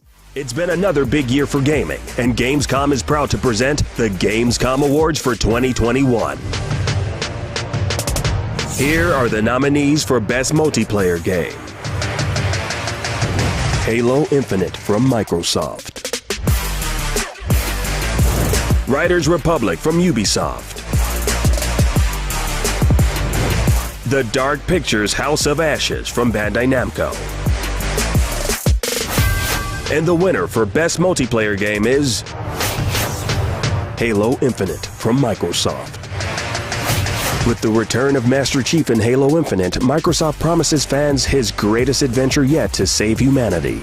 Known for its era-defining multiplayer mechanics and stirring single-player campaigns, gamers on PC and Xbox consoles have been waiting impatiently to step back into Chief's iconic assault armor for another round of Halo. Soon, gamers around the globe will be gleefully eliminating grunts and brutes, or even better, their friends. To accept the award, here's more from the team behind Halo Infinite. Hi, I'm Damon Kahn, multiplayer lead producer of Halo Infinite. And I'm Greg Stone, the lead producer on the campaign. On behalf of both of us, as well as all of 343, we want to thank you for this award. We also want to thank our fans in the community. Without all of your support over the past few years, we couldn't have done this. And we want to thank everyone working hard at home to bring this game to life. We can't wait to play with all of you Spartans this holiday. Thank you so much. Hey, fun fact, before the internet and digital video, a game trailer was a physical truck trailer filled with TVs playing VHS tapes of clips from upcoming games, and they drive around and park outside of different toy and electronic stores to try and get people to climb in the back. They had a guy inside whose whole entire job was to rewind the VCRs at the end of the tape and make sure nobody stole the TVs. Yeah, that's probably true. Anyway, here's another trailer you can see without boarding any strange vehicles, thanks to the magic of the internet. The world wound. A cursed land that threatens all life. Not a wasteland or the site of a natural disaster, but an abscess through which the mortal world bleeds into the abyss. 100 years ago, this realm was teeming with life. Gardens flourished and cities thrived here. But now, death reigns over all. There are no common folk here. Only those who are willing to risk everything to defend the world against the endless hunger of the abyss. Or to win glory. To answer the call of forbidden knowledge. To rise above the fate prescribed to mortals. And you, what has brought you here? Are you ready to fight? Are you ready to lead? Are you ready to ascend? And if you're ready, which path will you choose? How will your power manifest? Will it breathe new life into the corrupted lands, or kill them off for good? Will you be a beacon of light in the darkness? or an island of chaos and madness? Who will follow you? Saints or sinners? Mortals or beings from other planes of existence? Who will you become for them? A commander? A prophet? A friend? Something more? Or will mortal pawns and their feelings no longer interest you at all? Only you can answer these questions. Only you can decide which path to take. The choice is yours, Crusader.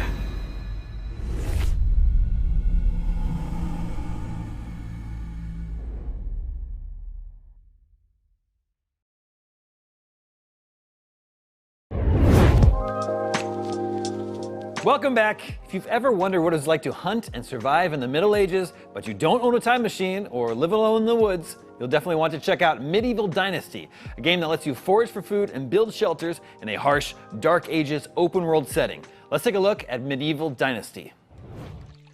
Hello everyone, my name is Sasha and today I'm here to tell you about our game Medieval Dynasty and give you a glimpse of the content that is coming in the near future. For those who may not know, Medieval Dynasty is a mixture of survival, life sim, light RPG and a city builder based in medieval Europe. You're starting your journey in an open world land looking to find a new home. As you discover the lands and start a settlement of your own, more and more people will come to your village, helping you grow not only your tribe but also your reputation within the lands. And as you and your village grows, there will come a time where you might meet the right partner to start a family of your own, and that's when your dynasty begins. We released Medieval Dynasty in September of last year as an early access title, and now we are happy to tell you that the full 1.0 release of Medieval Dynasty is coming on the 23rd of September. During all this time in early access, we received a lot of valuable feedback from our community. Feedback on balancing, new building suggestions, gameplay improvements and loads more. They really helped out us a lot with this project. We followed their lead and added many additions to the game based on what they suggested. Our players formed a really tight community and we are proud of what Medieval Dynasty has become, not just as a game, but a collective of people as well.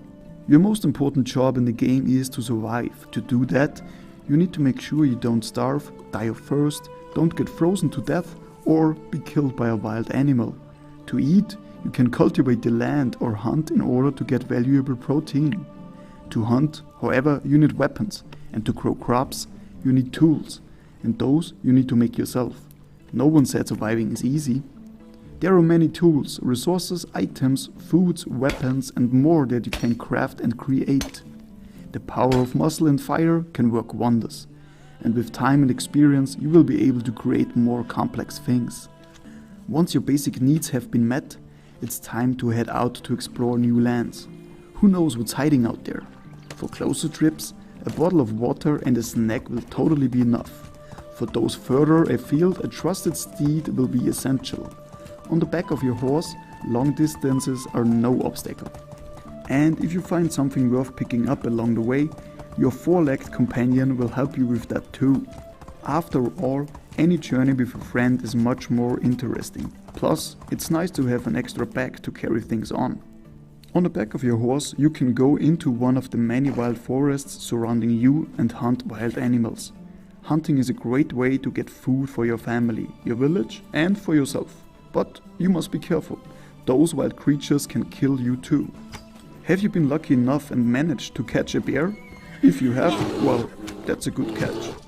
The meat from it will keep you full for a while, but first we need to cook it. Light a fire and simply roast a piece of meat. Or be a little more inventive and cook something more complicated. Just a few extra ingredients, a bit of culinary love and it's done.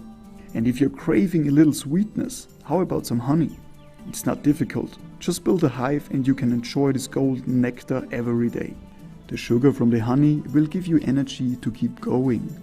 And of course, to tend to the beehive or in fact any building in your village, you can assign one of your people to tend to the tasks while you, as the leader, can plan the next move. If you happen to be short of an ingredient or simply want to sell some of your stock to make some money, set up a market stall. You can sell food, weapons, tools and even clothes. It's a perfect way to make some extra gold on the items that your village produces.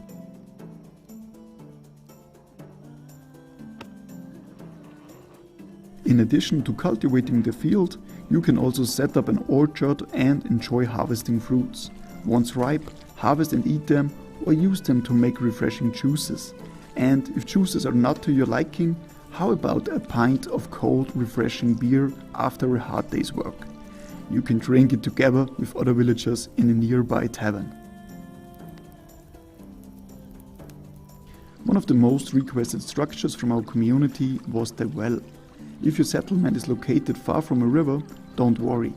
A well will ensure villagers have access to clean drinking water. It will also help you make sure that you or your people don't die from thirst on those long summer days.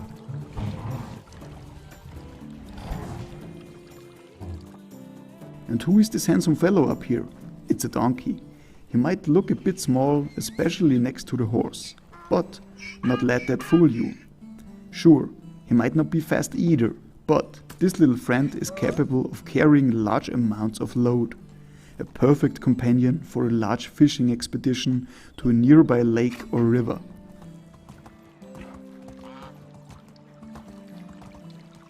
With 1.0 Medieval Dynasty full release along with other features, we will add herbalism to the game. Collect herbs and plants and make yourself unique mixtures.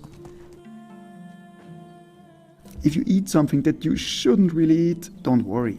Drink a potion and get rid of those tormenting alignments. And there will even be mixtures that will allow you to see at night.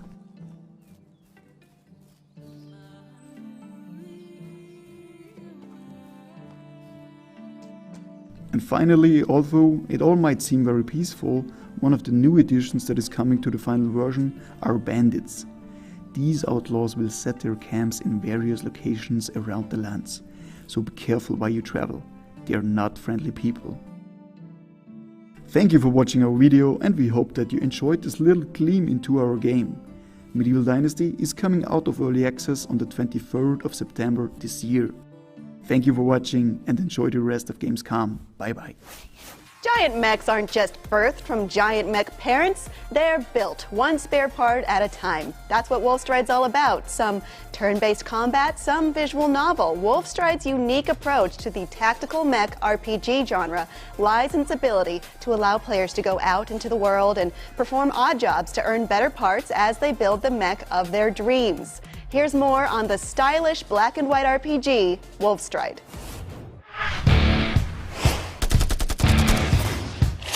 Giant mecha battles.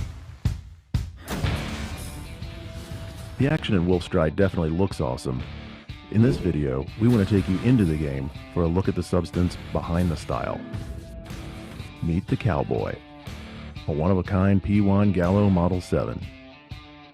Its former pilot made a career of being the ultimate underdog. Before you settle into the cockpit to try your hand at continuing that legend, it takes a team to get this bad boy ready. Leading that effort is Dominic Shade, former Yakuza. Between fights, Shade gets out around Rain City, meets locals, makes friends, and picks up work whenever he can to get some extra cash to add to the winnings from the arena. Like this one, where he's sifting through junk for the good stuff while avoiding the angry junk eaters he's disturbed.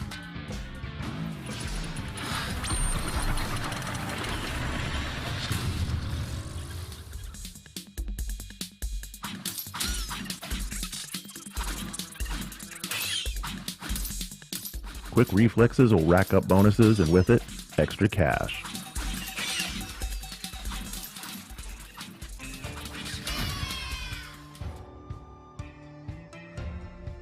Back at the hangar, Shade gets to spend all that money from wins and work.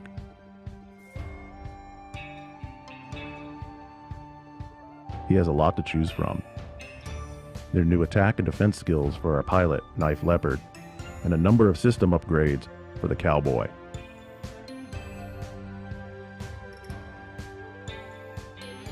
There are 3 primary resources to work with in combat: movement points, action points, and ammo.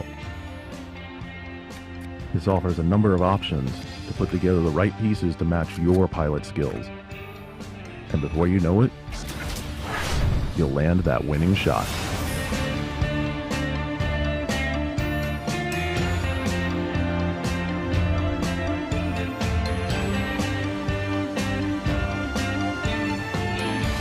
Follow and wishlist Wolfstride on Steam now. There is more Gamescom still to come today and a full day tomorrow, but right now, we need to take a quick break. Hey, while we're gone, why not tell us which is your favorite game shown off so far? Sound off with the hashtag Gamescom2021 on your social media platform of choice. We're keeping tabs on basically all of them, unless you're on, like, I don't know, Friendster or LiveJournal or something. And hey, that's okay if you are. Gamescom Studio will be right back.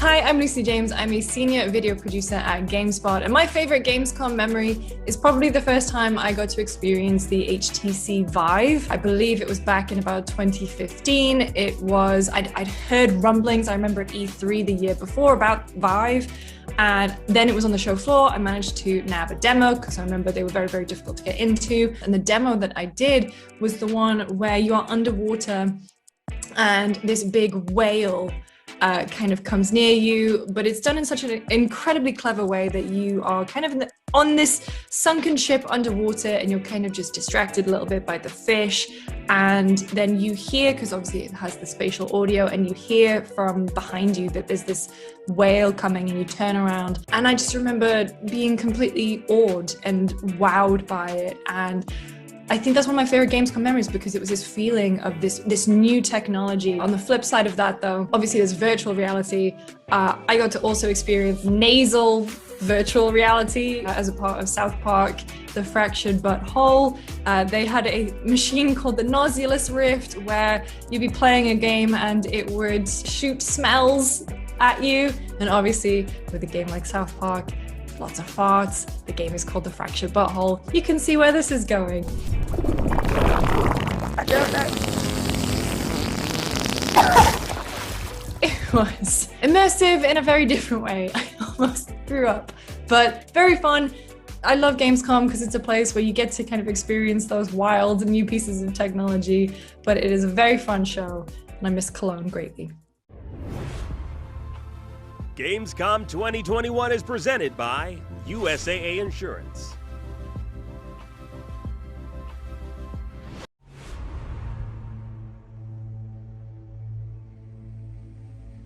Not only is IGN the world's biggest media brand for games and entertainment, but we also have a team of some of the world's biggest fans of your favorite franchises. From breaking news and exclusives, never-before-seen looks at movies and games, to reviews, Let's Plays, and live streams, IGN brings you all the coverage you need, no matter where you are. Whether you're on IGN.com, the IGN app, YouTube, Facebook, or Snapchat, we've always got you covered. IGN, the #1 source for all games and entertainment fans worldwide. Everybody loves watching a speedrun of their favorite game, but what if you got a chance to peek into the mind of the developers behind those games as they watch their hard work get completely destroyed right in front of them? What is happening right now? That's exactly what happens on every episode of Devs React to Speedruns. We invite you to ride along with the developers as they watch, react, and enjoy some of the craziest gameplay by the most skilled speedrunners on the planet. Tune in every Saturday for a brand new episode.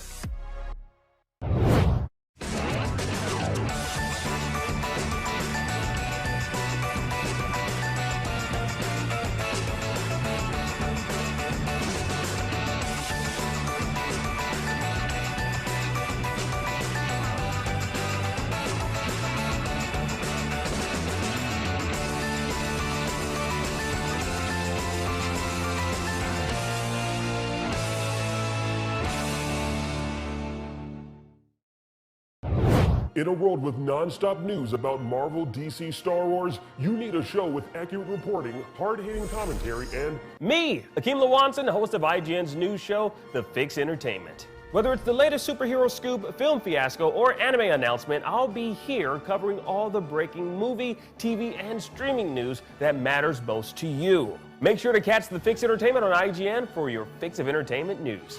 Let's drop it.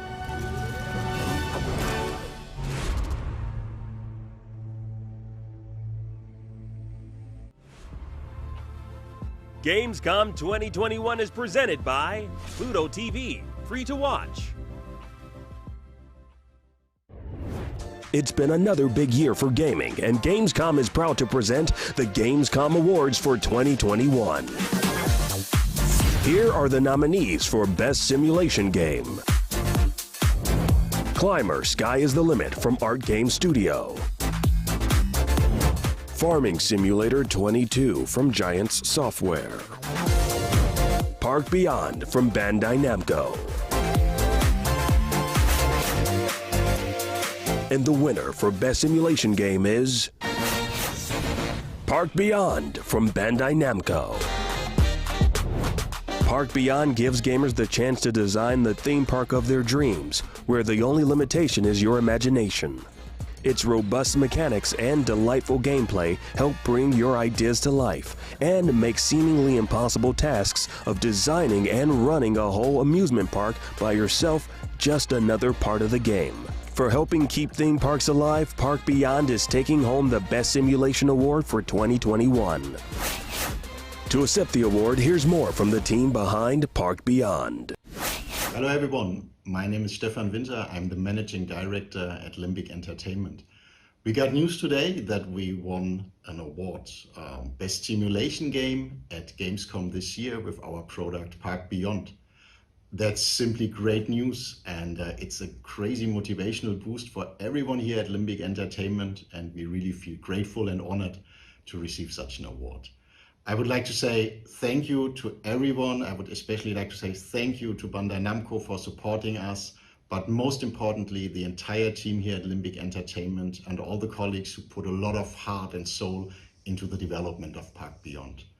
What's next for us is now bringing the game to full glory, bringing it live to the players. We are very, very motivated and looking forward to share more with you in the future about Park Beyond.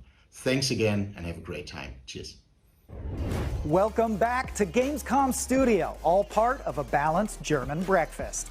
For over 2 decades now, the Total War saga has combined a deep love of history with tactical turn-based strategy and some good old-fashioned violence.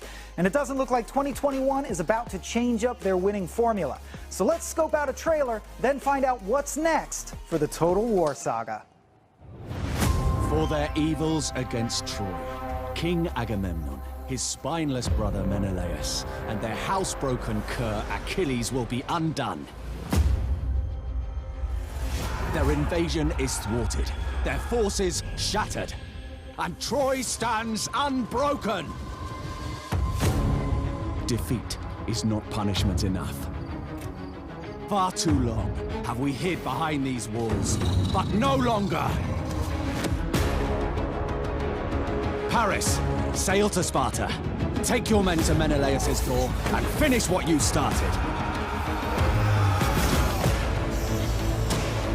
My cousin, Aeneas, take Thyia and the head of Achilles. Show that rabid dog the true bite of a Trojan blade. I will rip Mycenae from King Agamemnon's hands. Let him witness his vision for Troy fulfilled on his own city, his own people, his own home! Let these men three be cursed, their souls delivered to Hades, their legacies unwoven! Let their very names be nothing more than myth.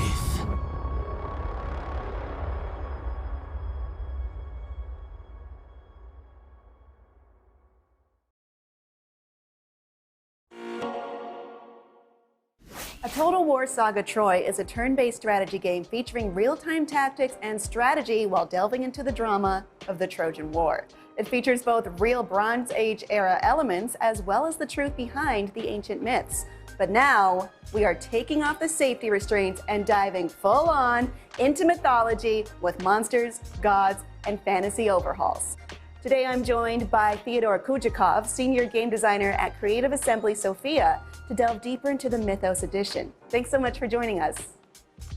Thanks for having me. Let's get right into it. You went with a truth behind the myth approach for the initial release of a Total War Saga Troy. What made you want to explore the mythology more directly for this update? Well, with the initial release of Total War Saga Troy, we didn't get to portray Greek myth as it was sung by poets and as it was written. So Mythos is our chance to show everything that exists in Greek myth on the battlefield and off it, and also add it to the Trojan War conflict, so now our players can once again take to conquering Troy, but this time with actual mythic units by their side. Talking about ancient myths is really fun for me, and so some of the mythological beasts coming with this Mythos update are the Griffin, the Hydra, Cerberus, and you have to defeat them to get them to your side. So since Troy was originally balanced around infantry warfare, what tools do we have to go against these things on the battlefield? Well, with Mythos now, each existing mythic unit was given an overhaul, and as well as a visual makeover. They are also different in combat. So centaurs are no longer just riders with paint on them. They're actual half-man, half-horse hybrids. Giants are this almost aristocratic race in comparison to their previous brutish counterparts. The Minotaur is an actual half-man, half-bull with a tattoo of the labyrinth, a guide to the labyrinth on his arm. And all of these units now behave differently in battle, and they spice up tactics very much. Harpies are actual flying units, and the new content, the Cerberus, the Griffin, and the Hydra are new additions who are the strongest units in battle, and every general must account for them. All right. Well, there's another element going on outside of, well, not really outside, maybe above it, because it sounds like the Greek gods will be taking a more active role this time around. They always seem to have some kind of squabbling, petty drama going on. So how will we see that represented? Well, in the Iliad, the gods definitely take part in the conflict, and we wanted to portray that fully, as in Zeus throwing thunderbolts, Poseidon summoning waves to wash over your enemies, Aphrodite freezing warriors on the battlefield during the heat of battle itself, Hephaestus making your armor as strong as the shield he crafted for Achilles, and so on. We have 9 gods in the game. Each one of them comes with their own special ability you can take into battle, depending on which god you gain favor with. Can you talk about which gods there are? Well, there's Zeus' thunderbolt, Poseidon summons a wave, Aphrodite can freeze enemies in their tracks, Ares can make warriors throw all caution to the wind and attack with full force, Hephaestus increases the units' armor and then makes their weapons stronger, Artemis makes your units run faster, and there's also Athena, who makes your units unbreakable and hold the line forever. That's awesome. And there's 2 more that are evading me right now. That's great. I really liked what you had to say about those ones. That sounds really true to those the characters that we know of those gods, and it will be really interesting to see in the battlefield. So you did talk a little bit about how centaurs, minotaurs, and harpies, they already exist in the game, and they are going to be changing to be more mythological. Does their role in battle change significantly? For most of them, yes. For instance, giants are similar to their old counterparts, but they now have a new ability in battle where they can kneel to touch the earth, which is their mother, the primordial goddess of the earth, Gaia, and that way they can heal, so they become a more sturdy unit in battle. On the opposite spectrum, harpies, instead of being a unit of skirmisher women, they are now flying harpies, so they have a completely different role in battle, and you can use them to harass missile units or to flank from any direction, since they can now take flight. Awesome. And I mean, speaking about flight, how do you balance around having things like flying units in particular, especially given how important walls and sieges are in the original game? Well, since they're still mythic units, there is not an infinite number of them, so you can't have an army full of harpies, but we have balanced battles to make sure that flying units are awesome, and it's really cool to play with them, but they don't give you an automatic win. So you still have to choose how to attack, since if you attack the wrong target, your flying units will get their feathers clipped. Oh, that's a brutal way of putting it. There's a new free edition also being added called Historical Mode. So where these battles are more free of the mythological elements that wouldn't have existed in ancient history. How do you keep this mode fun and interesting when the other options do have a lot more going on? Well, historical mode is something we wanted to do from the start, but the source material was low, and we figured we couldn't do it justice initially. So what we decided to do for the historic campaign and battle is to remove the presence of mythic units, which are considered more fantasy and shouldn't be present in a Bronze Age simulation. So we decided to also turn heroes from, going on Iliad-like Aristea moments and defeating 200 or 300 warriors in battle by themselves. Now they are leaders of their men in the proper way with a bodyguard unit, which protects them at all times. And to spice up the campaign, we turned bodyguard units into a campaign system. So each hero will start with a weak bodyguard unit, and as they gain experience, they'll be able to unlock stronger units for their retinue, and they can switch between them. So for instance, if Achilles needs to hold the line, he can use his defensive myrmidons, or if he fights a battle where he needs to be aggressive, he can use a chariot bodyguard unit instead. And we've done this for all heroes of all factions. This is the main feature of historical mode. Awesome. Have any additional units or mechanics been added to the mix since to mix things up, since we won't see the truth behind the myths units or the epic superhuman versions of famous heroes? What we've added as a free update to all campaigns, including historical, is a new mechanic called administration, which simulates controlling a faction that grows larger and larger. It replaces supply lines, which was a very basic way of counting your armies and then making everything cost more. Administration still does the job of making things cost more, but it works in a different way, in which stronger units have a higher cost in administration, weaker units have a lower. So you can choose to have either a few very strong and elite armies, or you can have many more armies but with weaker units. So that's the main change we're offering to all three campaigns, to let the players strategize how they want to build up their faction. All right, thanks. Did the success of Total War Warhammer have any influence on your decision to add some big monsters into the mix? Will they control and act similarly, or are these completely different beasts? These beasts have been made, there will definitely be similarities between the Warhammer monsters and the ones we added to Troy, but since we have less of them, we could make sure that each one is more special, and more care went into making each one unique, since there was nothing like the Cerberus, the Griffin, and the Hydra in battle up until Mythos for Troy. Awesome, and it's really fun to think about this. I'm sure it was in the creative process, but were there any mythological elements you wanted to include that, maybe didn't make sense for Total War?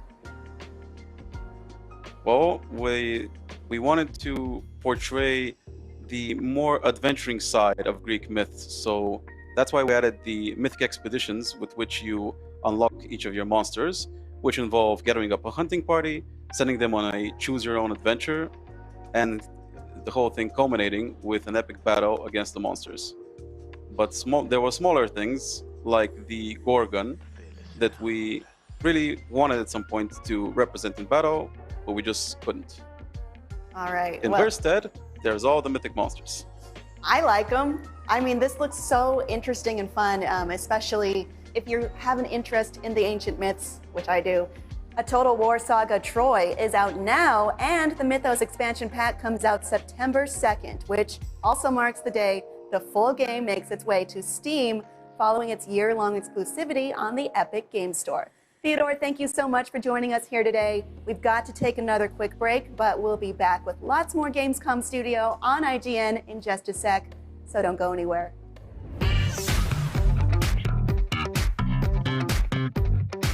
Alright, my name is Gav Murphy and I'm 1/3 of RKG, YouTube's premier Let's Play channel. But once upon a time, I was lucky enough to work at IGN, and was taken to Gamescom. Now my job at Gamescom was like interviewing all the big people. I don't mean big as in like important, like Phil Spencer and all that. I mean like physically big. So they made me interview Bill Goldberg for WWE. Now I know next to nothing about a lot of things, up to and including wrestling games. I had the feeling that Goldberg was similar, and I just started seeing a really lovely lady and I wanted to kind of like keep hold of her. So I asked him for some dating tips. And to be fair, the stuff he gave was really good. I think his wife was sort of in the next room or really, really close to us, but he was really into it. Just be you. So tops off or? No, it just be you. If you want to do your top off, you want to do your bottom off. I don't care. Just be you. Yeah, he got really into it. He gave me some good answers. Still with the girl, so they obviously worked as well. But yeah, Goldberg was lovely. I think the video turned out all right as well.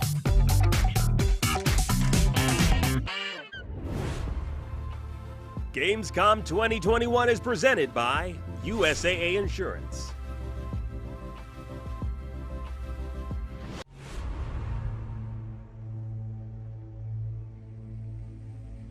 Not only is IGN the world's biggest media brand for games and entertainment, but we also have a team of some of the world's biggest fans of your favorite franchises.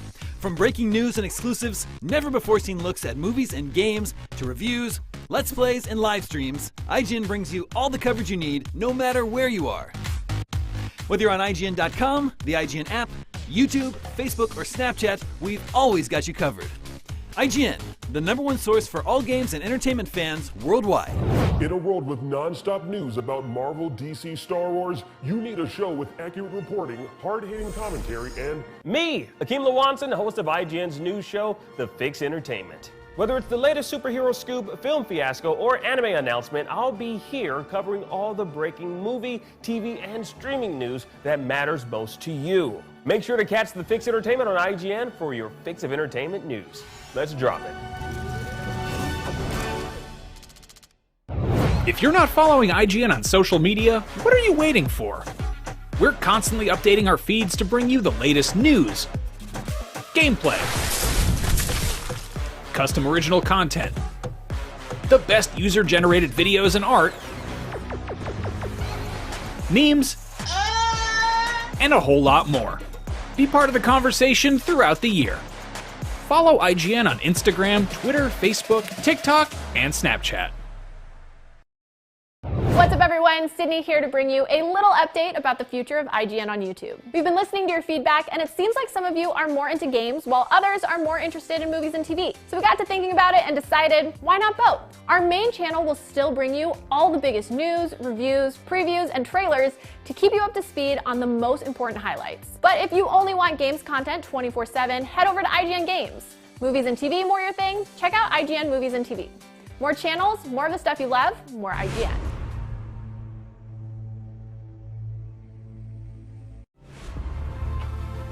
Gamescom 2021 is presented by Pluto TV, free to watch.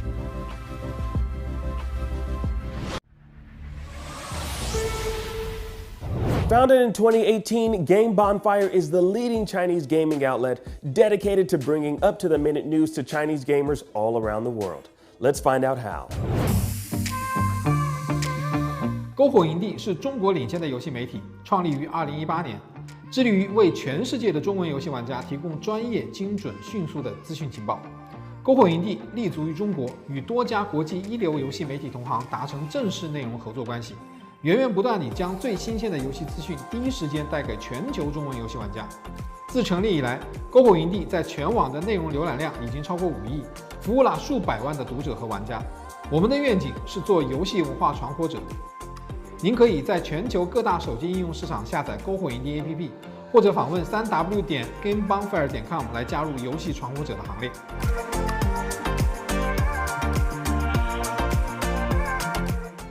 It's been another big year for gaming, and Gamescom is proud to present the Gamescom Awards for 2021.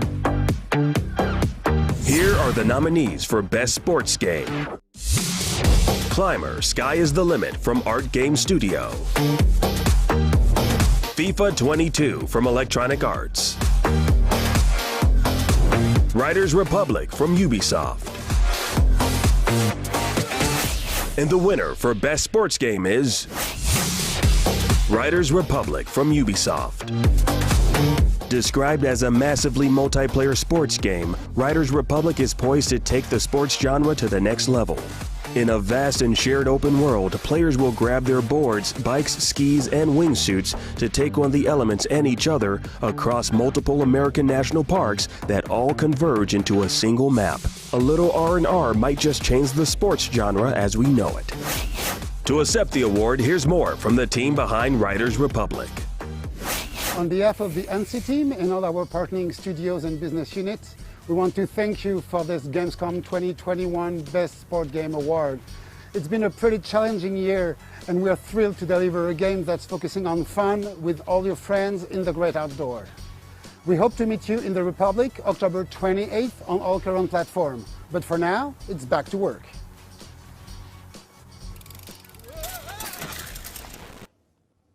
Hey everyone, forgot to tell you we've got some pretty neat event coming along the way. So join us in the beta until August 28th, get some training, have fun with us, and we'll meet you there. See you! Coming up next, we've got an exclusive closer look at DokeV, the new open-world MMO all about adorable little monsters, but not the ones you might be thinking of. Let's collect some DokeV and dive into the world of DokeV.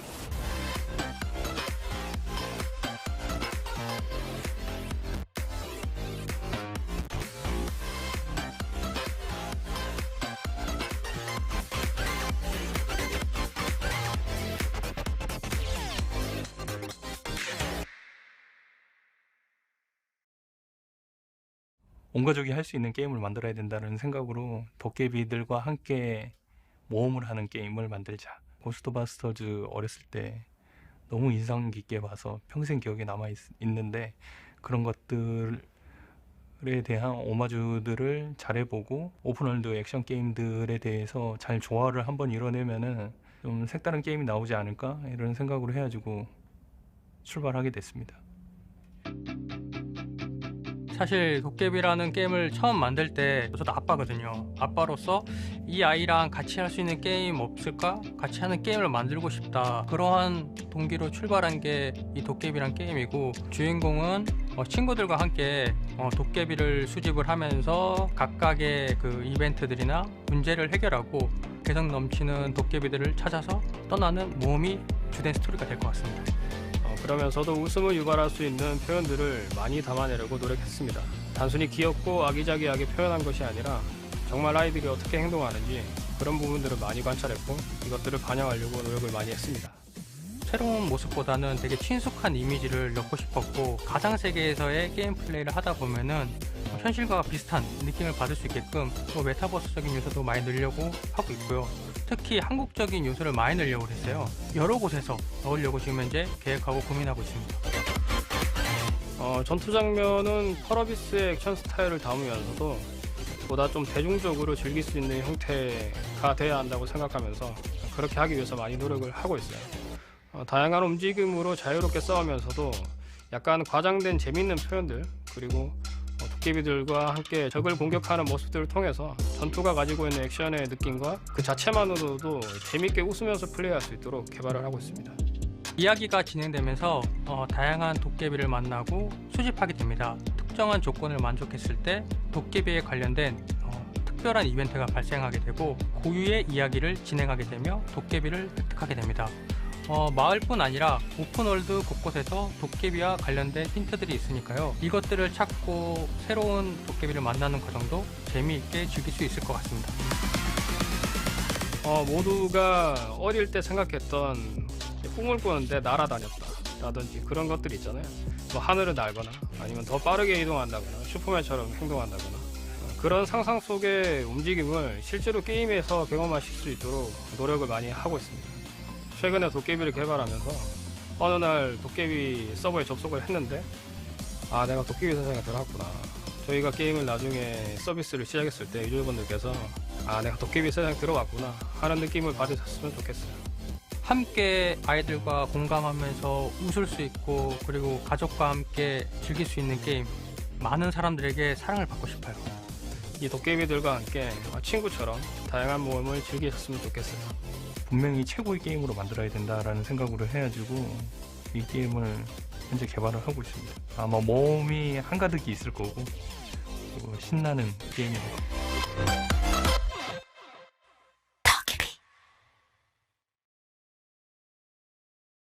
That was a whole mess of new info on DokeV, an open-world creature-collecting MMO from Pearl Abyss.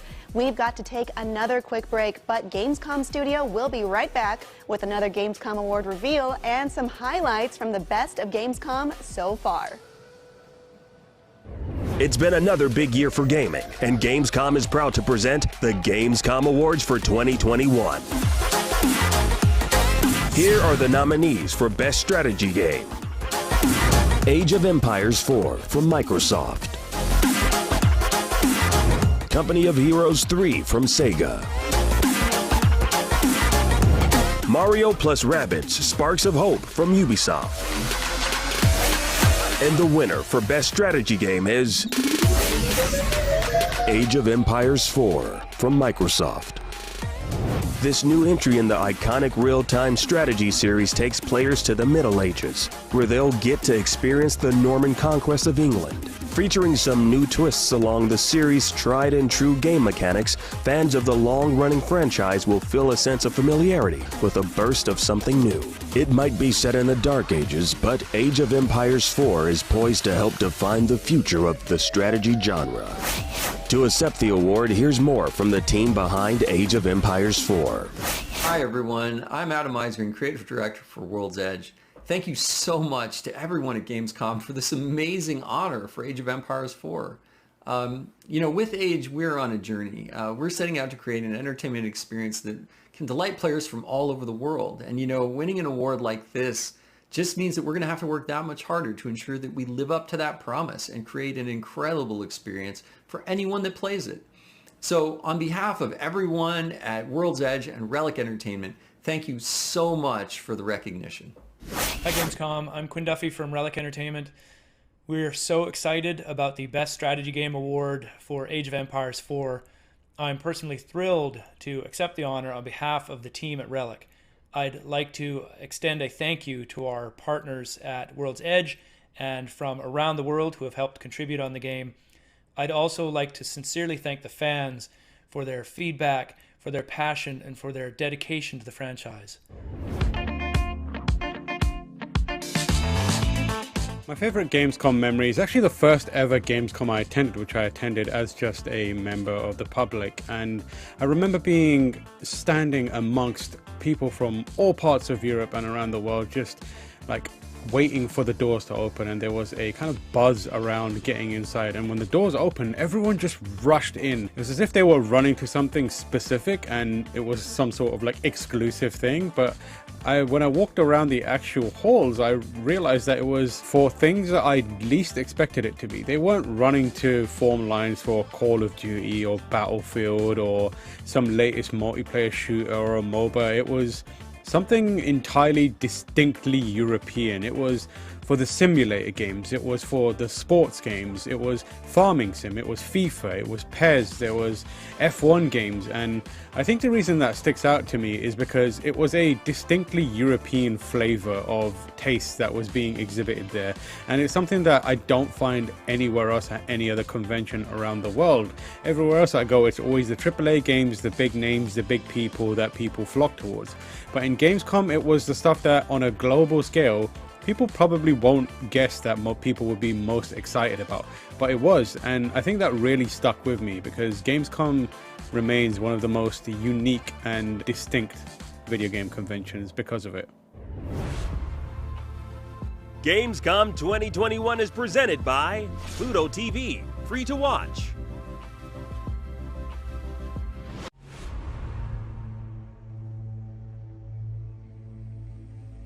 Everybody loves watching a speedrun of their favorite game, but what if you got a chance to peek into the mind of the developers behind those games as they watch their hard work get completely destroyed right in front of them? What is happening right now? That's exactly what happens on every episode of Devs React to Speedruns. We invite you to ride along with the developers as they watch, react, and enjoy some of the craziest gameplay by the most skilled speedrunners on the planet. Tune in every Saturday for a brand new episode.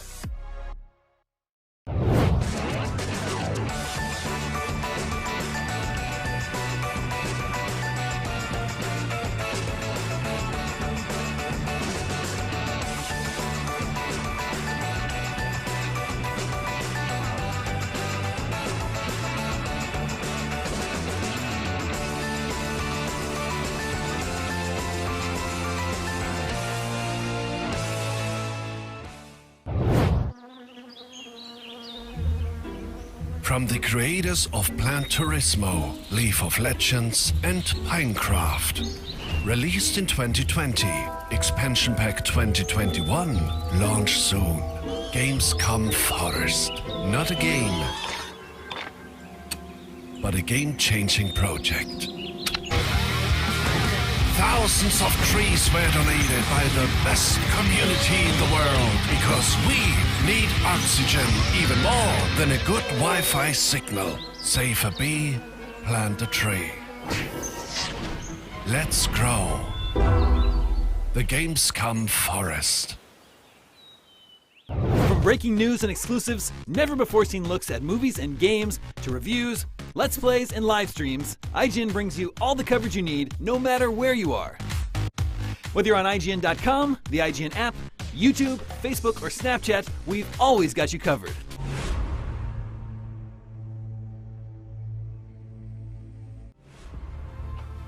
Gamescom 2021 is presented by USAA Insurance.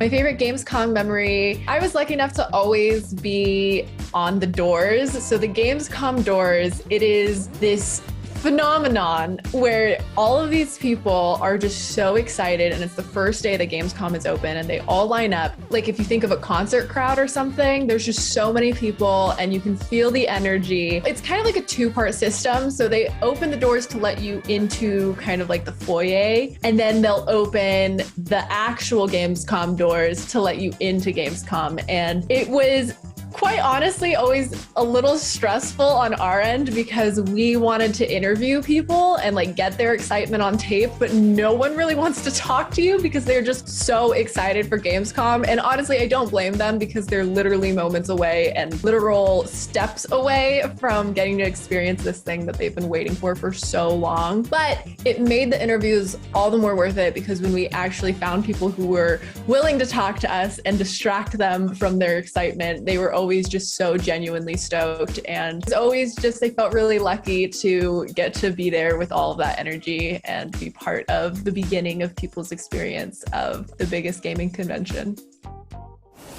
And we're back. When it comes to slow, slimy animals that live inside shells but somehow end up starring in a bunch of action video games, it really feels like turtles steal the spotlight.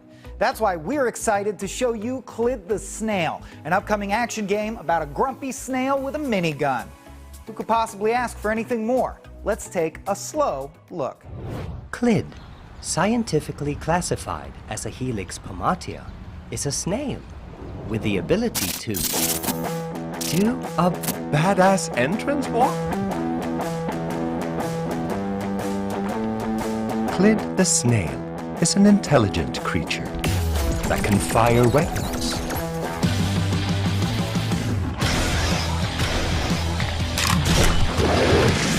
use powered shells against threats, and solve complex puzzles. This particular being has been exiled for its problematic behavior. And now, he has joined a new path. The snail has a new purpose: to exterminate the slug plague. Will this fascinating individual survive his dangerous adventure?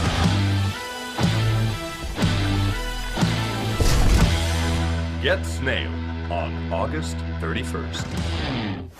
Hey, it's me, Michael Swaim again. If you're just joining us, this is Gamescom Studio live on IGN. Strategy games require a lot of patience, but even the most diehard strategy fans are probably a little antsy for a new, full-fledged, mainline, built from the ground up, numbered installment in the Age of Empires series. And they'll still have to wait a few more weeks for Age of Empires 4. But, hey, here's an interview with some of the devs to help pass the time. Age of Empires is back with the 4th entry in the series that will continue the real-time strategy favorite and put you in the midst of epic historical battles. I'm Alex Stedman, and joining me today are creative director Adam Isgreen and game director Quinn Duffy to chat all about this Gamescom reveal. Hey, you two, how's it going? Good. How are you? I'm good. Great, thanks. Yeah. So tell us, what are you showing off today that we haven't seen before with Age of Empires 4? Quinn, why don't you start?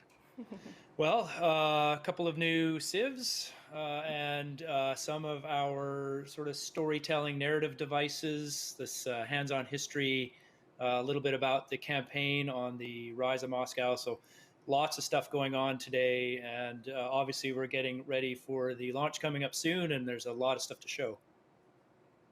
Yeah, it's been an incredible ride, honestly. Just getting the game ready for the last several years and finally be able to show everyone what we've been working on and kind of the overall picture of it.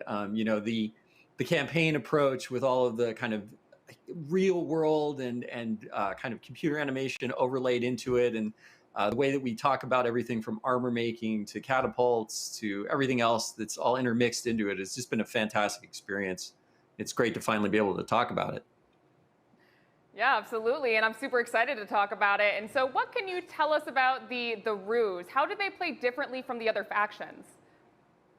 Well, I'll start. I mean, one of my favorite things with the Ruse is I kind of almost call them the wilderness civ, and that's because they have a lot of advantages to actually going and scouting the map and building around the map, but not their towns per se, but these hunting cabins that give them all kinds of resources from spreading out and expanding and then controlling that territory.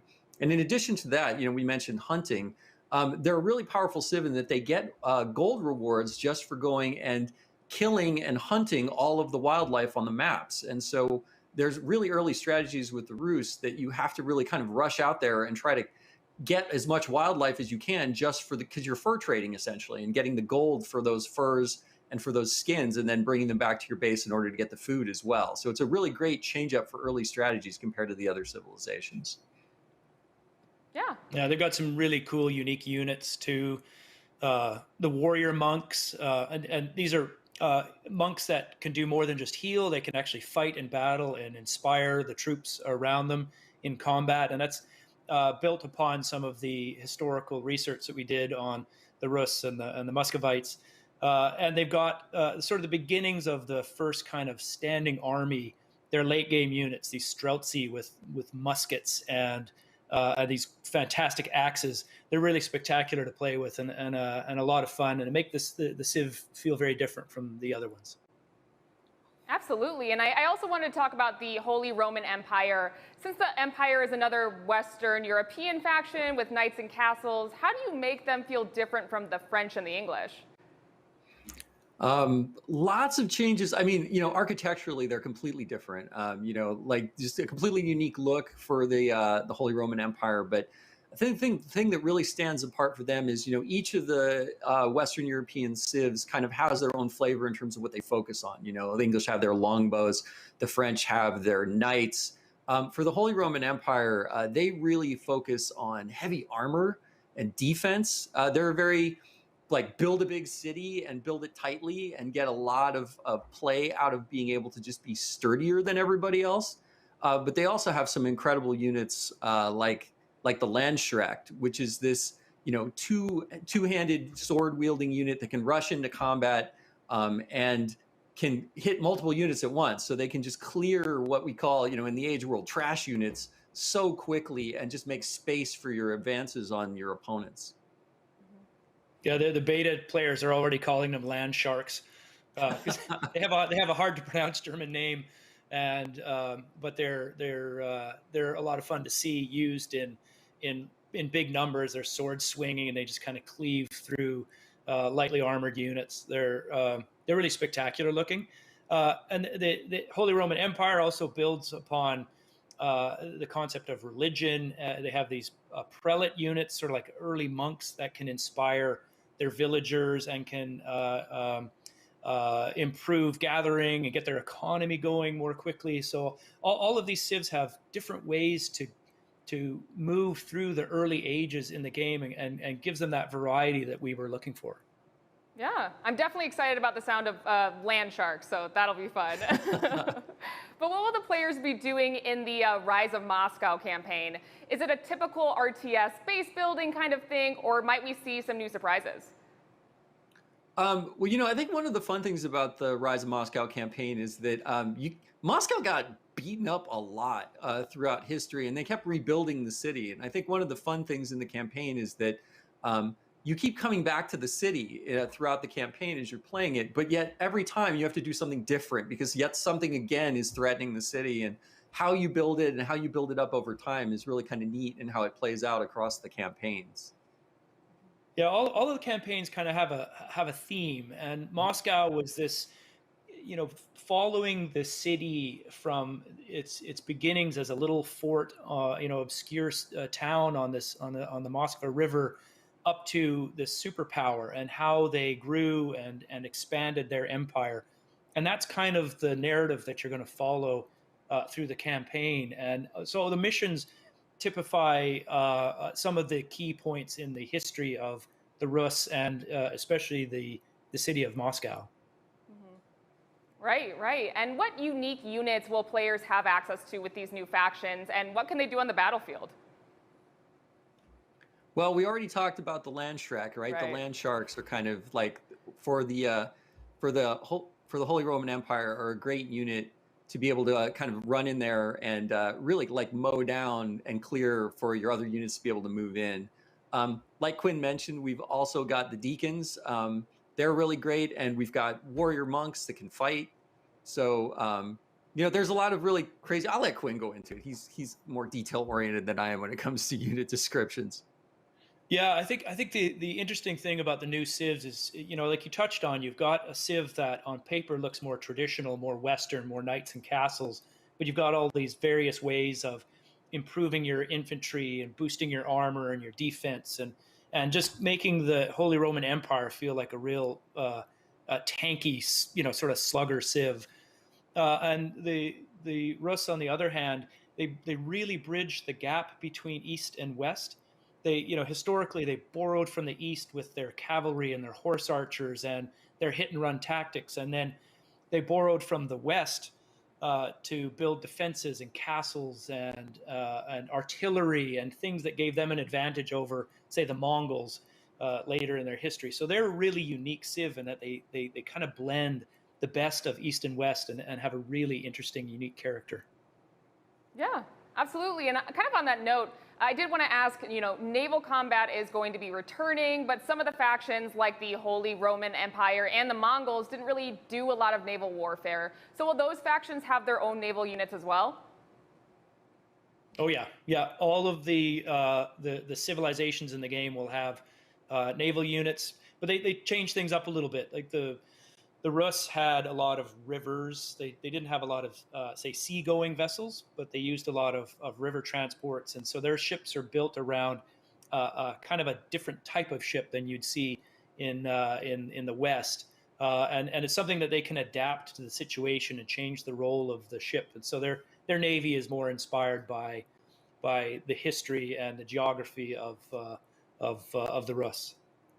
Yeah, they have a very flexible navy that they can repurpose their ships to do different things as the need arises, whereas other civilizations kind of have to build specific ships for specific roles in combat. Right. Totally makes sense. And are you going to model some of the, kind of internal political divisions and the complex government structure in the Holy Roman Empire with any specific mechanics? We looked into that at the beginning because they have a very interesting and very complex history and government. But I think that ends up being a bit much for a real-time strategy. So we sort of focus on the things that make them, I think, really stand out and make them, we try and build on the big, interesting gameplay elements of history. And creating gameplay around history is something that's really interesting to do. And how much you take and how much you leave is kind of a fine balancing act. So we know they have a very interesting and very complex history, and we'll cover some of those elements in mechanics, especially around the way they kind of use influence and the way they build cities and so on. But it's a bit abstracted from the strange politics of the Holy Roman Empire. Yeah, you would have to build a whole game specifically around politics and like the machinations of all the different factions in order to really make that play up. And in the middle of combat and battling a war and building a city, it would probably be too much for players for this specific game. Yeah, totally makes sense. And speaking of history, the Rus actually underwent a conversion from pagan to Orthodox Christian during this time period. So will that factor into the campaign or even the mechanics the Rus get to access during the different ages? Oh, that's a great question. Well, one thing that's really neat is how the music changes over time. And what we've tried to do with the games, with the civilizations, is as our civs were influenced through all these different means, like religion, combat, trade, how did that come out, right? And some of that came out in the music. So as you go through the ages with these different civilizations, you're going to hear more of the influences that were put onto them as you age up. So one of the things that we've had a lot of fun with is not only language, but music changes as you age up through the game and play the game. And so you can hear some of those influences if they came into those things like music. You get to experience them through the course of the play. Nice. And you guys have described the English as being the faction that will be the most familiar to Age of Empires players, while the Mongols are a little more out there. So where do the Rus and the Holy Roman Empire fall on that scale? Yeah, that's a good question. We did have kind of a chart, that sort of, I don't know, like a bell curve of where the civilizations would sort of fit, or where we thought they would sort of fit at the time. And there are certainly things in the Holy Roman Empire that would feel familiar to English players. Some of the units. The Rus are really interesting in that sort of blend between East and West. They're not maybe quite as unique as the Mongols, but they're definitely further apart from, say, the Western civs. Right. And with all the launch factions revealed, we still don't have one based in Africa. Is that something you'd like to add in the future? Absolutely. We do, though. Yeah, we're closer, right, with the Abbasid, but we're not there yet. But that's absolutely an area that we'll definitely be looking for additions. We have a lot of plans for civilizations that we can add to Age of Empires 4. And so we're going to be looking all over the place to find one. But Africa is a great contender for a civilization sometime in the near future. All right, guys. Well, the game is definitely looking amazing, and it's one we can't wait to see more of. Age of Empires 4 releases on PC on October 28th, 2021. Thanks so much again, guys, for stopping by. That was Age of Empires 4, a game that is shaping up to be another epic entry in a legendary strategy series. And there's even more gaming goodness ahead when Gamescom Studio returns after this break, including a special Gamescom episode of Next Gen Console Watch coming right up. So stick around.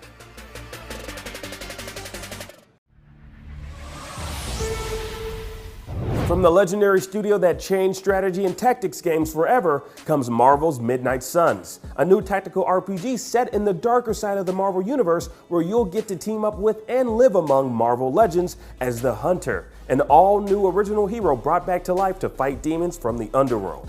Let's take a look at the trailer. First, they conquered humanity's greatest evil, and she lay in rest.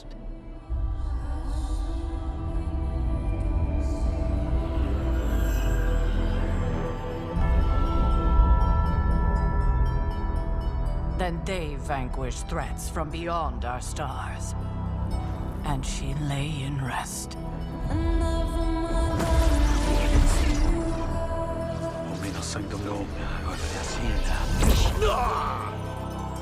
If you'd be so kind.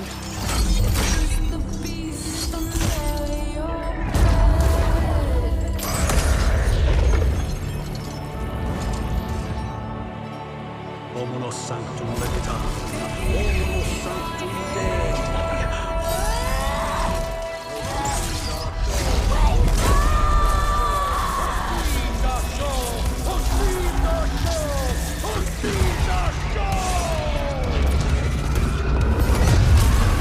Now our nightmares have come for us, and she must awaken.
Gamescom 2021 is presented by USAA Insurance.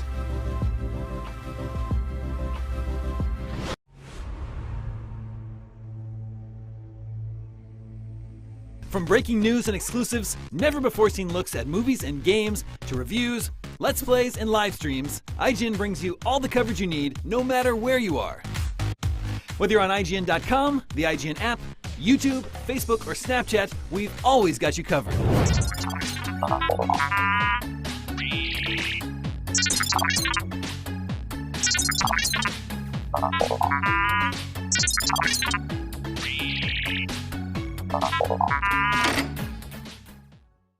In a world with non-stop news about Marvel, DC, Star Wars, you need a show with accurate reporting, hard-hitting commentary, and Me, Akeem Lawanson, host of IGN's news show, The Fix Entertainment. Whether it's the latest superhero scoop, film fiasco, or anime announcement, I'll be here covering all the breaking movie, TV, and streaming news that matters most to you. Make sure to catch The Fix Entertainment on IGN for your fix of entertainment news. Let's drop it.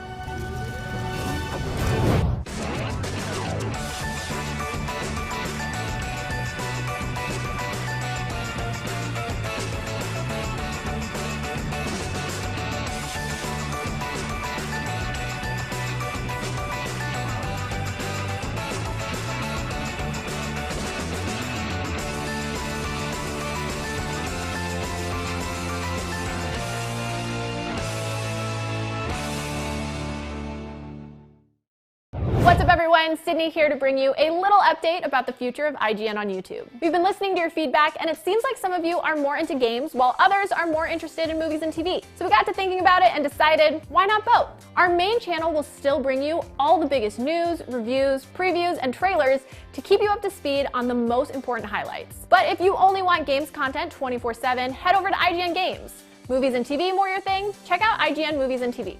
More channels, more of the stuff you love, more IGN.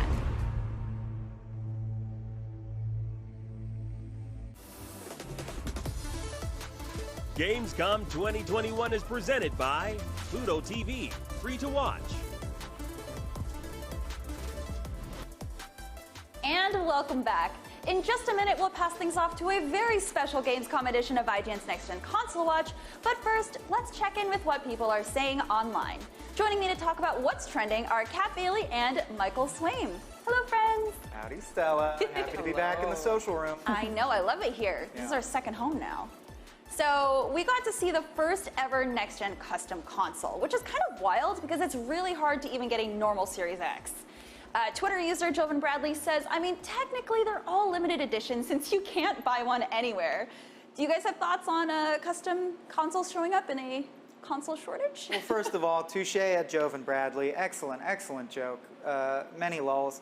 I gotta say, my honest opinion is I definitely feel your pain, but I do think we got to remind ourselves in these trying times that someone else's joy doesn't necessarily diminish your own, unless they're a filthy, filthy scalper. So I do think the goal is obviously for every gamer out there to get the console of their choice, but it doesn't hurt for someone to get this slick-looking thing on there, you know, if they can get in there, yeah.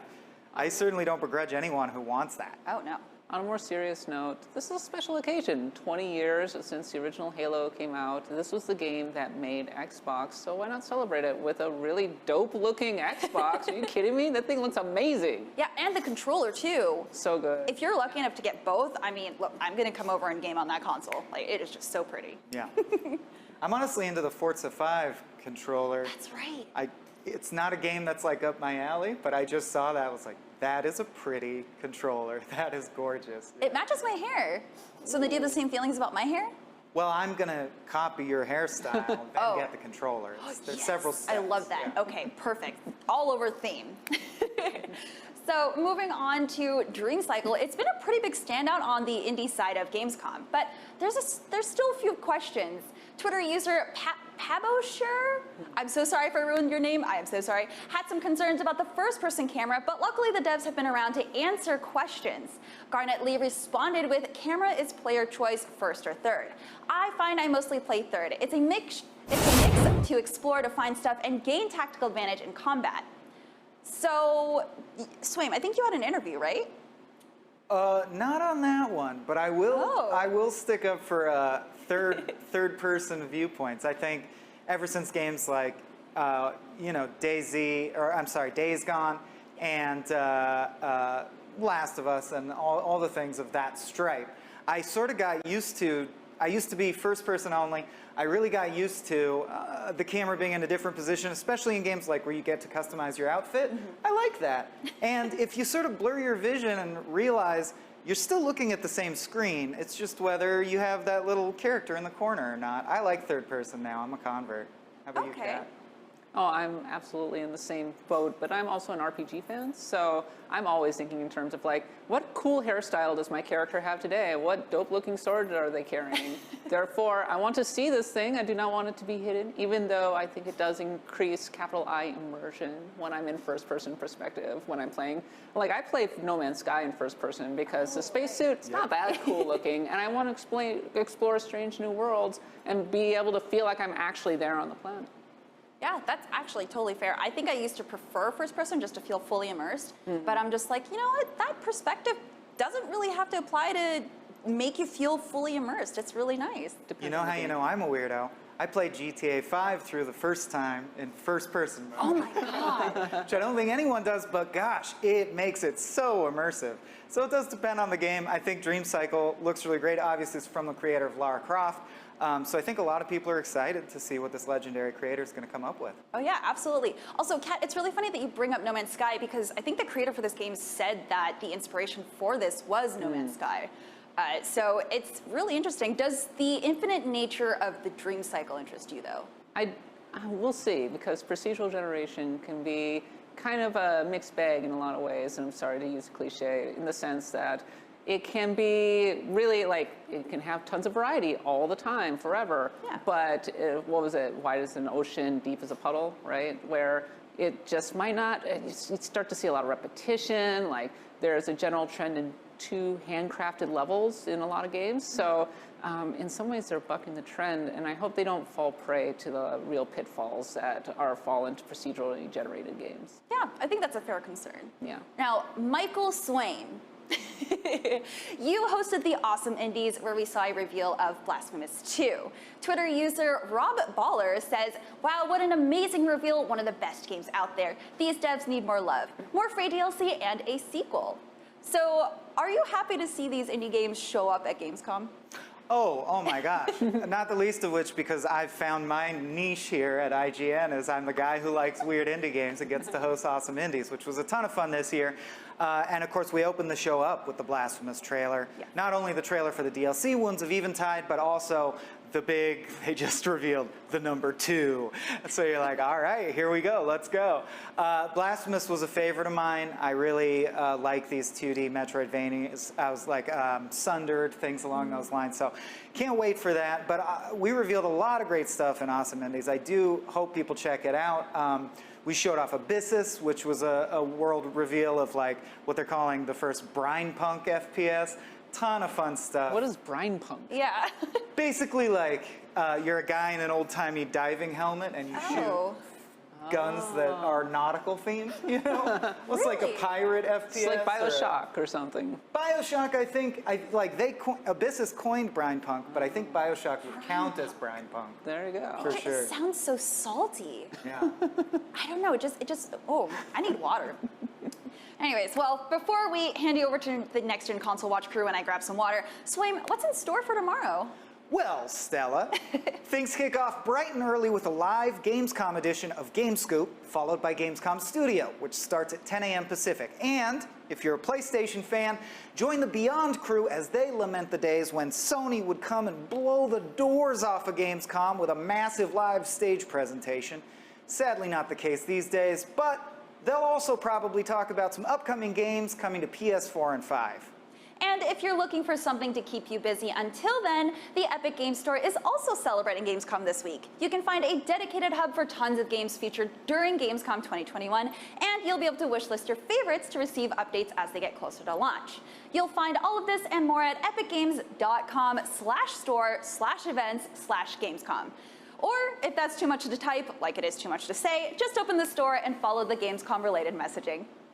Now it is time for that aforementioned break, but do stick around. We'll be right back with a brand new episode of Next Gen Console Watch. Gamescom 2021 is presented by USAA Insurance.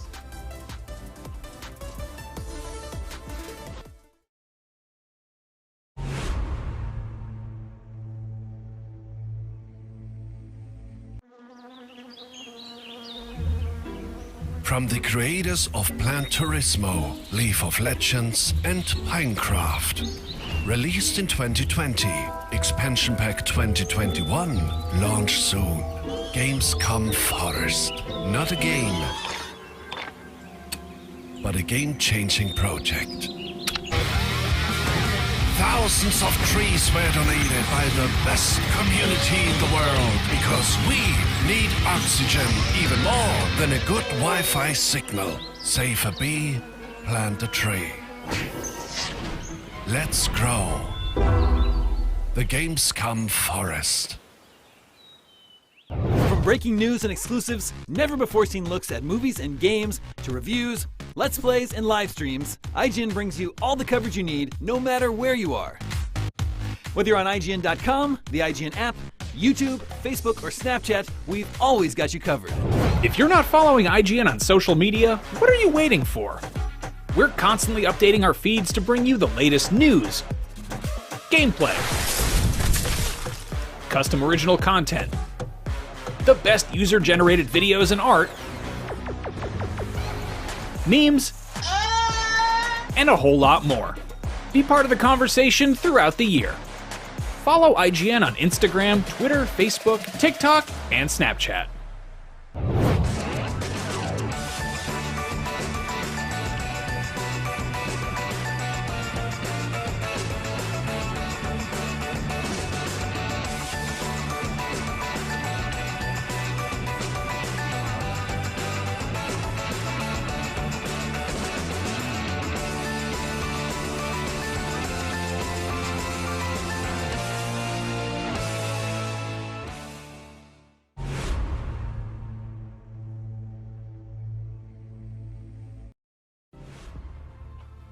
Gamescom 2021 is presented by USAA Insurance.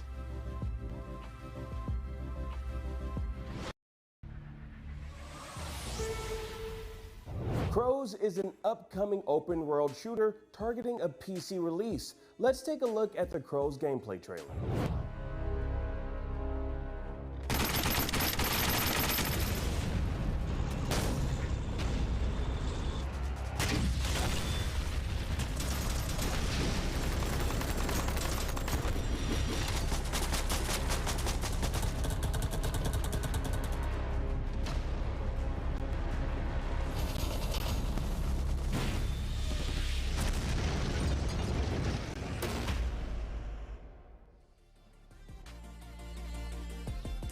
Hello everyone, welcome to Next Gen Console Watch live from Gamescom. A quick reminder that if you missed anything during our show or want even more info and content on upcoming games, Gamescom Now has you covered. Plus, you can take part in the Gamescom Epics Quest and win goodies and prizes, and best of all, it's all completely free. You can head over to now.gamescom.global to find out more, but right now, let's discuss the big news of the day with my friends Jonathan Dornbush and Ryan McCaffrey. Hello guys. Hey, Damon. It's good to see you in a real studio, Damon. This is great. I know. I wish you guys were here. Maybe someday, hopefully someday soon. Anyway, let's talk about the biggest Gamescom announcements, the next gen announcements. Ryan, I think we've got to start with the Halo Infinite release date. We finally have one, December 8th. How do you feel about it? It's a surprise, I'll be honest with you. Just in the sense, not that we've never had big games release in December before. Halo never has. Halo's always been November or September, but usually history suggests that publishers want to try and get their game out before that big Black Friday shopping weekend. But then again, times have changed, and even Microsoft themselves says, hey, this is just the beginning launch. It's going to grow and evolve over time. I think they very much expect Halo Infinite to have a very long tail. So yeah, December 8th, a little bit of a surprise. I mean, we already had a year-long delay. I thought they would I really thought, in fact, on this show, I probably said that I thought that they would release it on November 15th, which would be the exact 20th anniversary of Halo and Halo 1, obviously. They needed a little more time. That is fine. But I'm just glad we got it, because I wasn't sure that we were going to get it, because we got nothing about Halo at Xbox's own showcase on Tuesday, and then it took until Wednesday at Jeff Keighley's opening night live to finally get that information. Yeah. Hopefully this time it sticks. Of course, Halo Infinite was supposed to be a launch game for the Xbox Series X, but December 8th, fingers crossed, we're finally going to get to play. But Ryan, what do you think about the fact that even though we got a few nice Halo announcements today, nothing on the campaign? So that's going on a year now since we've seen anything from the campaign. Yeah, that is fair. You're right. I mean, we got a kind of a sizzle reel of sorts at E3. So we did see sort of snippets, but not actual just moment-to-moment combat gameplay. You're absolutely right. And my thinking is that after what happened last summer, right before they delayed the game, when they did show the campaign and it didn't go well, and we saw a big delay, I just feel like they know that they have to show, it has to show well the next, like they don't have another chance. This is going to be it. Otherwise the public opinion on it's going to really be tough to come back from. So I think they're probably just waiting until the game is really basically done. Now, we've seen this with other games before, and sometimes it goes well and sometimes it doesn't. You know, I'm not going to say that this means anything good or bad for Halo, and there's still 3 months to go. Like I would fully expect that we'll get the media getting a chance to play the campaign specifically, not the multiplayer that we've already played. I think we'll get a campaign hands-on sometime in the next couple months ahead of that December release. But yeah, I get that it's disappointing, but I think they just want to get this thing as polished as humanly possible before they show it to the world again. Sure, and to their credit, Xbox seems to be being very transparent with their messaging around Halo Infinite. We also got to see a special edition Xbox Series X and Elite controller. I want to talk about that in just a minute, but I want to bring Jonathan into this discussion because there was some big Sony news in the opening night live show this year as well. We got a release date finally for Horizon Forbidden West, which also served as a confirmation of its delay. Isn't that right? Yes, yeah, we got a February 18th, 2022 release date for Horizon, which there had been reports a few weeks back about a Horizon delay, and Sony had never officially commented. And so this was their, confirmation of that that delay actually being true, but doing it in a way that wasn't letting the delay be the focus. And that's kind of why I think they didn't comment quickly after those reports came out, was because they probably wanted to be sure about the actual release date they could give before saying we're just pushing it to 2022, because I think they wanted to give people something to be more assured about. And February is a good month for Horizon because that's when Horizon Zero Dawn first debuted on the PS4 back in 2017, I believe. So it's not like Horizon can't succeed in February. We know it can, so it should still be a good launch month for it. Oh, sure, yeah. I'm glad you mentioned the February release because I wanted to point out that now with Halo Infinite coming December 9th, we have a situation where Xbox has a big holiday exclusive and PlayStation does not. Of course, you're right. I don't want to forget Forza. You're right. Xbox has two big holiday exclusives. PlayStation has none. To be fair, I think it's been a long time since Sony really relied on holiday exclusives, right? God of War, Horizon, Zero Dawn, Last of Us Part 2, Uncharted 4 are all sort of earlier in the year, spring releases, I believe. But they've got Deathloop. I've got a preview of that on IGN right now. Yep, that's a timed PS5 exclusive if you want to check that out. There is Deathloop, which I am very excited for. It's just, it's a September release. It doesn't really fit into the holiday window in my mind. But you're right. You're right. But I just think it's interesting, Ryan. It just seems like we are starting to see the fruits of Xbox's labors in producing the exclusives that were so sorely missing from the Xbox One generation, if you know what I mean. Yeah, completely. And I wrote the op-ed about this that I think we talked about on the show after I wrote it, about the drought finally being over for exclusive games, because you had The Ascent drop at the end of July. You had Flight Simulator as a next-gen exclusive for Series X and S only at the end of July. You have Forza coming in November, in August, 12 minutes. That's I blanked for a second. 12 minutes I just reviewed, which I really liked a lot. That's an exclusive as well. And then, of course, Halo and Sable we're still expecting in September as well. There's Crossfire X, which we got a new trailer, a new multiplayer trailer for that just said coming soon. So I don't know if that's still going to mean 2021 or not. And then, of course, Psychonauts 2, which technically isn't exclusive due to that game being, of course, crowdfunded originally before Microsoft acquired it, and they are following through with releasing it on Sony platforms, but still a big first-party release. So yeah, it's been great to see that they've finally started to deliver on the first-party and exclusive game promise that they've been making for years and years and years, and here we go. Now they're proving it. So Jonathan, until this week, Horizon Forbidden West was supposedly a big holiday release for Sony. So how do you feel about the PlayStation 5 going forward throughout the rest of the year? I mean, in general, I'm not too worried about it. It's that thing of, as you said, there's a history of PlayStation not really having releases in the holiday window, at least exclusives-wise.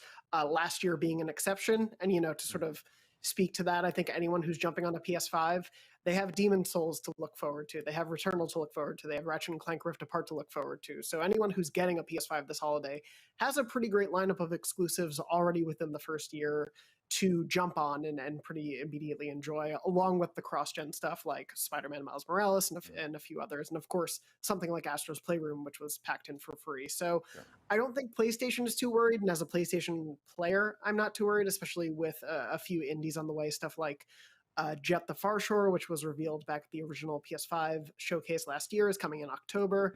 And, PlayStation usually lets the third parties have the run of the place during the fall. So I'm not too worried about it. Well, Ryan, the Xbox Series X isn't the only of these two next-gen consoles getting a holiday exclusive this year. It's the only one getting a special edition so far. The first one to get a special edition for Halo Infinite. Yeah, that was a surprise. I'm going to be honest with you. That one caught me off guard. I was not surprised at all by the special edition controller. We just got that gorgeous Forza Horizon 5 limited edition controller on the Xbox broadcast the day before. But yeah, of course, sure, do a Halo Infinite controller. That's easy, no problem. I do like that it's an Elite controller, an Elite Series 2. That makes me happy. But yeah, I was not expecting an actual console because of the ongoing fact that we've got this component shortage and consoles just are hard to come by. Every single one that these companies can make, they get sold and they just can't fulfill the demand. So I did not think they would use any of their fire any of their bullets using just a special edition console, but it's cool that they did. I think it looks really neat. I'd love to see it in person. It looks like it's relatively understated, but still definitely Halo-y. So yeah, I applaud them for doing it. And yeah, they do get the nod as being the first one to release a special edition console. The question is now, I guess, Jonathan, which game will PlayStation give the honor to for having the first special edition PS5? Will it be Horizon or maybe God of War a little later on next year? Yeah, both of them feel like big candidates for it. I was saying to Ryan before we started recording, I hope that they don't do special edition consoles this generation and take a page out of Xbox's 360 era and just let me buy plates that I can put on. Oh, yeah. Those white fins, they come off the PS5. So let me put some God of War, handprint ones on there without having to buy a whole new PS5. I'd be happy with that. All right, we are going to take a very quick break, but first, big shout out to Gamescom Forest, an ongoing drive to help keep the planet green, and the Gamescom Indie Arena booth helping keep the spirit of independent gaming alive. Plus, don't forget to pick up your Gamescom merch over at gamescomwear.com. And remember, you can learn more about all this good stuff over at now.gamescom.global. We'll be back with tons more Gamescom Studio right after this.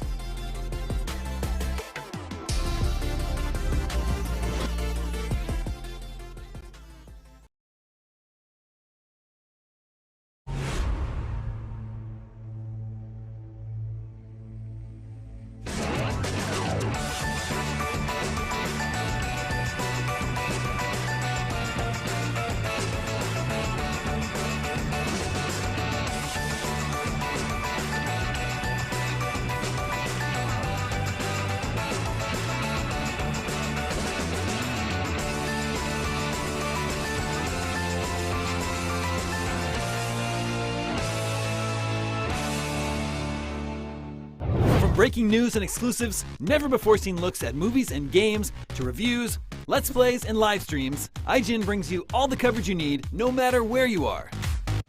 Whether you're on IGN.com, the IGN app, YouTube, Facebook, or Snapchat, we've always got you covered.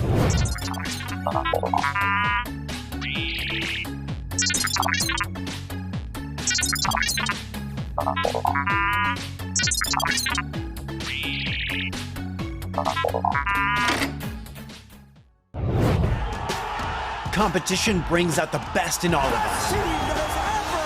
Well, mostly. Oh, that's a controller break. That's unfortunate. Welcome to IGN Compete, where we bring you the stories behind the esports headlines. Reigning world champions! From the triumphs Daryl takes the game to the hardships It's not heavy. to the miracle moments that will go down in history. I just can't believe it! It's crazy. It's all here on IGN Compete. God, I'm in disbelief! In a world with non-stop news about Marvel, DC, Star Wars, you need a show with accurate reporting, hard-hitting commentary, and Me, Akeem Lawanson, host of IGN's news show, The Fix Entertainment. Whether it's the latest superhero scoop, film fiasco, or anime announcement, I'll be here covering all the breaking movie, TV, and streaming news that matters most to you. Make sure to catch The Fix Entertainment on IGN for your fix of entertainment news. Let's drop it.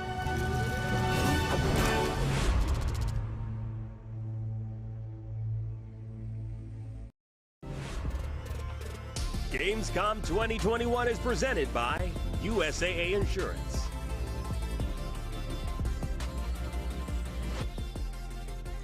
Hello and welcome back to Next Gen Console Watch live from Gamescom. Remember, if you want to learn more about our sustainability project Gamescom Forest, revel in some Gamescom memories, or catch up on anything you may have missed, head on over to now.gamescom.global or follow Gamescom on social media. All right, Ryan and Jonathan, let's get back into it. There were some big third-party announcements for next-gen consoles. How about Marvel's Midnight Suns? We've had rumors of a Marvel XCOM game from Firaxis, and we finally got revealed this week. Let's start with you, Ryan. Does this one look appealing to you? Yeah, well, in the sense that it's going to be good, there's like a very, very high probability because Firaxis's track record is, I don't believe they've ever made a bad game. They make XCOM, as you noted, also the Civilization games. So they're really, really good at what they do. And thus, I have no doubt that however this actually plays, because the trailer didn't quite make it clear what, like, exactly, is it XCOM? Is it like a turn-based tactics thing? But whatever it ends up being, it's probably going to be really good. So that alone has me eager to play, because it's like, all right, if I can mix Ghost Rider with Wolverine and all these other characters in the Marvel universe, that's already, you've got me interested. Sure. Yeah, the pedigree of Firaxis is enough to pique my interest. They're being a little cagey they're just saying they're not really talking about gameplay yet, so we don't have a lot of specifics. Obviously, I don't think we should expect it to have the permadeath that XCOM games have. But Jonathan, how about you? I know you're a big fan of the Marvel movies. Yeah, I mean, you can't keep Wolverine down, so I wouldn't expect permadeath to be in there. I loved this trailer. I've never actually been a huge XCOM person, if only because I was sort of intimidated by permadeath and things like that. So something that is a little more integrated into a universe that I really love as a tactics fan has me really, really excited, and probably should make me go back and play XCOM because I know how great they are. But I love the idea of this. I really like the visual style that they're going for with their costumes and everything. I think this is, ever since Marvel Games sort of rebranded itself a few years back and has had some hits and some misses for sure, this is the sort of thing that I've wanted them to keep doing, sort of in success after seeing what happened with Insomniac's Spider-Man, which is just letting a developer with a really great pedigree make a game in the genre that they really know with the characters they want to use and let it be its own thing. They don't have to worry about it being an MCU-style interconnected thing across different companies and whatnot. They just get to make their own version of things, and I'm really excited for that. As Ryan said, Firaxis has an amazing pedigree, so I can't wait, and I'm glad it's not that far away. It's only March. Yeah. And then, Damon, if I may give a shameless plug, actually, you heard Jeff Keighley shout it out on stage. IGN, we will have the gameplay premiere on September 1st at 11:30 a.m. Pacific, so we're looking forward to debuting that. Perfect. Won't have to wait much longer for that either. Okay, let's move on to something that, Ryan, I think you have had some experience with, maybe not playing yourself, but it's the Saints Row reboot that was revealed this week. I know you and I are both Saints Row the Third fans. Now, after going through Saints Row 4 and Get Out of Hell and Agents of Mayhem, they're just rebooting the whole thing. New city, new team of Saints starting their criminal enterprise and working their way, you know, from the bottom up in this new sandbox playground. So it sounds cool to me. I really like Saints Row. I love how goofy it is. It leans more into goofy than GTA does. But what was sort of your impression of it? Well, so this is the age-old internet debate, and I've seen this play out on Twitter since this announcement popped up too, is you've basically got your Saints Row 2 camp, the people that think Saints Row 2 and not think, that feel that that's their favorite Saints Row game. And then you've got people like you and I, Damon, who are really, we favor more of the Saints Row 3 style, where it took it a little further, but still like in the goofiness angle, but kept it grounded. I mean, jumping out of the plane to Kanye's Power. I mean, that's like peak Saints Row as far as I'm concerned. And my sense of this, because I was lucky enough to get a behind closed doors demo of actual gameplay, which we didn't really get to see at opening night live, I definitely got the sense that it's leaning more towards 3 than 2, or certainly than 4. So that makes me happy. We'll see how the new characters end up playing out and the new Saints gang, as it were. But insurance fraud is back, so that alone should make everybody happy, whether you like 2 or 3 the best, because that's always been the most fun mini game, the most fun activity in Saints Row. So yeah, I mean, I'm happy to have it in a new city. We'll see if the new characters are as endearing as Johnny Gat and the crew, or Pierce, singing along in the car. That's one of the more fun missions from 3. So that remains to be seen. But yeah, I'm optimistic based on what I've seen so far. Yeah, I love open world sandbox games in general. So as long as they don't dial the goofiness back too much, I think I'll be pleased. Someone that I follow online referred to Saints Row as GTA played with a game genie, and I liked that sort of description of it. But Jonathan, how about you? Are you a Saints Row guy? I played Saints Row the Third quite a bit and a little bit of 4, and so that's very much the Saints Row that I know. And so if it can sort of hit some of those vibes, but maybe bring in some of what people really enjoyed about 1 and 2, I'm all for that. I think there was a good blend of sort of style and identity here. Like, I pretty immediately got the vibe of what this game is. And yeah, as Ryan mentioned, the sort of jumping out of the helicopter to power is what I think of when I think of Saints Row. So as long as they can kind of make marquee moments like that within this universe, make it something a little bit wackier, but still really engaging, I'm all for that. There's strangely fewer open world modern games that are very much like GTA. It feels like these days. So I'm excited to have one that is a bit more of a stalwart come back like this. Yeah, a generation or two ago, the market was just flooded with GTA clones, but you're right. They've sort of thinned out that pack. What about Lego Star Wars, or the Skywalker saga, Lego Star Wars? This one has been a long time coming. I think it's gotten a couple of delays. Nice to get an update on it. I think it looks great, and it's nice that they're starting to lock down a target release window, but it's still a little bit up in the air. I think they're targeting spring 2022, so it's still a ways off. Still don't have a lockdown date, but I think it looks like a lot of fun. Jonathan, how about you? Yeah, I can't wait for this one. I've been a huge Lego Star Wars fan, or Lego game fan, since the original Lego Star Wars, the ones that kind of started it all. And this one, it feels also like it's really ambitious in terms of what they are going for on a gameplay design level.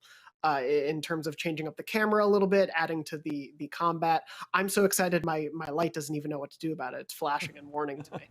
But I'm really excited by the potential of them doing such an all-encompassing Lego Star Wars game. So I'm looking forward to what that looks like whenever it comes out. Ryan, you're a family man like myself. Sure. You fan of the Lego games?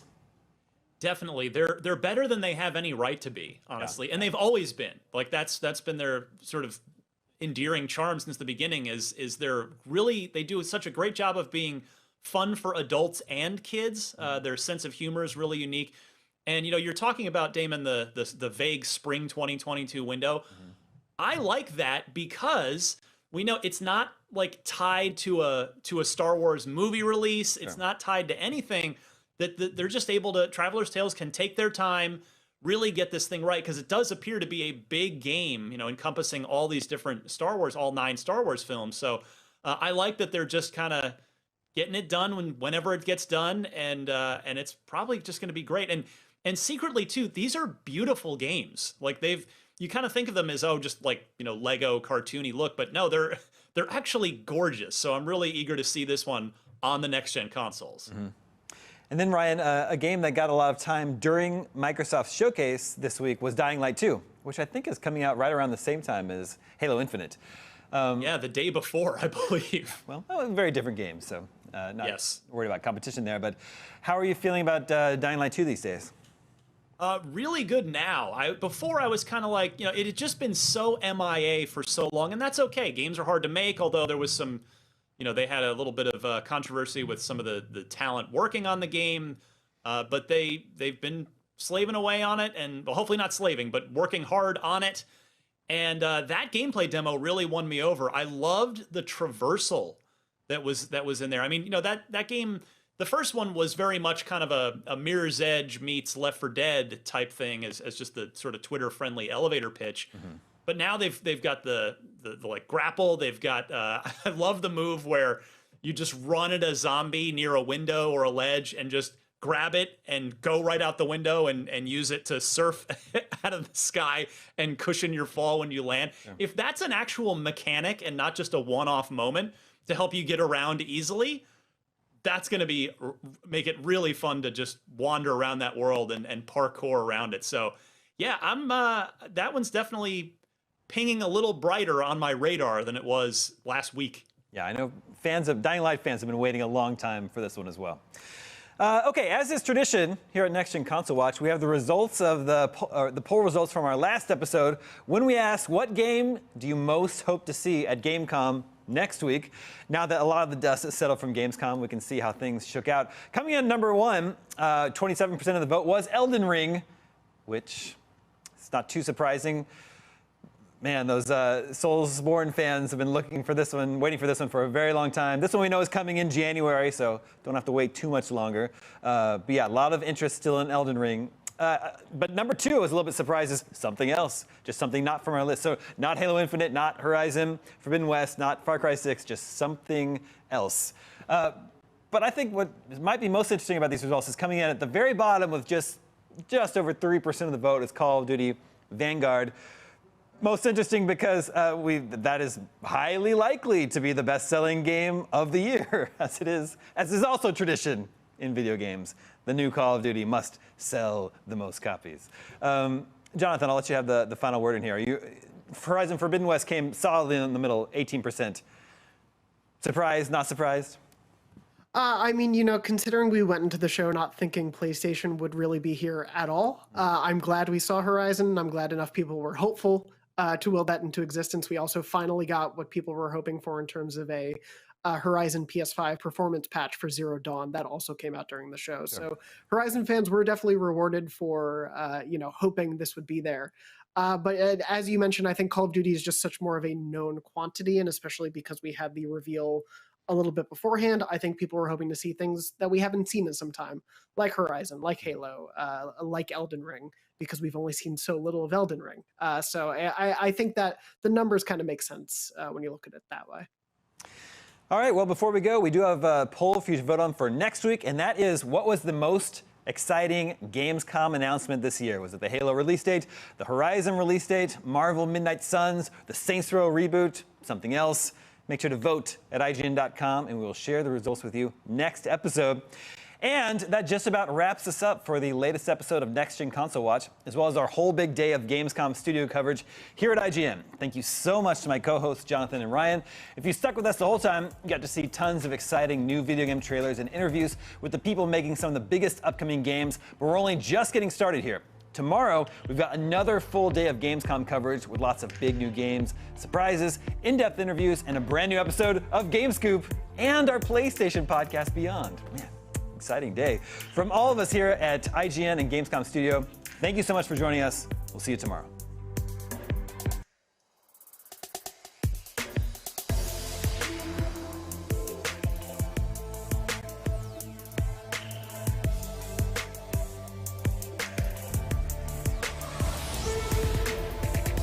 you're a passionate gamer and a football fan, then this next trailer is for you. Let's take a quick look at what UFL, the new global online football league, is all about.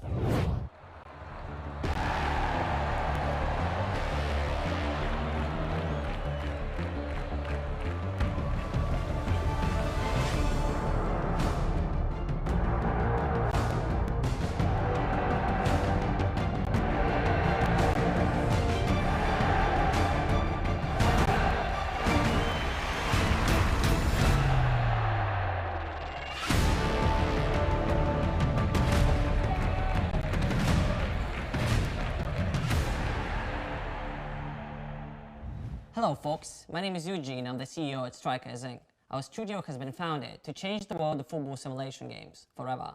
I'd like to introduce you to UFL, a global online football league that will be available for free on all major console platforms. The key to success in UFL is your skill on and off the pitch. That's what we call fair to play gaming. Can't wait to share more, so stay tuned and have a fantastic Gamescom experience.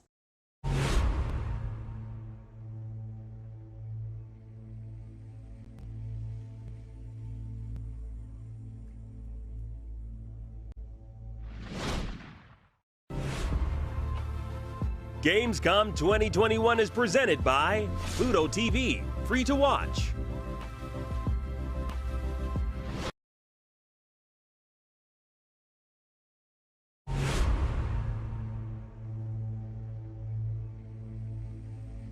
Not only is IGN the world's biggest media brand for games and entertainment, but we also have a team of some of the world's biggest fans of your favorite franchises. From breaking news and exclusives, never-before-seen looks at movies and games, to reviews, let's plays, and live streams, IGN brings you all the coverage you need, no matter where you are. Whether you're on IGN.com, the IGN app, YouTube, Facebook, or Snapchat, we've always got you covered. IGN, the #1 source for all games and entertainment fans worldwide. Everybody loves watching a speedrun of their favorite game, but what if you got a chance to peek into the mind of the developers behind those games as they watch their hard work get completely destroyed right in front of them? What is happening right now? That's exactly what happens on every episode of Devs React to Speedruns. We invite you to ride along with the developers as they watch, react, and enjoy some of the craziest gameplay by the most skilled speedrunners on the planet. Tune in every Saturday for a brand new episode.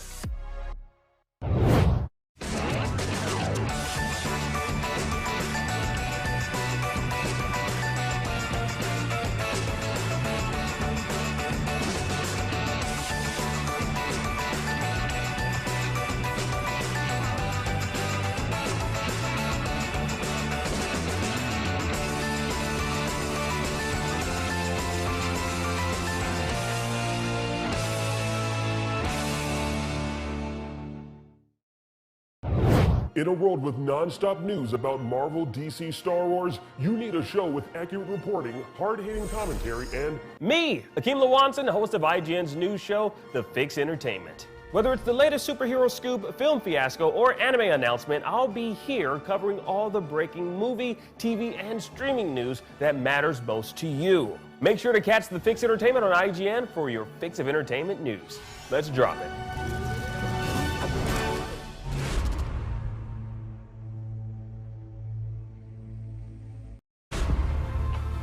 Gamescom 2021 is presented by USAA Insurance.